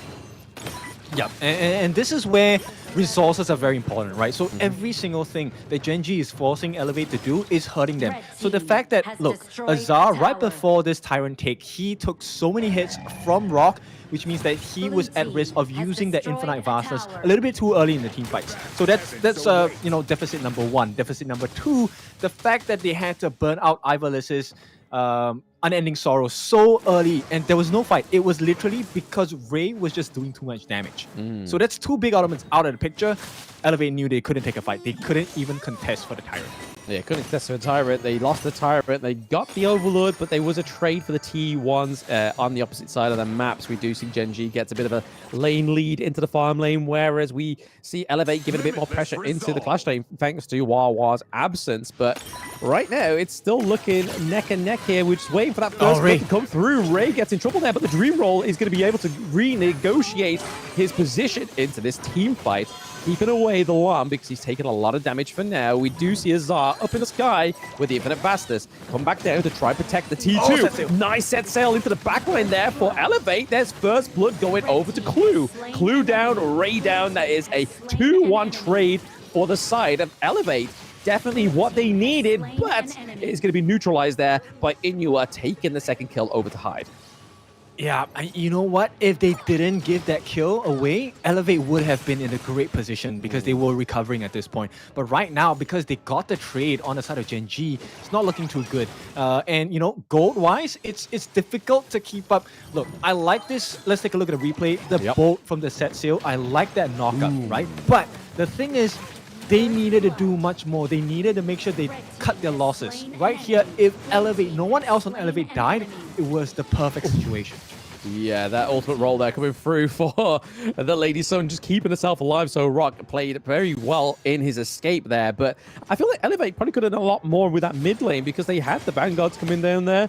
Obviously, the replay was happening. I didn't quite see what happened there. Maybe they defended it very well for the side of Gen.G. But even after that, those equalizing kills, the goal lead is pretty much neck and neck still. Neither of these teams want to give over any kind of resourceful lead, especially when they got the likes of the Lung and the Lady Sun on their side. They need to be equalized to make it an equal fight. Yep, and right away Mitsura is going to be taken out here. Wawa might be the trade though, so... Oh, speaking of trade though, yeah, Ajizik's looking pretty low. It's going to be Rock getting the kill onto Ajizik's hide. Maybe his second victim. Double kill going over to Rock once more. One in game 1, one in game 2. He's following the footsteps of Dowdow right now. Yep, it's a 1,000 goal lead, but it's 1,000 too much on the side of Elevate, right? Gen.G now, look, there's a level advantage on the side of Rock. He's level 11, Azar is level 10. And if you take a look at the gold lead, it's funny because 3.7 thousand, he actually has lesser gold than Azar, but they're doing so much better simply because he's one level ahead. Just one level ahead just means his skills are just a little bit more damaged in there. The set cell, I don't think he was actually meaning to land into that wall there. I think it might have been just for a bit of a mistake on the side of Elevate, or could be for the detriment of his team. But Wawa getting the kill onto a Jizzix is going to be really good here for Gen.G as they take the T2 down into the farm lane as well. Looking for a very clean game 2 from the side of Gen.G once more. Yep. 5 men strong looking knocking on the door for this T3 here. If they get it, it's great. But any more kills right now is going to be the death of Elevate. They cannot afford to give away any more lives. No, I mean, again, another love letter seeming to go over to the side of Team Vitality. Gen.G was just like, hey, we're at the base at 8 minutes, guys. We're trying to do you proud here. Trying to say, look, we are a contender here. Ray may get caught out. He does not he has the dream roll still, sorry. So he's able to get out of there. But oh my god, Mitsuri was so low there. Thanks to Rock getting the kill once more. Another kill going over to Rock onto Everest as well as Hyde. He is a monster in this farm lane. Yeah, I mean, Clue just saving the day so many times here. He's one of the main reasons why Rock is able to fight, even though he's underfarmed against Azar, right? Sure, they have the level advantage, but the fact is, Clue is a second life for Rock, and he has stuck to him essentially really like Clue. And when it's a 2v1 situation, you can't do anything. Mitsura, I like the fact that there is potential burst, but him and Ajizix, there's no way they're going to stop that T3 from falling in the middle as well. Yeah, not at all. It's looking very shaky here for Elevate, and this is the replay that kind of just thrown it all about. We was thinking like maybe Ray will get caught out, but no, it's that damage is coming through from the ultimate shell from Rock that really just set that whole thing in motion for Gen.G. Just looking back at that replay, even the infinite vastness wasn't enough to get out of there. That damage just being empowered by Ming. Clue, again, just being a fantastic support player. Yep, and here's what's happening. Wawa, level 12. And it's really scary, right? Ajizix was in a position just now where he was actually looking for the backlines. He wanted to catch out Rock as well as Clue, bring them in with from the depth from below. But simply because Wawa was standing in front of him, there was a huge wall he could not cross. That the path was not allowed. The path you shall not pass, as some people may say, right? I mean, that was definitely the motto there for Gen.G. Wawa all on his own going to take on the T. Whoa, gets one kill, but he is going to get taken down. So it is going to be Mitsuri that gets taken down, but that's a lot of their wave clear gone, right? Yep, exactly. But you know what? I feel like Wawa is not farming gold, he's not farming EXP, he's farming clips at this point, right? He just wants the highlight clip, like, look guys, I caught the entire team.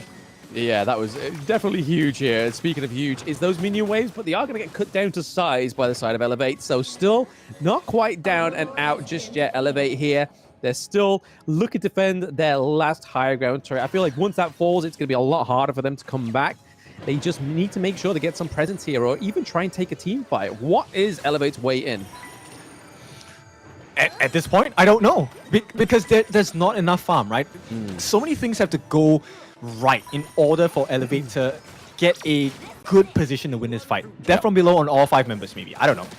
Oh, the set cell. Does it connect? It lands onto Inuit, though, so at least got somebody the untargetableness from shut down. The Hue 1, but we do get a shutdown onto Rock, so that's a great start for the side of Elevate to keep away Gen.G, but are they just going to wait for those Vanguards to come through to just try again, or are they going to wait for Rock to come back up in 20 seconds? I think they can afford to wait, right? At this point, Elevate, they're just nursing a wound because, sure, they destroyed the Vanguard, the Overlord, and whatnot, but look, pressure is still mounting, right? There's another wave of Vanguards marching down, flying down the lanes. So Elevate, there's nothing else. The only thing now is how much can you steal away from the jungle of Gen.G? And not much by the looks of it because Ray is around the corner as well. He is right there. He's on the pulse of the match. But saying that, Elevate are up to 37k, so they're only behind about 3k gold. I say only, but getting into the 12 minutes is not the place you really want to be, but they're definitely trying their hardest to fight back here. Yep, they need to filter and funnel all the farm into Azar. Azar now has already shown he does have enough damage to be able to get the burst down onto players like Rock, right? But there's a number of challenges with that, right? Sure, you have the damage, but can you reach Rock? Rock needs to be out of position for you to be able to catch him. And until Clue is disconnected with the glide, there's no way you can kill him. Yeah, it's going to be a little bit of a hard task for the side, maybe even a mission impossible here for Elevate as they're going into the higher ground turrets territory now, as well as the crystal. But Jizzix looking like he's just trying to keep away that push into the farm lane, just trying to keep a lifeline available for his teammates. Yep, he needs to buy so much time for his team. Every wave that he cuts is going to be of utmost importance here, but I think that is going to be short-lived. Jizzix is going to get caught. Oh no, he was hoping to try and get the pick off there onto Clue, but there's just so much damage there with Inua and Rock all there. Just waiting for him. Yeah, it's a difficult thing. They need, what, 6 minutes? Tempest. It needs to be a Tempest game for this to work in Elevate's favor, and it looks like they're out of time. Out of time, but I mean, Gen.G are out of minions. They don't have anybody at the crystal just yet, but the Infinite Bastus does come through for Azar right now, but it is going to be Hyde getting taken down there by Rock once more. But Azar gets the kill onto Wawa. The Flaming Palms do connect, but that's a 2-2 trade, and when you're approaching the crystal, it's not exactly what you want on the side of Elevate. Game 2, maybe closing out here. They have no minion waves. They do now have the minion waves coming through, for Gen.G, but Jizzix is actually doing a fantastic job keeping Gen.G away from this crystal. Yep, they bought so much time. Jizzix, that sacrifice was definitely worth it. Now it's just Ray left alone. He can't do much at this point to push because there are no minions to support his cause at this point. Now Jizzix, he's going to try and chase in. If he can get the kill on Ray, that's a perk. And oh, he's going to try. Death from below does not hit the mark. He will be diving back into the pit and hopefully secure this Shadow Tyrant for himself. But bear in mind, Ray does have access to Dream Roam, but the support comes in. This will be a steal of a lifetime, but not going to happen for now. Yeah, not going to happen. I mean, when you saw the set sail come through, it's kind of like, do you have that much confidence in your outsmite potential here against 3 of the enemy side? But it looked like Ray was just like, no, you can have the Tyrant, it's fine. But hey, if that happens again once more for Gen.G, they could be in trouble because all they need to do now for Elevate is just keep those waves pushed, get another one of those successful team fights in their favor, and they're going for some turrets. Yep, 15 minutes already, so 5 more minutes before a Tempest status for the game, right? Elevate, they're counting on that. If they get a steal, they could buy some more time, but not going to happen. Rock secures it for the side of Gen.G, and now the light is dimming for the side of Elevate. Yeah, the Flaming Palms do connect onto Ray, so just putting the damage onto the tankier sides of Gen.G is probably where Azar needs to be, but able to get out with scot-free, just not be able to just do damage, die, because as soon as like anybody like Azar or Mitsuru falls, I feel like that's when Gen.G will strike.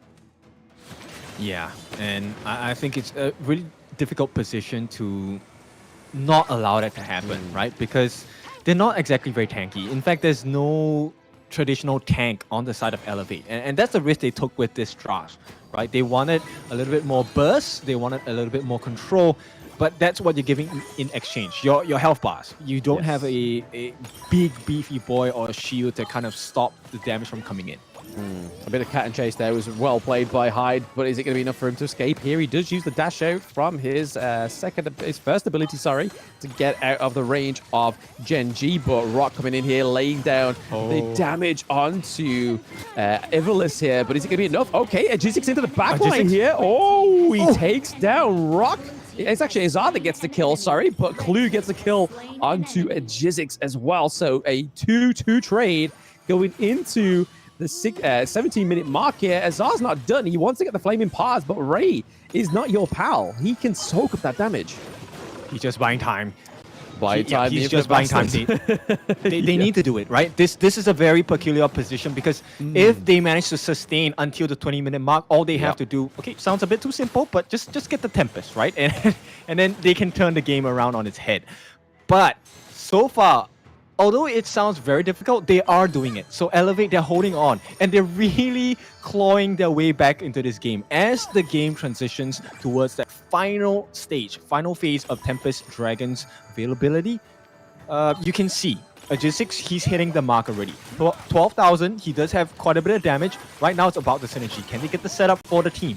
Ooh, okay, so Def from below there is able to clean and claim the Azure Golem for the side of Elevate right now, which is probably for the better. It's probably just a little bit of revenge from that early game Azure Golem steal that happened to Elevate right now. But we do have the minions already pushing through onto all these lanes for Gen.G. They have the Empower minions. They just need to make sure they get a solid team fight, because right now, fair play to Elevate. They're holding off. They're holding on to a dream. Yeah, but you know, this is a dream that's held by a threat because it is just a moment's notice. All they have to do on the side of Gen.G is look, Wawa, if he gets the truth onto the likes of Elevate, it's over. Yeah, absolutely. Absolutely. They need to make sure they keep Azar alive. Nice check. Try and keep Mitsuri alive, because there's a lot of damage between just those two heroes on the side of Elevate, and they have the gold lead. They just need to make sure they maintain that and use it. It's all good holding your wealth, but if you're not going to use it to your potential, what's the point in having it, right? Yeah, exactly. Set sail going to be placed down. They want to put a little bit more pressure. This is weird from Gen.G. They're in the lead. Why are they playing like that? Oh, hang on. Maybe just trying to give it a little bit of give and take here, but it is Azar taking it all. He gets the kill onto Rock, so that's a lot of damage gone for the side of Gen.G. Wawa claims a Jizik, so there is no jungle on the side of Elevate. So these next neutral objectives cannot be claimed by the Smite. So it's going to take a little bit more for the side of Elevate to even claim those, but Ivalice is able to escape for now.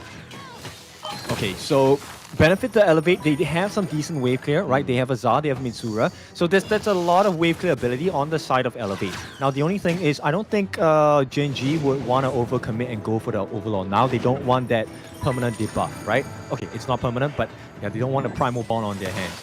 So at this point, it looks like Elevate will hit the mark. They will last to that 20-minute mark. And this is our first Tempest game of the day. First Tempest game of the day. I mean, I was at one point in this game too, Kindofu, I was saying, hey, this is a look note to Team Vitality. They're 8 minutes at the higher ground turret. No, we're staring there at the barrel of the gun at the 20-minute mark with the Tempest Dragon. Elevate really holding out here. Yep, okay, look, it's gonna get better for Elevate. Hyde just purchased the Dragon's Rage. I just complimented you. Do not throw that advantage away. As Kim would normally say, play the map. Yeah, they have to play the map, right? Right now, it is the toughest situation to be in because there are no T3s, waves are crashing, Tempest Dragon is available, and Gen.G have all of the advantage at this point. You have the anonymization on the side of Elevate, but they need to make something happen like a pick-off, or maybe just getting Rock out of the entire picture itself. Rock so far made a couple of mistakes, did get caught out a couple of times, and maybe that is the window in for the side of Elevate. Maybe the Overton window is Rock being taken down by the side of Elevate, but right now we're seeing that they're just trying to keep these minions away, because if they allow the minions to push and then the side of Gen.G get this... Oh my god! Oh, Mitsuri with the crucial kill back through from Elevate. Is this going to be enough to get game 2 in their belt? It's definitely a start, as Ray is looking pretty low. Ray goes down. It is a Jizzix with a triple kill, and Mitsuri with a steal of a lifetime. And that was a necessary steal. Look, they have the Tempest buff, they have the Tempest Dragons as well, and still they're on the back foot. That is how much of a disadvantage Elevate are at. So the fact that they got the steal, I mean, that was a lifesaver coming out from Mitsura. Unfortunately for the side of Elevate, this needs to happen more than once. It does. I mean, are we going to get a second Tempest Dragon? Is that what you're trying to tell me here, Ken? I'm not trying to tell you. I'm telling you. It is going to be a second Tempest until they break a tier 3 on the side of Gen.G. Elevate are... It's a race against time here. It is a race against time. They're able to take the T1 into the mid lane, starting to make some moves and shaking the Gorge themselves. into their favor is Elevate right now. They're 77k against 63. But at this point in the match, they're all going to be pretty much 6-slotted, all pretty much itemized. They're going to be doing some item changes like we see here with Mitsuri going for the Sage's Sanctuary just to get that second lifeline. But hey, this is the make or break part. Has destroyed a tower. Yeah. It also depends on how many Sage's Sanctuaries can you burn, right? Every single life point that you have is going to be of utmost importance. Inua suffering at the hands of Mr. Azar here. That nice Flaming Palms. He definitely has hit his stride. It is time for this dragon to take main stage. Yes, the Dragon does need to take the main stage here as well, but it's definitely played well by Elevate, it seems. They are just trying to push with the Tempest Vanguards. They are definitely trying to make the most of not having to go for a second Tempest Dragon, it seems. But right now, G6 is trying to do a bit of damage onto Ray, trying to bait him down. Goes their first high ground turret, so it's taken the matter of around about 14 minutes for Elevate to come back here with a higher ground turret compared to the first takedown for Gen.G. And they look like they're not going to stop here.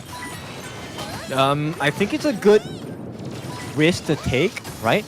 Depending on how their positioning is like, right? If they can manage to get Rock out of the picture again, I think this game is pretty much done for. And Elevate, they would have completed one of the biggest comebacks of day one.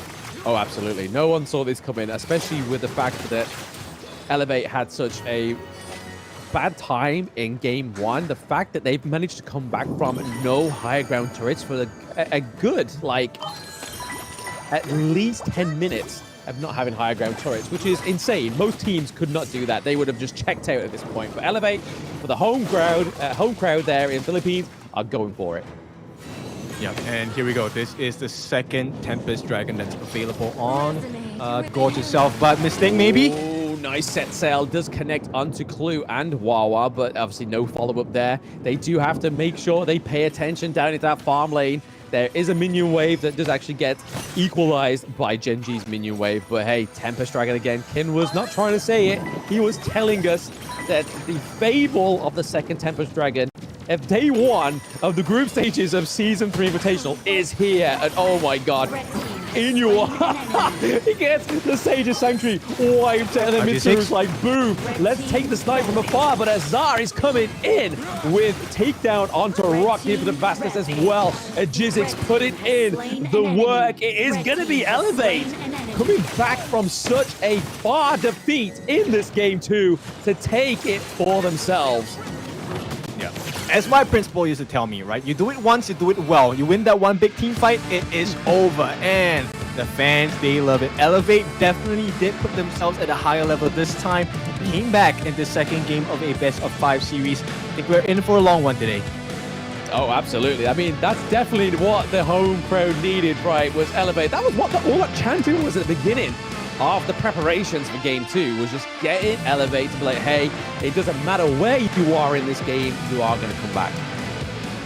Yeah, it's I think it's a punishment for the side of Gen.G. They did not finish the plate, and they didn't do it quick enough as well, right? They dragged on the game for too long. I think they had a significant advantage. All they needed to do was to try and force it into that final crystal itself. They never managed to. Nope, they never did. They never did. They had many attempts, but Gen.G fumbled the bag, unfortunately, in game 2 for themselves. But fortunately for game 2 for Elevate, it means that they're still in this. So point for point, this could be a full best of 5 if Gen.G don't book up their ideas and make sure they do actually execute when they need to. Yep, it's a race to 3, right? So first team to hit 3 points will take the series itself. The big question is how big of a loss will they take? Because right now, 1-1, we have seen 3 1s today. We've seen the 3 O's. We have not seen a neck-to-neck 3-2 just yet, right? Maybe this might be the series to do it, but you know, for both of these teams, they don't want to be that team in that position because it jeopardizes your chances of being the top 2 in the group.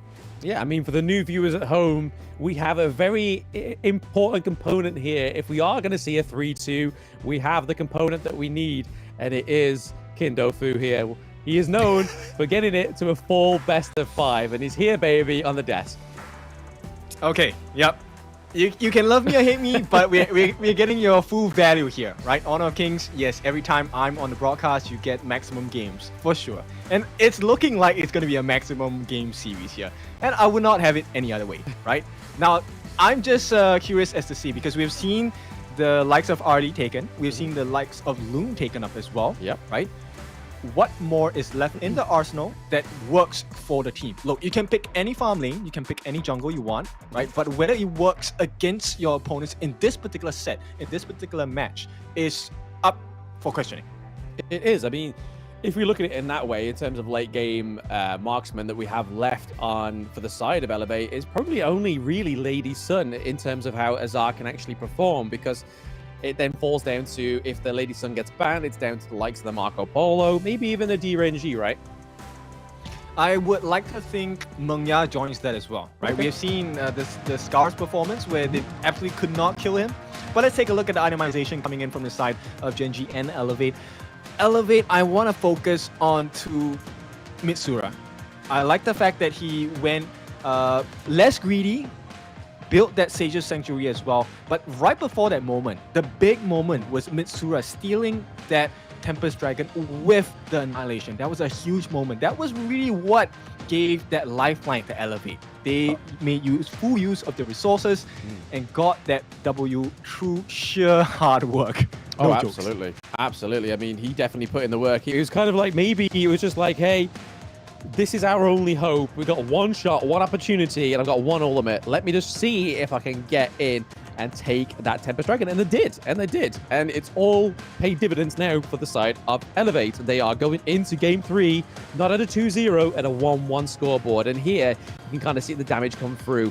Mitsuri not quite taking the top seed. The damage there is looking like Jizzix did a lot more of the damage there. But 29% of the damage was actually dealt by Mitsuri. But that is the kind of gold graph we want to be seeing in this season in 3 Invitational, is just the back and forth between such great teams.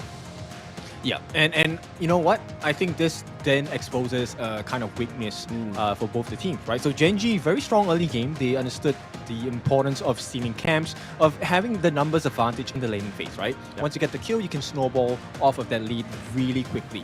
But when it comes down to the end game, that is where Gen.G kind of struggled, because I think slight mistakes, but still punishing, right? Rock, he got caught out so many times. And it's just one time too many. And here we go, Mitsura, MVP, very deserving of it. He was the sole reason why they survived that later part of the game and managed to pull out the win from what seemed impossible. Absolutely. I mean, if they gave MVP to anybody else, I feel like it may have had to go for like maybe a Jizzix or a Zazar in that one, because those, I feel like between Mitsuri and those other 2 players, those were like the key roles within that comeback. But after getting that Tempest Dragon steal, he definitely deserved the MVP, as well as also doing 29% of the damage and only dying 3 times as a mid lane, but then offering that great team fight participation with 17 assists. I like the fact that you said he only died 3 times. So this gives me a lot of motivation. I'm going to tell my ranked teammates I died only 7 times, so, you know, close to 3. But nonetheless, that's a tie in score here. Gen.G 1 and Elevate 1 as well. This is going to bring us to a 3rd game of the series. Now, based on what's happening, I want to see who is able to recover faster, who is able to learn faster, right? Gen.G, they know that they have a good early game. They are exposing mistakes, small minor mistakes that Elevate have given in the early stages of the game. Elevate, likewise, they have shown, right? If you let them go to the late game, a Philippine team is definitely going to destroy you. Absolutely. I mean, they definitely gave all the proof that we need. The proof in the pudding is in this game too for Elevate to say to any team in the Season 3 Invitational, especially those with their home crowd buff as well, saying, hey, don't worry, you've got no higher ground turrets. I got your back, especially if you've got a Newer on your team. Oh yeah, I think they took a risk, right? You can tell here it was a huge risk because there's not a lot of life points to hide behind on the side of Elevate, and it requires very, very precise positioning, in which Gen.G exposed really hard, right? Every single time Azar was out of position, dead. Mitsura out of position, dead as well. But when it comes down to the late game, when you have the full itemization, you can take a little bit more risk. That's where things started to shine a little bit better. The defense by Elevate was just completely out of this world. This is what I expected when we came into Season 3, right? This is why we have new teams. Yes. Yeah, new teams, new faces, new ways to claim victory, and Elevate being probably the first team to actually lay that stamp on that is coming back from such a groveling defeat in the first part of this game too. I honestly thought that there was no way that they could come back, especially with those higher ground turrets gone, but they proved me wrong, and I'm going to be going into a lot more of these series, a lot more skeptical. Yeah, I think we're looking for optimistic. That's the word. It's not over till it's over, right? As we have seen here. And I just want to compliment, a side compliment to RG6. Look, yeah, let's be clear. He had a rough game. It was tough for RG6. But the fact that he was just super resilient, he just kept going in, providing as much damage as he could, right? He wasn't able to deal damage against Rui, let's be honest. He was tickling him like a feather.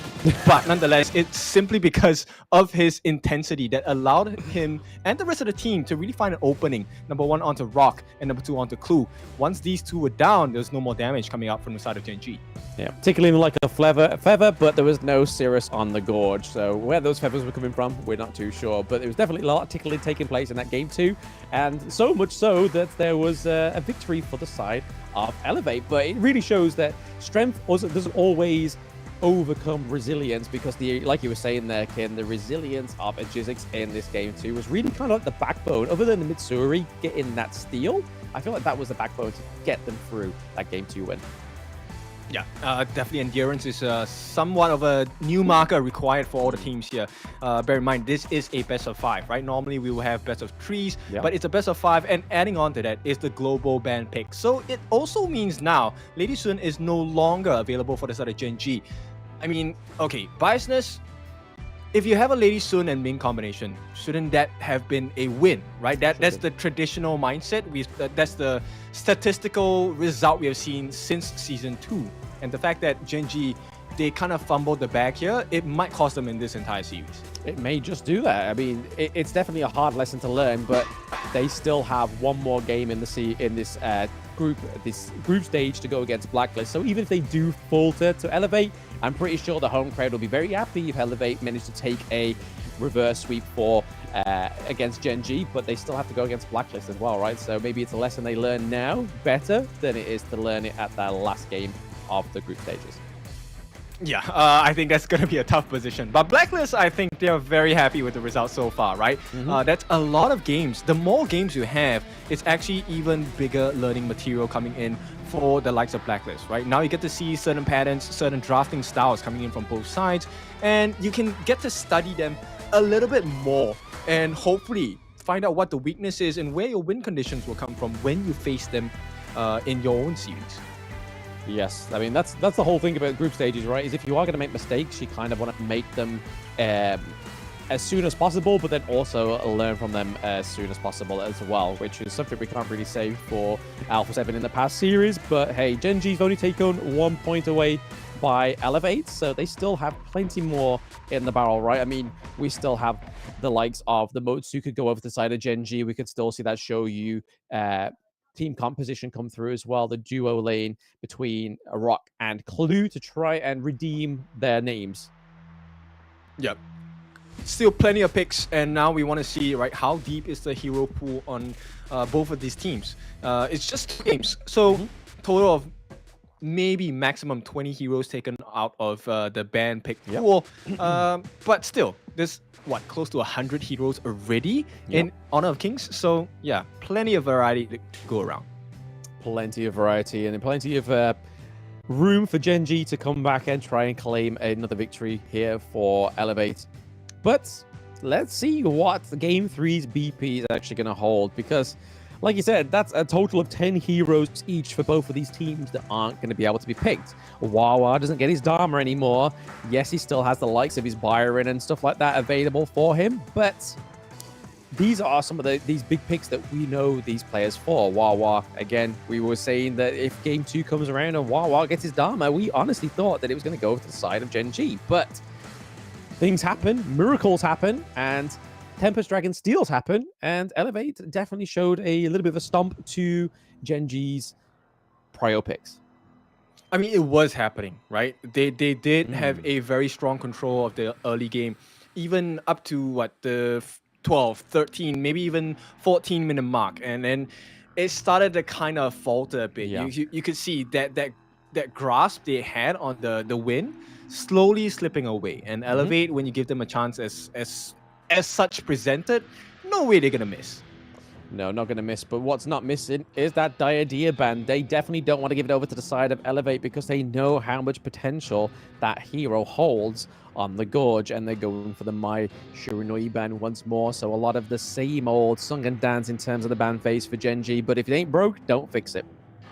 Yep, exactly. Mai as well going to be taken out of the hero pool available. Everyone is so scared of Mai. And I can't wait until Mai is leaked out into the hero pool here. But now, Gen.G, they open up with a Dolia. Once again, many avenues to explore once you have that Celestial Melody available. Yeah, I mean, honestly, I could see potentially the fact of a Kaiser coming through here. Generally what comes through when the Dolia does get picked so early on. But, oh, what a strong first two picks for the side of Elevate, right? They've got the Zhongfei and they've got the Orgren. Yep, this opens up a couple of things that they can explore. We could see, yes, the Ganemo. The other option was actually the Shangguang, right? So, Orgren, the one way to counter this particular strategy or this hero is to either get a lot of control or get a huge bunch of bursts. And looks like burst is going to be the name of the game coming out from Gen.G as they complement that with an Elaine. So, backline jump and frontline burst. But I mean, that's now met by Zhongfei, who has obviously the Unbridled Outburst, CEC. We now have the Truth Mantras coming over to the side of Elevate.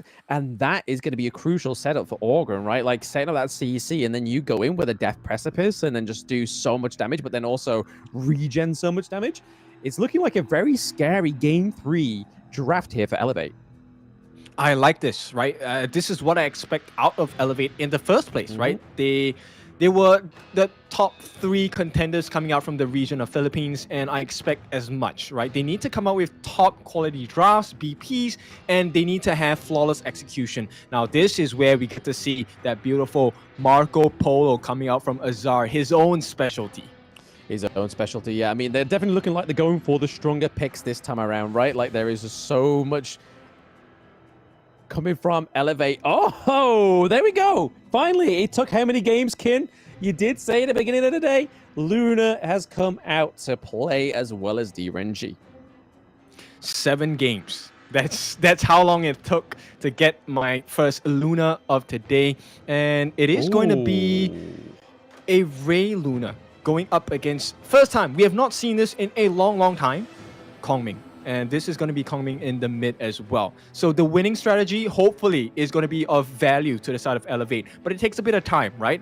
If Mitsura can win that 1v1 in the mid lane against Inua, it's going to be a very devastating result against Gen.G. But, you know, it's not as easy as it sounds.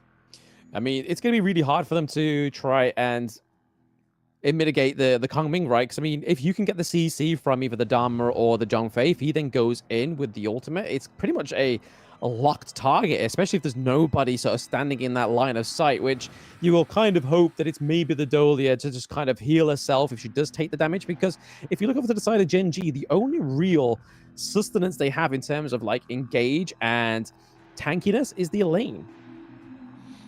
Yeah, and it's hard to play against that, right? Because, look, there's no disengage tools as well. Okay, I won't say no. It's very little disengage tools. The only saving grace you could is if Clue comes in with the Ode and Wave Breaker. But when Agisix comes in with the Path of Passing, what do you do? Because you have to deal with Ivalice, Unbridled Outburst, you have the Flash Truth Mantra coming out from Hyde, and then you have the Flash Fever Barrage coming in from Azar as well. So many angles that Elevate can come in from. So it's looking a bit better in terms of BP for the side of Elevate. Oh, absolutely. But you can kind of see what Gen.G are probably hoping for is... Or will they just steal it at a later point of time where they're actually able to fight properly? I mean, we can kind of see that Orgren and Dharma have already gone up to the flash lane side of things, so we could potentially see a bit of an invade here. Or... Like, that's a wasted opportunity. Yeah. I mean, they could have gone for the red. They could have gone for the Crimson Golem over to the side of Gen.G and then help themselves to their own as well. But it looks like they're going for a bit of a different approach. Maybe that Lizard camp and now Elevate, they will find themselves on the back foot for a little bit. Yeah, I mean, we were speaking about invades in the jungle, but it wasn't actually going to be Elevate that decided to pull the trigger. It was Gen.G. I mean, they are behind with the resources, so they kind of need to tap into the enemy's jungle if they want to make them up. It is going to be Hyde that gets taken down as well, so a 1-1 trade for both teams. Yep, and now Ray suffering against the hands of Azar here. Maybe. I mean, we saw it in game 1, didn't we? Oh, they get the Crimson Golem from the Orgrin as well, so nice little play there. Oh, the umpire left first. Observer. What's going on? Mid lane, please. There we go. There's the winning strategy, landing onto Rock. That was a great play by Mitsuri, really showing his outplay potential in the mid lane. I'm really impressed by this player so far. Yeah, and worst of all, it's actually taking away the Azure buff as well. So full on, everything gone from the jungle of Gen.G. Yeah, not a good place to be at. I mean, now that we see the Elevate are 10.1k gold ahead as well, rather than the 8.9 here, but like I said, they took away the Azure Golem, which is pretty detrimental to Luna, and Rock's looking to pay some revenge here. Not going to be able to do as much damage as he would like, especially with Zhongfei and Marco Polo here, but Mitsura getting the shutdown once more onto Wawa. Elevate looking like a different beast after getting that second wind. Yeah, and you know what? The drop that he have down here benefits snowball effects. Mitsura, if he does have the level advantage, he's extremely strong. The only person that, I think doesn't really need to care about the levels is Ivalice. Ivalice, all he has to do is to make sure he lands that Unbridled Outburst at the correct timing, get the lockdown on certain members on the side of Gen.G, job done. Yeah, I mean, he's just basically some kind of Tyrant has been defeated. utility within the side of... He can do that as well. He can do that. He can smite. Exactly. That's it. He can CC. He can smite. He can do many things. But what he doesn't want to do is just focus on taking away resources from somebody else. Oh yeah, I think they have managed to give Azar quite a bit of room to farm so far, and the fact that Mitsura is just farming the rest of Gen.G, I think that's a huge marker, right? And this could be very well a early game ender for the side of Elevate. Yeah, they just need to make sure they keep this lead going, right? They can't take the foot off the pedal, just kind of like what Gen.G did in game 2. They made the mistake of letting that room breathe for the side of Elevate, and Elevate know that mistake can't happen, and there we go. It's Ray getting taken down once more, so hopefully that T1 for Elevate is going to be taken there. The Gen.G T1, sorry, will open up for the side of Elevate, but Zhongfei still not quite done yet. Ivalice is in the thick of it. There it is. The true Mantra lands and makes Rock a bit useless there onto Luna. Ooh, 4-0 trade for Elevate. Yeah, and Gisix walks out like nothing happened, but he's dying, right? And so Elevate, they're playing and pushing all their heroes to the absolute limits. They get rewarded with the T1 in the mid, and this is going to be a big opening, right? Now, Vision is going to be very tight and dark for the side of Gen.G. Gen.G, they actually managed to steal away the Azure Golem, but they pay with their life. This jump in by Hyde, a very different performance this time from the Clash Leader of Elevate. Yep, they got the Azure Golem, but at what cost? At what cost? And it was a 4-0 trade by the side of Elevate, which I would take that any day of the week. Yeah, and right now, I think Elevate, they're trying to push. They make sure that, there's no win conditions that are available for the turnaround, right? Gen.G, right now, not a lot of options to explore. All they can do is to defend, and when you're defending, you don't really get a lot of gold and EXP, right? Because now you're at the mercy of Elevate, and the risk of being caught out. Everyone on the side of Elevate is pretty mobile. They are pretty mobile, absolutely. Yeah, they're able to get in, get out. We have the Path of Passing from Gisix. Obviously, the dashes from Hyde on the Dharma. We also have the Time Shift from Kong Ming as well, and dashes from Marco Polo. So, like I say, very agile, very mobile heroes on the side of Elevate. And again, once more, they are committed to diving in and trying to get these Azure Golems from the side of Elevate. And they were able to claim it and actually not lose anything at this point. But we do see there is a bit of a push into the Clash lane. Yep. Elevate, I think they're very happy about that, right? They will take that trade any day because they're actually working on the T2s and potential T3s later on, right? They don't mind giving it up because there's a potential they can get kills very easily if they overcommit, because they have to go for the defense on the side of Gen.G. They do have to go for the side of defense, and like you said, there's not much in terms of resources unless you can get some kills when you're playing defensive-wise. And Clue may have just got caught out there. He's able to escape though, just for now. But not many players can say that they were slowed and then not killed. But it was Clue that's actually able to escape there. But right now, it's definitely looking like Elevate's game 3, right? Yeah, Ivalist here, he's going to play the important role, right? He's going to set the stage, and Azar is just waiting for the stuns to come in. Ooh. So winning strategy going to be laid down pretty early from the side of Mitsura, and until there's an opening, they won't commit. They won't commit, but I mean, the path of passing is there. They're trying to just kind of like get them away from that T2, but it's not going to be enough because Gen.G know what they're aiming to do and what their eyes are set on, and that was that T2 in the mid lane. But that was a good little defense there from Gen.G. Definitely just keep them in the wings of things. They are down by 6k gold, however, so they definitely need to start farming, but they don't make sure they don't get caught out.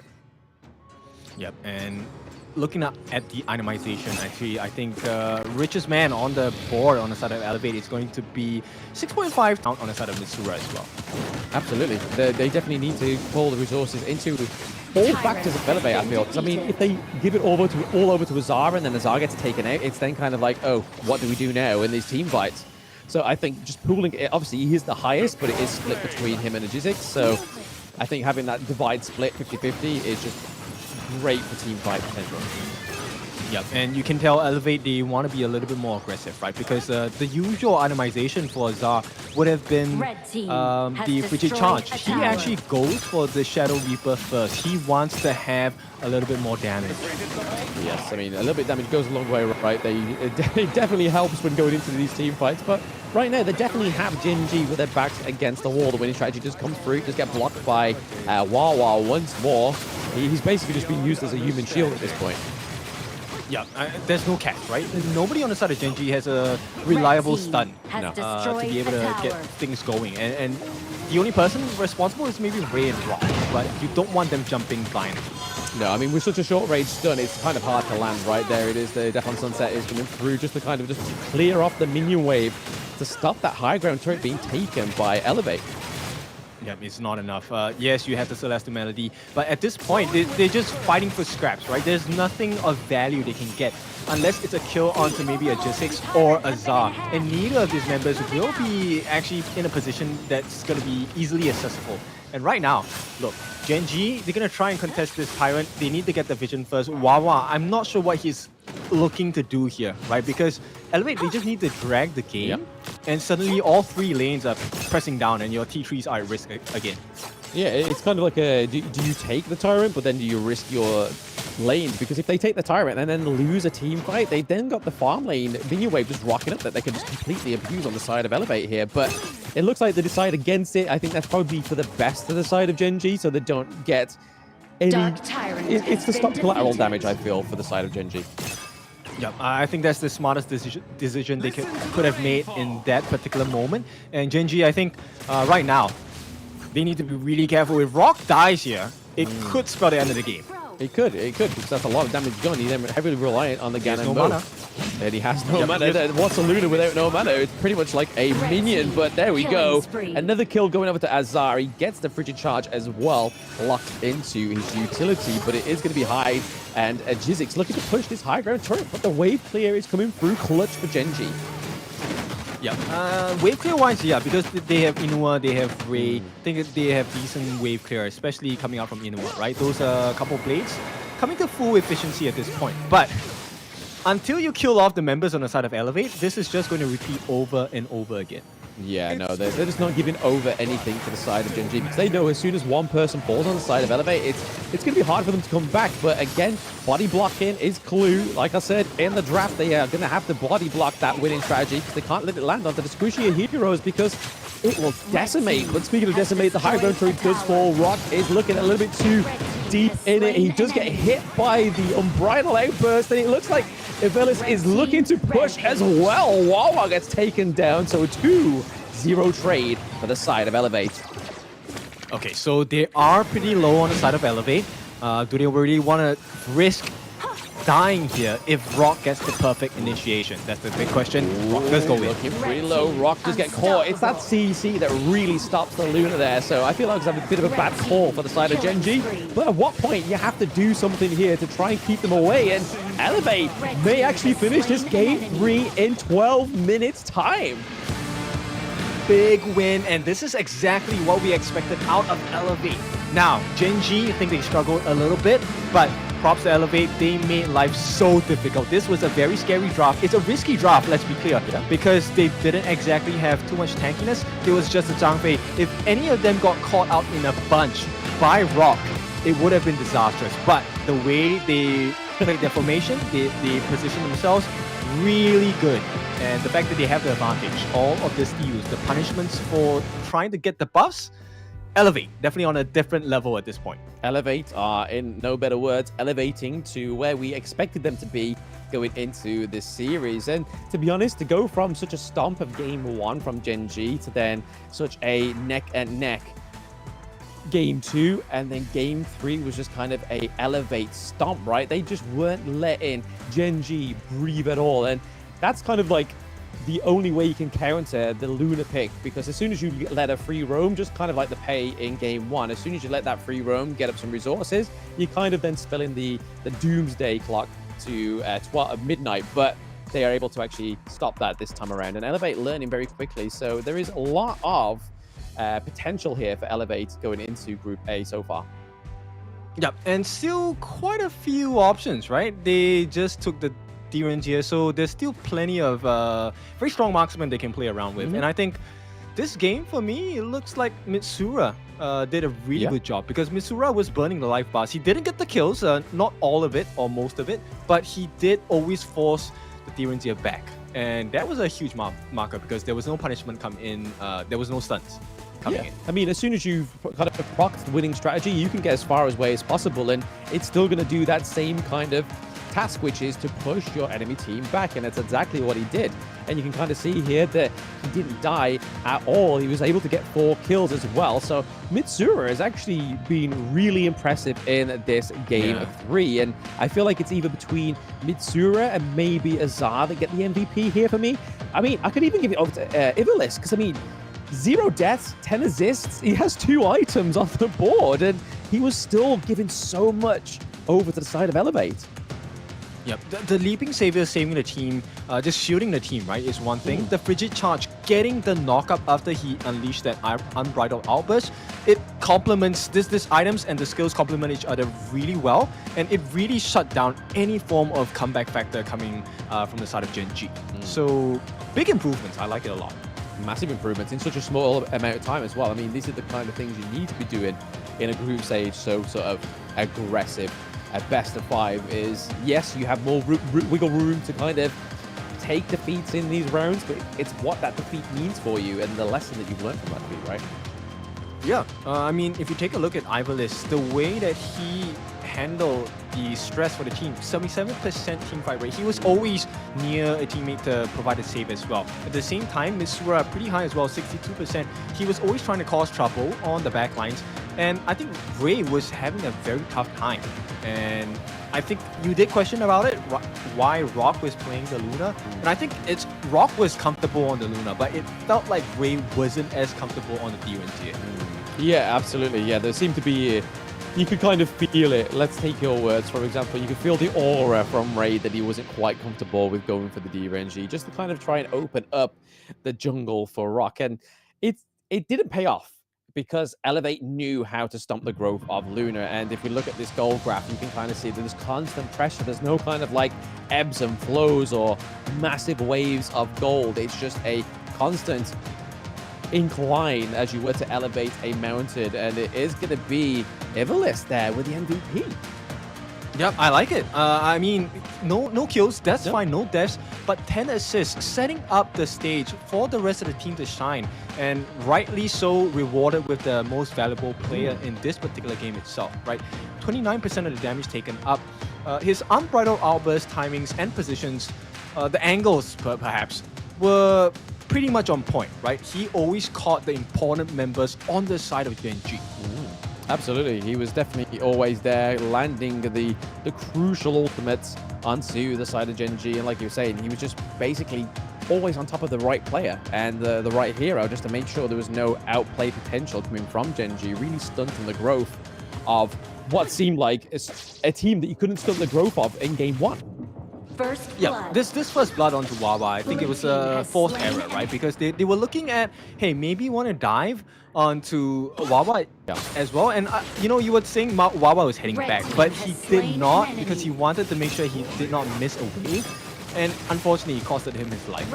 It did. I mean, it was either resources or his life, and unfortunately, he kind of paid with his life and paid with the resources as well. It was definitely a double reward for the side of Elevate. But here was some great plays by Hyde coming in with the Dharma, just absolutely locking down Rock. Was such a great team fight and really set the motion of Elevate taking this game 3. Yeah, Azar actually had freedom of choice, right? He was just waiting for the call from the team to say that they got caught. And all he had to do was to get the Resplendent Revolver down and maybe the occasional Fever Barrage and free kill. That's it, free kills, free real estate. He was able to just deal the damage and what needed to be done from his team. And this is the interesting point that we're speaking of before, obviously in the post analytics, is that there's not that many more farm lanes left for the side of Elevate to really go for or really shine on, or at least what we know from past statistics for Azar, right? I mean, there is still picks, but will he play them as well as he's played the Marco Polo and the Lung? I don't know. It really depends on the draft, right? So they have exhausted the Arlie, I think. Arlie, they have exhausted the Marco Polo. So now as we go into the third series, there's actually plenty of farm laners they could go for, right? We haven't seen a Garo today, but that only works if they have a high shield draft coming in from the side of Gen.G. And I think if Gen.G goes back to comfort picks where you talk about Clue getting that Zhang yeah, maybe the Garo will make sense. Yeah, I think if Gen.G have got more of a chance of victory if they decide to go for red side this time, because then they can lock into very vital picks rather than going for the blue side like they did in this game 3, which I feel like may have been at their fault because they locked in the Dolia, and like we said, the Clue does well on Dolia, but the rest of the draft didn't really embolden the Dolia pick. I mean, we could have had 2 Death on Sunsets, but other than that, there was no real thing there for the Dolia to actually give over. Yeah, the couple blades, right? The refresh on the couple blades was what I was waiting for, but there was never a situation that presented itself where it was necessary or it was possible. So I thought that was pretty interesting, right? The fact that you have a Dolia, but the Dolia was rendered pretty much mute the entire game. Yeah, it didn't seem like it had the best performance there for the side of Gen.G and Clue, because I feel like maybe if they just played it safe, gave Ray the Kaiser, let Rock go into the farm lane, it could have been a lot better for them, and they probably wouldn't be sitting at this scoreboard now with the 2-1, right? Oh yeah, for sure. But hey, this is all hindsight bias. We've already seen it happen. That's why we're able to talk so much about it. So let's see, right? Elevate, of course, they're looking to do their country proud. They want to make sure that the region stands strong. Yeah. This is the home ground anyway, right? So they're definitely looking for a 3-1 scoreline here. And, just deal the finishing blow against Gen.G.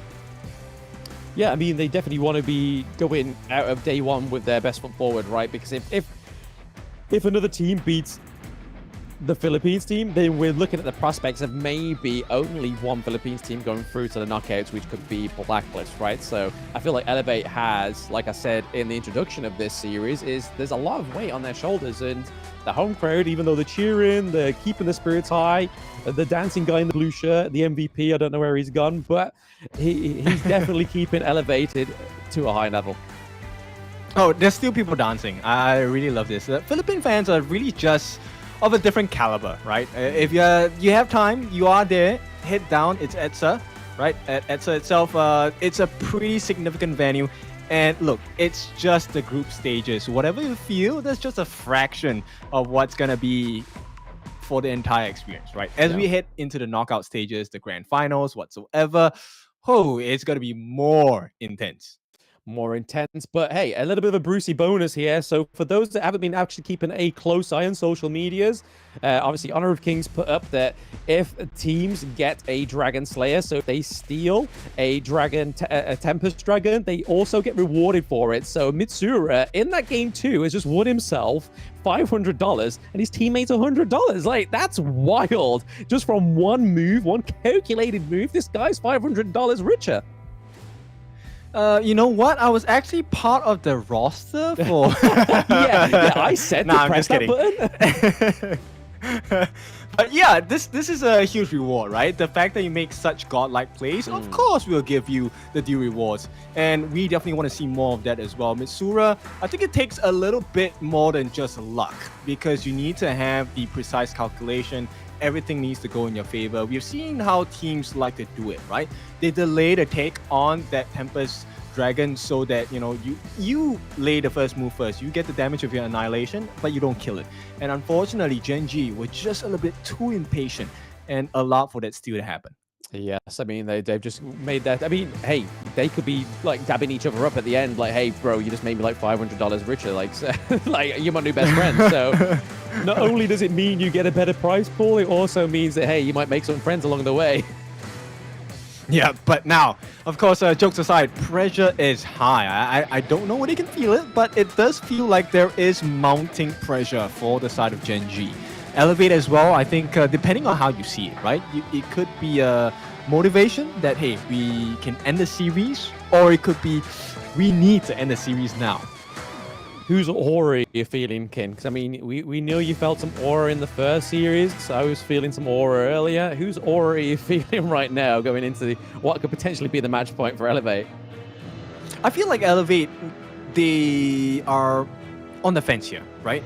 It's a mixed bag, because it's like they know that this is the potential last game, but it doesn't feel to me like they're ready to close it all out. They're still exploring options, right? I think they're very wary of what Gen.G has to offer, and we might get the swing of emotions and maybe state of minds after midway in this draft. So what you're telling me here is you just kind of pottering around and making it a bit more poetic of saying, hey, I'm on the desk, it's going to be a best of 5. Well done. Nah, I'm kidding. I think Elevate, they do have the confidence, but you need to be careful, because I don't think they kind of know what Gen.G have up in their minds for this upcoming draft just yet.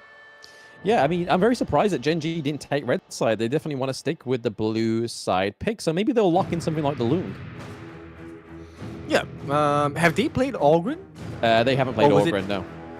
Ooh. Oh, okay. They start things off with the Agudo. And now, Agudo, I think one of the heroes that is a big counter is actually Dianwei, right? True damage and anti-CC properties, it works in favor. But they need a lot of damage coming out from Elevate. And the fact that now, I don't think they've played the Ganemo yet. Okay, yep, straight up. There we Dianwei. go.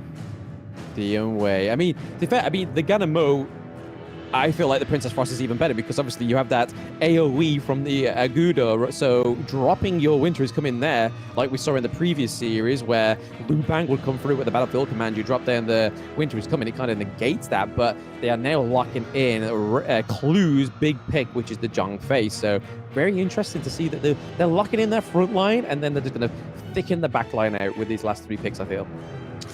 They have there we to, go. right? At this point, it has to be like that for Gen.G, because you don't want to go out on a loss knowing that you didn't play your best possible draft. This composition, I think, is very Gen.G-like, knowing the players like Ray and Clue. The only thing now is what can they do to kind of stifle the growth of Elevate? Because, look, it's not going to be an easy game. A J6 is going to be a monster on this Dianwei. Oh, absolutely. I mean, he's got the Dianwei. We know him to be quite an aggressive jungler as well. So, and it's exactly what you said. It's the Agudo counter pick here. So a lot of true damage coming through. You got to make sure that he doesn't get that really aggressive early game lead, right? Yeah, and he's not going to be bothered by the Forbidden Domain or the Leaping Savior after the Unbridled Outburst, because it actually feeds into his passive, right? CC does not last long on a J6, and he's going to make sure that you feel the pain. Now, the other thing that I would like to highlight is the fact that, look, Princess Frost, I think she's a great hero, but you're putting it in the hands of Mitsura. So isn't this game number 3 for Elevate? Potentially. I mean, he's played very, very well in the whole series, right? Like, I feel like he's the unsung sort of like MVP. Yes, he got MVP of game 2 because he stole the Tempest Dragon, but in terms of his actual capability as a player, I feel like he's definitely undershadowed by the others, but he definitely props up the team. Oh yeah, he's a, I won't say unpolished diamond. I think he's already shining pretty bright in my eyes, right? I think he's showcased he does have significant mechanical skills. Not the best of the best just yet, but hey, day 1, I don't think we want to put too many expectations on the team. And Gen.G, this is what they're going to round it out, round the draft off with. So some heals, pretty good burst damage coming out from Yuan, and mobility in the form of Charlotte. Yeah, I mean, with the Ming, I feel like that's going to be really attached to a Jizzix into these team fights. Obviously, empower him, but then also heal him as well, just to make him a little bit more sustainable. So I feel like the Ming here really pairs this out really nicely. Obviously, they can't go for the Lady Sun. Actually, they could have gone for the Lady Sun, but they went for Gen.G because they haven't played Lady Sun yet on the side of Elevate. So again, I feel like this is going to be something that's tied to the likes of the Mayin or the Diomei rather than Gen.G. I think Azar, actually, one of the possible reasons why this is picked as well is also because of his legal immunity, right? There is quite a bit of control coming out from Gen.G. In fact, all 5 members have some form of control. So Azar, maybe that one legal immunity, that S2, that anti-CC property, might save the day and maybe even change the fight, right? Ivalice, of course, he's just a lifeline, a second lifeline to allow Azar to live life a little bit more on the edge, live longer, and hopefully buy enough time for a Jizzix and maybe even Mitsura to make the game-changing play instead. Yeah, again, it's all here to battle for, especially for Elevate if they want to just round this one off and prove Kin's Curse wrong. There's a lot on the line. There's the home crowd audience. There's Kin's Curse. There is getting through and being the second place or first place within Group A. But then there's also just a sizable amount of pressure outside of Gen.G as well. They don't want to be going out of day 1 with no win. 5 seconds. Okay, so let's get it started here. Potential last game here as Elevate looking to close this series. And I'm not sure why I'm the one at fault here. I'm just talking about what's happening on the screen. But here we go. It's the use of potential last game. You just manifest in the best of 5 now. It's a potential. There's no guarantee. Look. We'll see. We'll see. Anyway, I feel like there's going to be not as much sort of aggression in the early game in this game 4.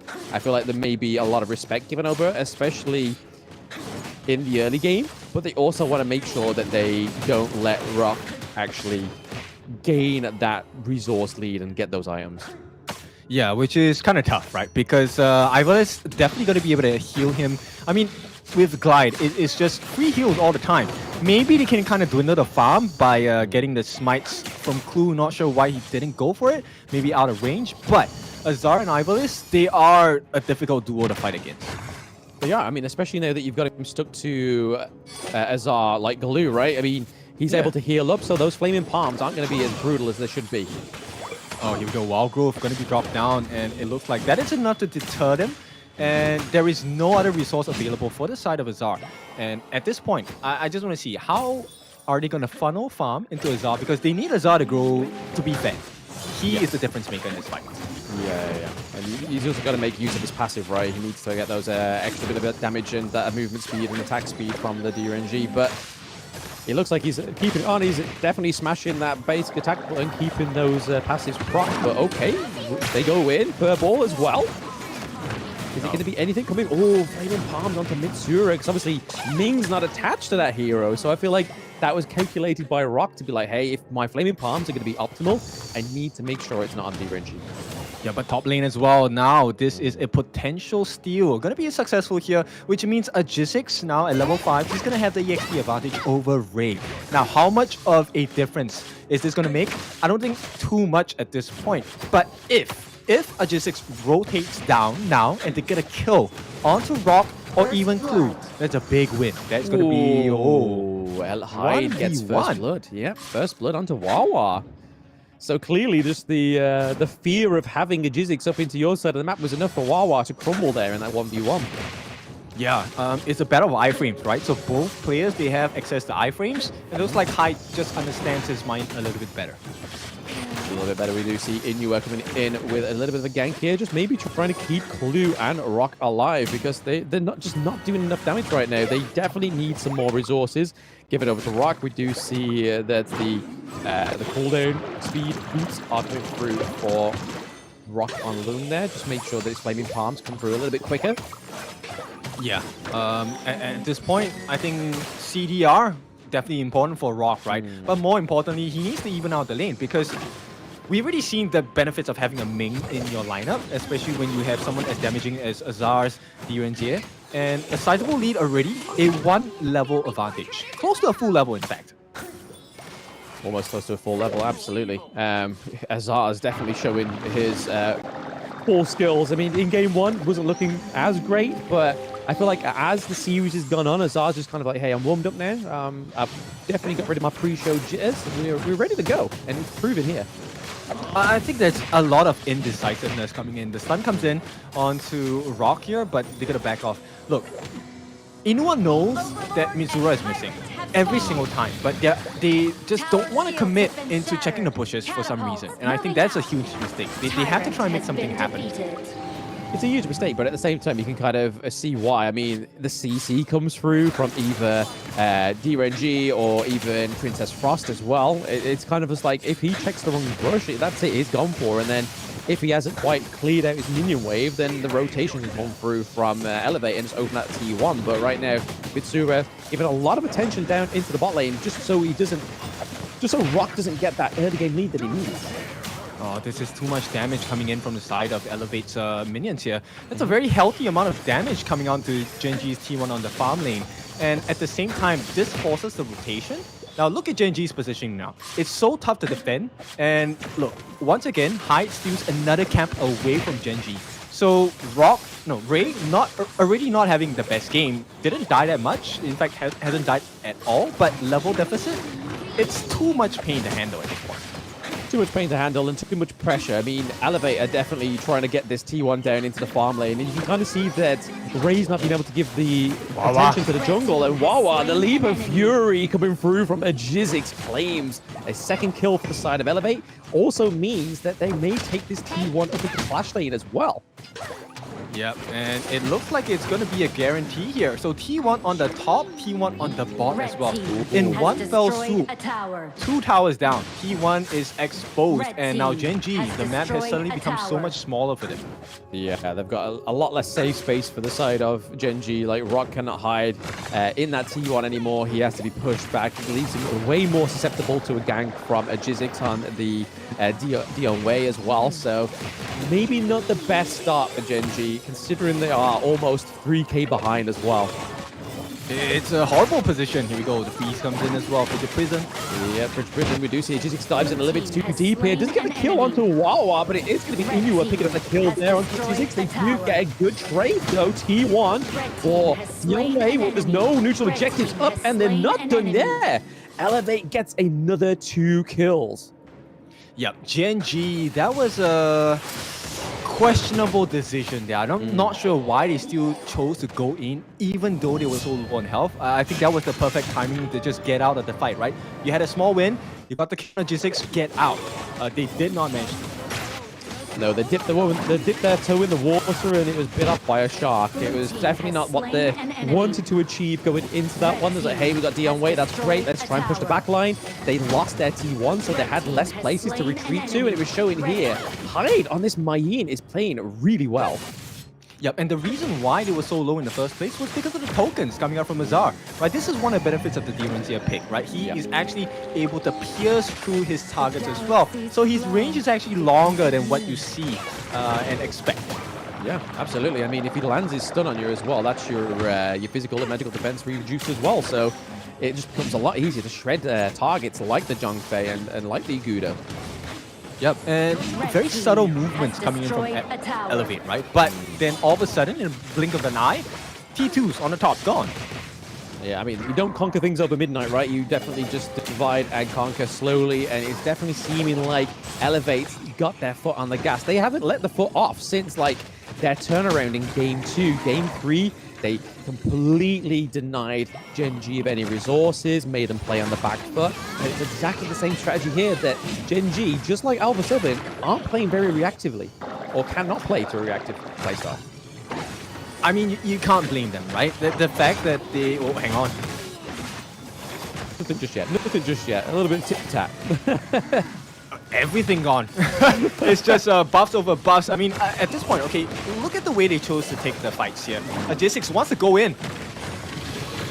He doesn't want to give in, but I think he's just kind of just pushing away, just putting a bit of pressure on, just so that Azar can try and get this T2 down into the farm lane, because, hey, why not? The last standing T2, I believe, is in the mid lane. I would like to report J6 for bullying me here. Every time, it looks like he's going in. He's going in again, and then now he's going to stop, right? And then I'm going to pass it to you, and then suddenly nothing happens. But okay, let me ramble on. I like the fact that Elevate, they actually took the side lanes first, because this is a huge marker. It closes the map quite a lot. And when the map is so open and unsafe for the side of Gen.G, it puts Ray at risk.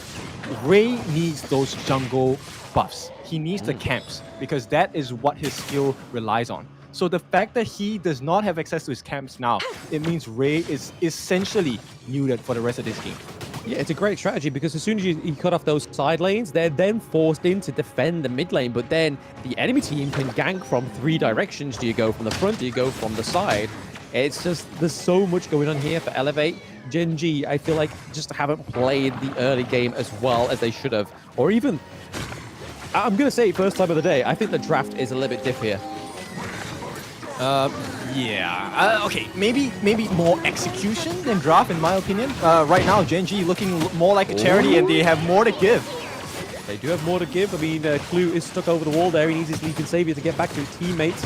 And the high ground turret is taking a bit of a punishing there, as well as Clue goes down. It's going to be Iblis getting that kill as well. So already, almost at the 10-minute mark, the shadow variants of neutral objectives are now coming up as well. So it's only going to get, the heat is only going to rise more for Gen.G. Oh, I didn't even know it was not 10 minutes yet.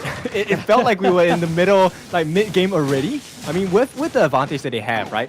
Look, it's, what, 7,000 gold ahead, and Wawa, he's trying his best against Hyde, but Hyde is just going to run away scot-free once again.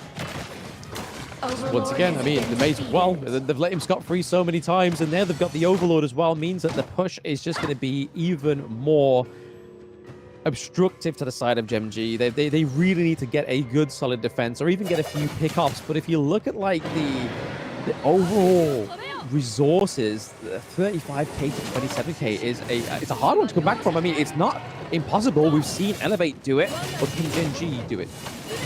It's 8,000, right? That's a huge difference.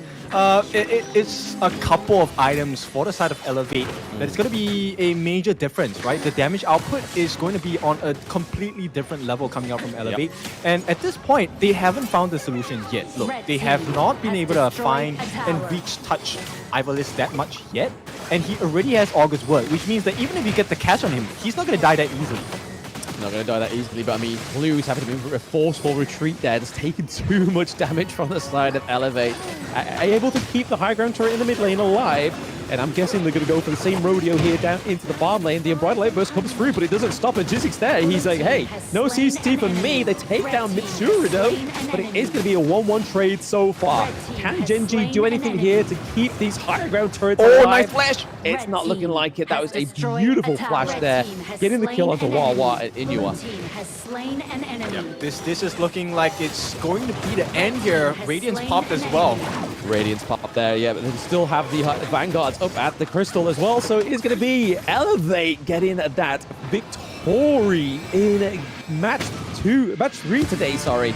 It seems like such a blur from the stump of Team Vitality. And then for Elevate to lose game 1 so bad, and to come back so strong with 3 games in a row, so clean. I mean, this is the spirit of the competition as well. They take this entire series 3-1. It's going to be a big marker to improve for the side of Gen.G. And I think, look, lessons learned here today. If you get the advantage, press on, do not let go of the gas. And that's exactly what Elevate did. It is what they did, exactly. And you kind of see that there's a recurring theme as well with the winning teams, is that they force the not so lucky teams into that reactive kind of play style. And if they don't know how to play that, play on the back foot, play to a reactive nature, they then kind of just wilter and fall like we've seen with Gen.G there, especially after such a convincing Game 1 victory. Yeah, I think it really comes down to how many boxes do you check, right? So I think based on today, it's Vitality's game that has showcased us what it looks like the peak performance of oppression coming in from your draft. And I think right now, Elevate showing signs that they are matching up to that caliber. Not there yet, let's be clear, not there yet, but closing in, right? They are very invasive on the jungle. They're making sure that there is no options available to explore on the side of Gen.G. And we'll take a look at the itemization here to really just deep dive into what makes the real difference for the side of Elevate. I mean, look at it. It's just that overall goal difference. I feel like they had way more money in their purse just to buy whatever they wanted. Like, you can kind of see the typical build here for the Gen.G. You go for your Spark Forge Dagger, your Doomsday, going for the Daybreak, but then also going for the Cuirass of Savagery as well, just for some defense, as you normally would build the Gen.G. But there's nothing that's really different that stands out. It's just the fact they just had such a finger on the pulse after that Game 1 defeat. Elevate just really clean. Yep, really clean. And if you take a look at Azar, I think he was responsible for quite a lot of damage in this particular match itself as well, right? Didn't go too greedy. In fact, gets the Cuirass of Savagery, which allowed him to deal additional damage every time he was hurt, right? So look at the damage dealt. 500,000. Wait, is this the first time we've seen 500,000? Is there a problem with the numbers? 49% of the team's damage dealt. 516,000. Guys, I've never seen this number. Yeah, half a milli, man. Half a milli. I mean, that's the power of the Ming, right? Like, just being able to just empower your marksman is just the absolute utility of it. I mean, we kind of got a taste for it when Rock and Clue played it, but then obviously they just weren't able to close the game, and that's when Elevate came back. But it's all down to the Ming. I feel like maybe even Ivalice gets an MVP in Game 2 in this game, maybe, or I feel like Hyde as well had a solid performance. I agree. I fully agree. Because without the two of them, I think it wouldn't have been such a storm, right? 12 minutes, it's not a very long game time, let's be honest. 9-3, not a very high kill game as well. But the ability to transition with just 9 kills across the board in a span of 12 minutes to such a domineering victory, it's hard to match up with this kind of performance. Yeah, I mean, they've just showed kind of like their two sides, really. Elevate can get the kills like they did in Game 3, but then they can also do the Uno reverse and just go Game 4 and just be objective focused, be able to just dominate the rotations as well. Because that's the other clean thing about Elevate in this game. There was no kind of like moments where I was kind of scratching my head, like, why are these guys like dancing backwards and forwards? They were just always calculated, always had the eyes on the prize. Oh yeah, for sure. And this one was a much more convincing win from the side of Elevate, right? So I think, yes, maybe Game 1 or Match 1 was... the Game 1 was really just jitters, nerves on the play here, stepping back onto the stage after so many weeks. And now, once they hit the strides, Elevate, definitely a team that you do not want to, underestimate. Because when they come back online, they are coming back online. And here we go. There we are. It's actually going to be Azar with the MVP. I mean, after that 49% damage, they had to give him something right. I mean, he did fantastic in all the games, doing well enough to actually match up with Rock most of the games. Obviously, Ray played one of the games in the farm lane as well. Very deserving MVP, actually. The ability to deal so much damage across the board with the tokens, it requires a big understanding on the range capable and the reach of the tokens as well for his passive. And I think Azar played perfectly in this game. His positioning was always on point. So let's take a look at the standings for this group. This is going to put them all the way at the top with one win in terms of the matches with a 3-1 scoreline. So similar to... Or like how he wants to attack, they just kept on punishing, and then they thought at that moment they could already do the comeback. So Mitsura, you are the Dragon Slayer this time. And you were using Noir that time in the second game, and that was a big turnaround. How was that feeling that time that you managed to make such a big comeback? with getting that title. How do you feel that being the first getting the title too? Sobrang saya kasi na-steal ko tapos nanalo pa kami. Tsaka alam naming napakalaking tulong nun para sa momentum namin para maipanalo pa yung series. At that moment, like, they knew that seeing the Tempest Dragon was like the biggest momentum swing for them to make a comeback on that game number 2. But anyway, the Dragon Slayer himself has to rest like all the dragons that he has slayed. Mitsura, thank you so much for being here, and what a win for the Philippines here on the last series of day number 1. So, Chuchu, I think it's time to head back to our casters. Yeah. Casters, HOK? Okay.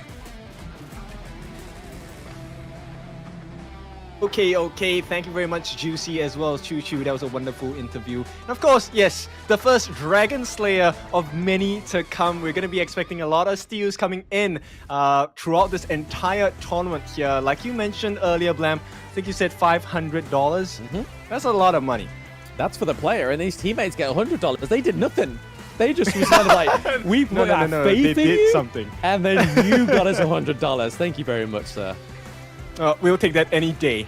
Yeah, but of course, with that being said, these are today's results here. A 3-1 win for Nongshim RedForce. It's going to be a 3-0 win for Vitality against Alpha 7. And of course, you just witnessed Elevate take the series 3-1 against Gen.G with our first Dragon Slayer of the competition.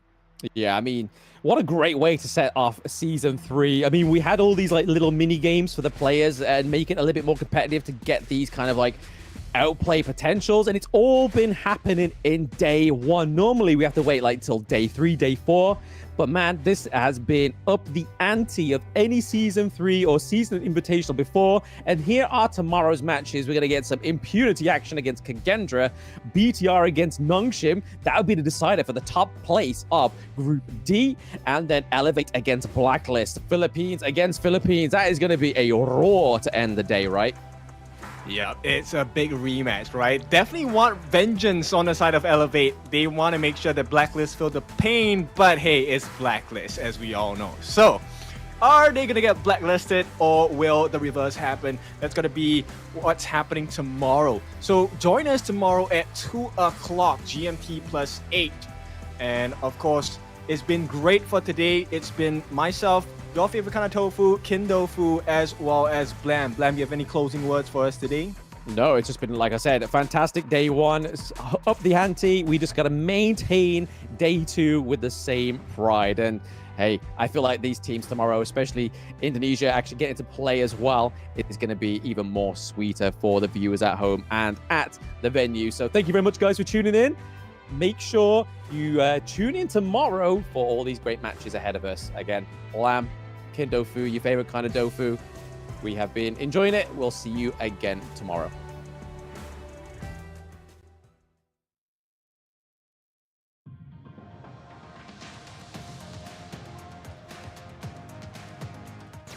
Red team has destroyed a tower. Blue team has slain an enemy. Red team. Dark Tyrant has been defeated. Red team has destroyed a tower. Red team has slain an enemy. Blue team has slain an enemy. Blue team has destroyed a tower.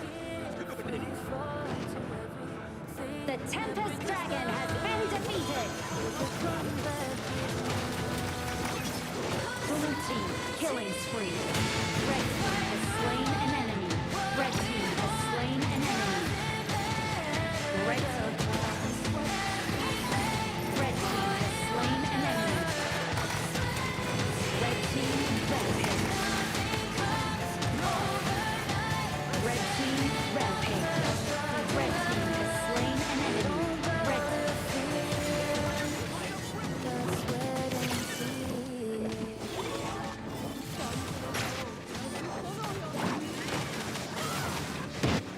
Blue team has slain an enemy. Red team has destroyed a tower. Red team has slain an enemy. Red team has...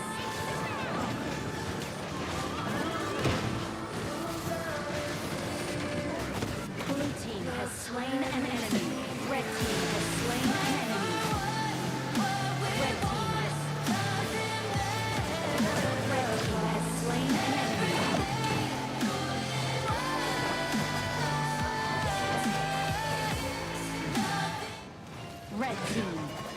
destroyed a tower.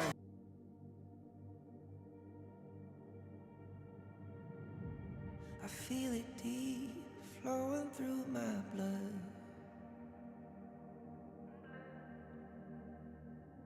Rising up to become someone, and taking it all on my own. What a sweet victory. And taking all of my control, awaken something deep in me.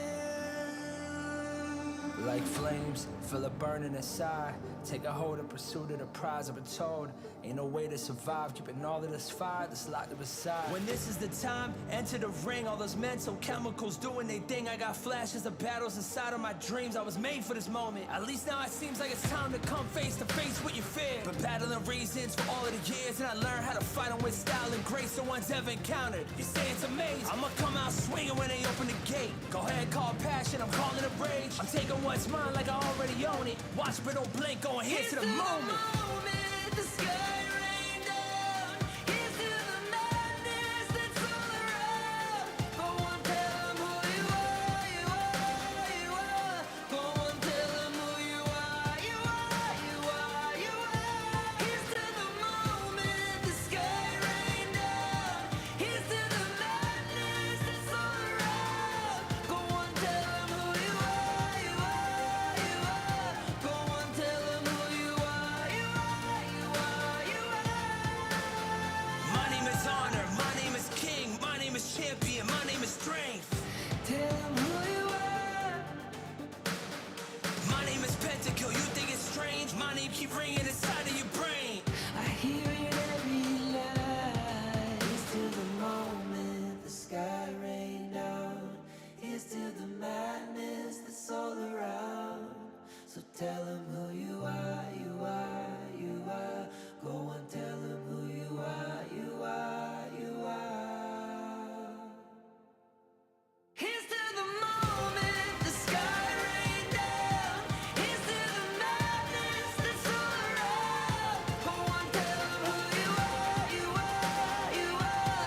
Go on, tell them who you are, you are, you are, you are. Here's to the moment the sky rain down. Here's to the madness that's all around. Go on, tell them who you are, you are, you are. Go on, tell them who you are, you are, you are.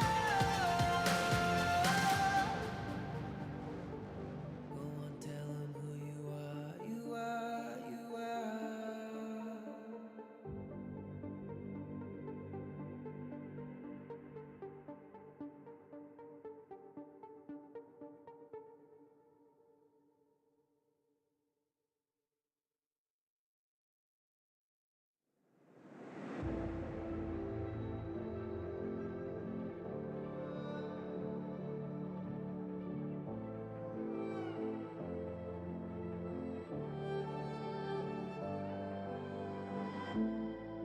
We're no strangers to the fallout. It's what got us here. Ever changing, some chameleon. Blood, sweat, and tears. We're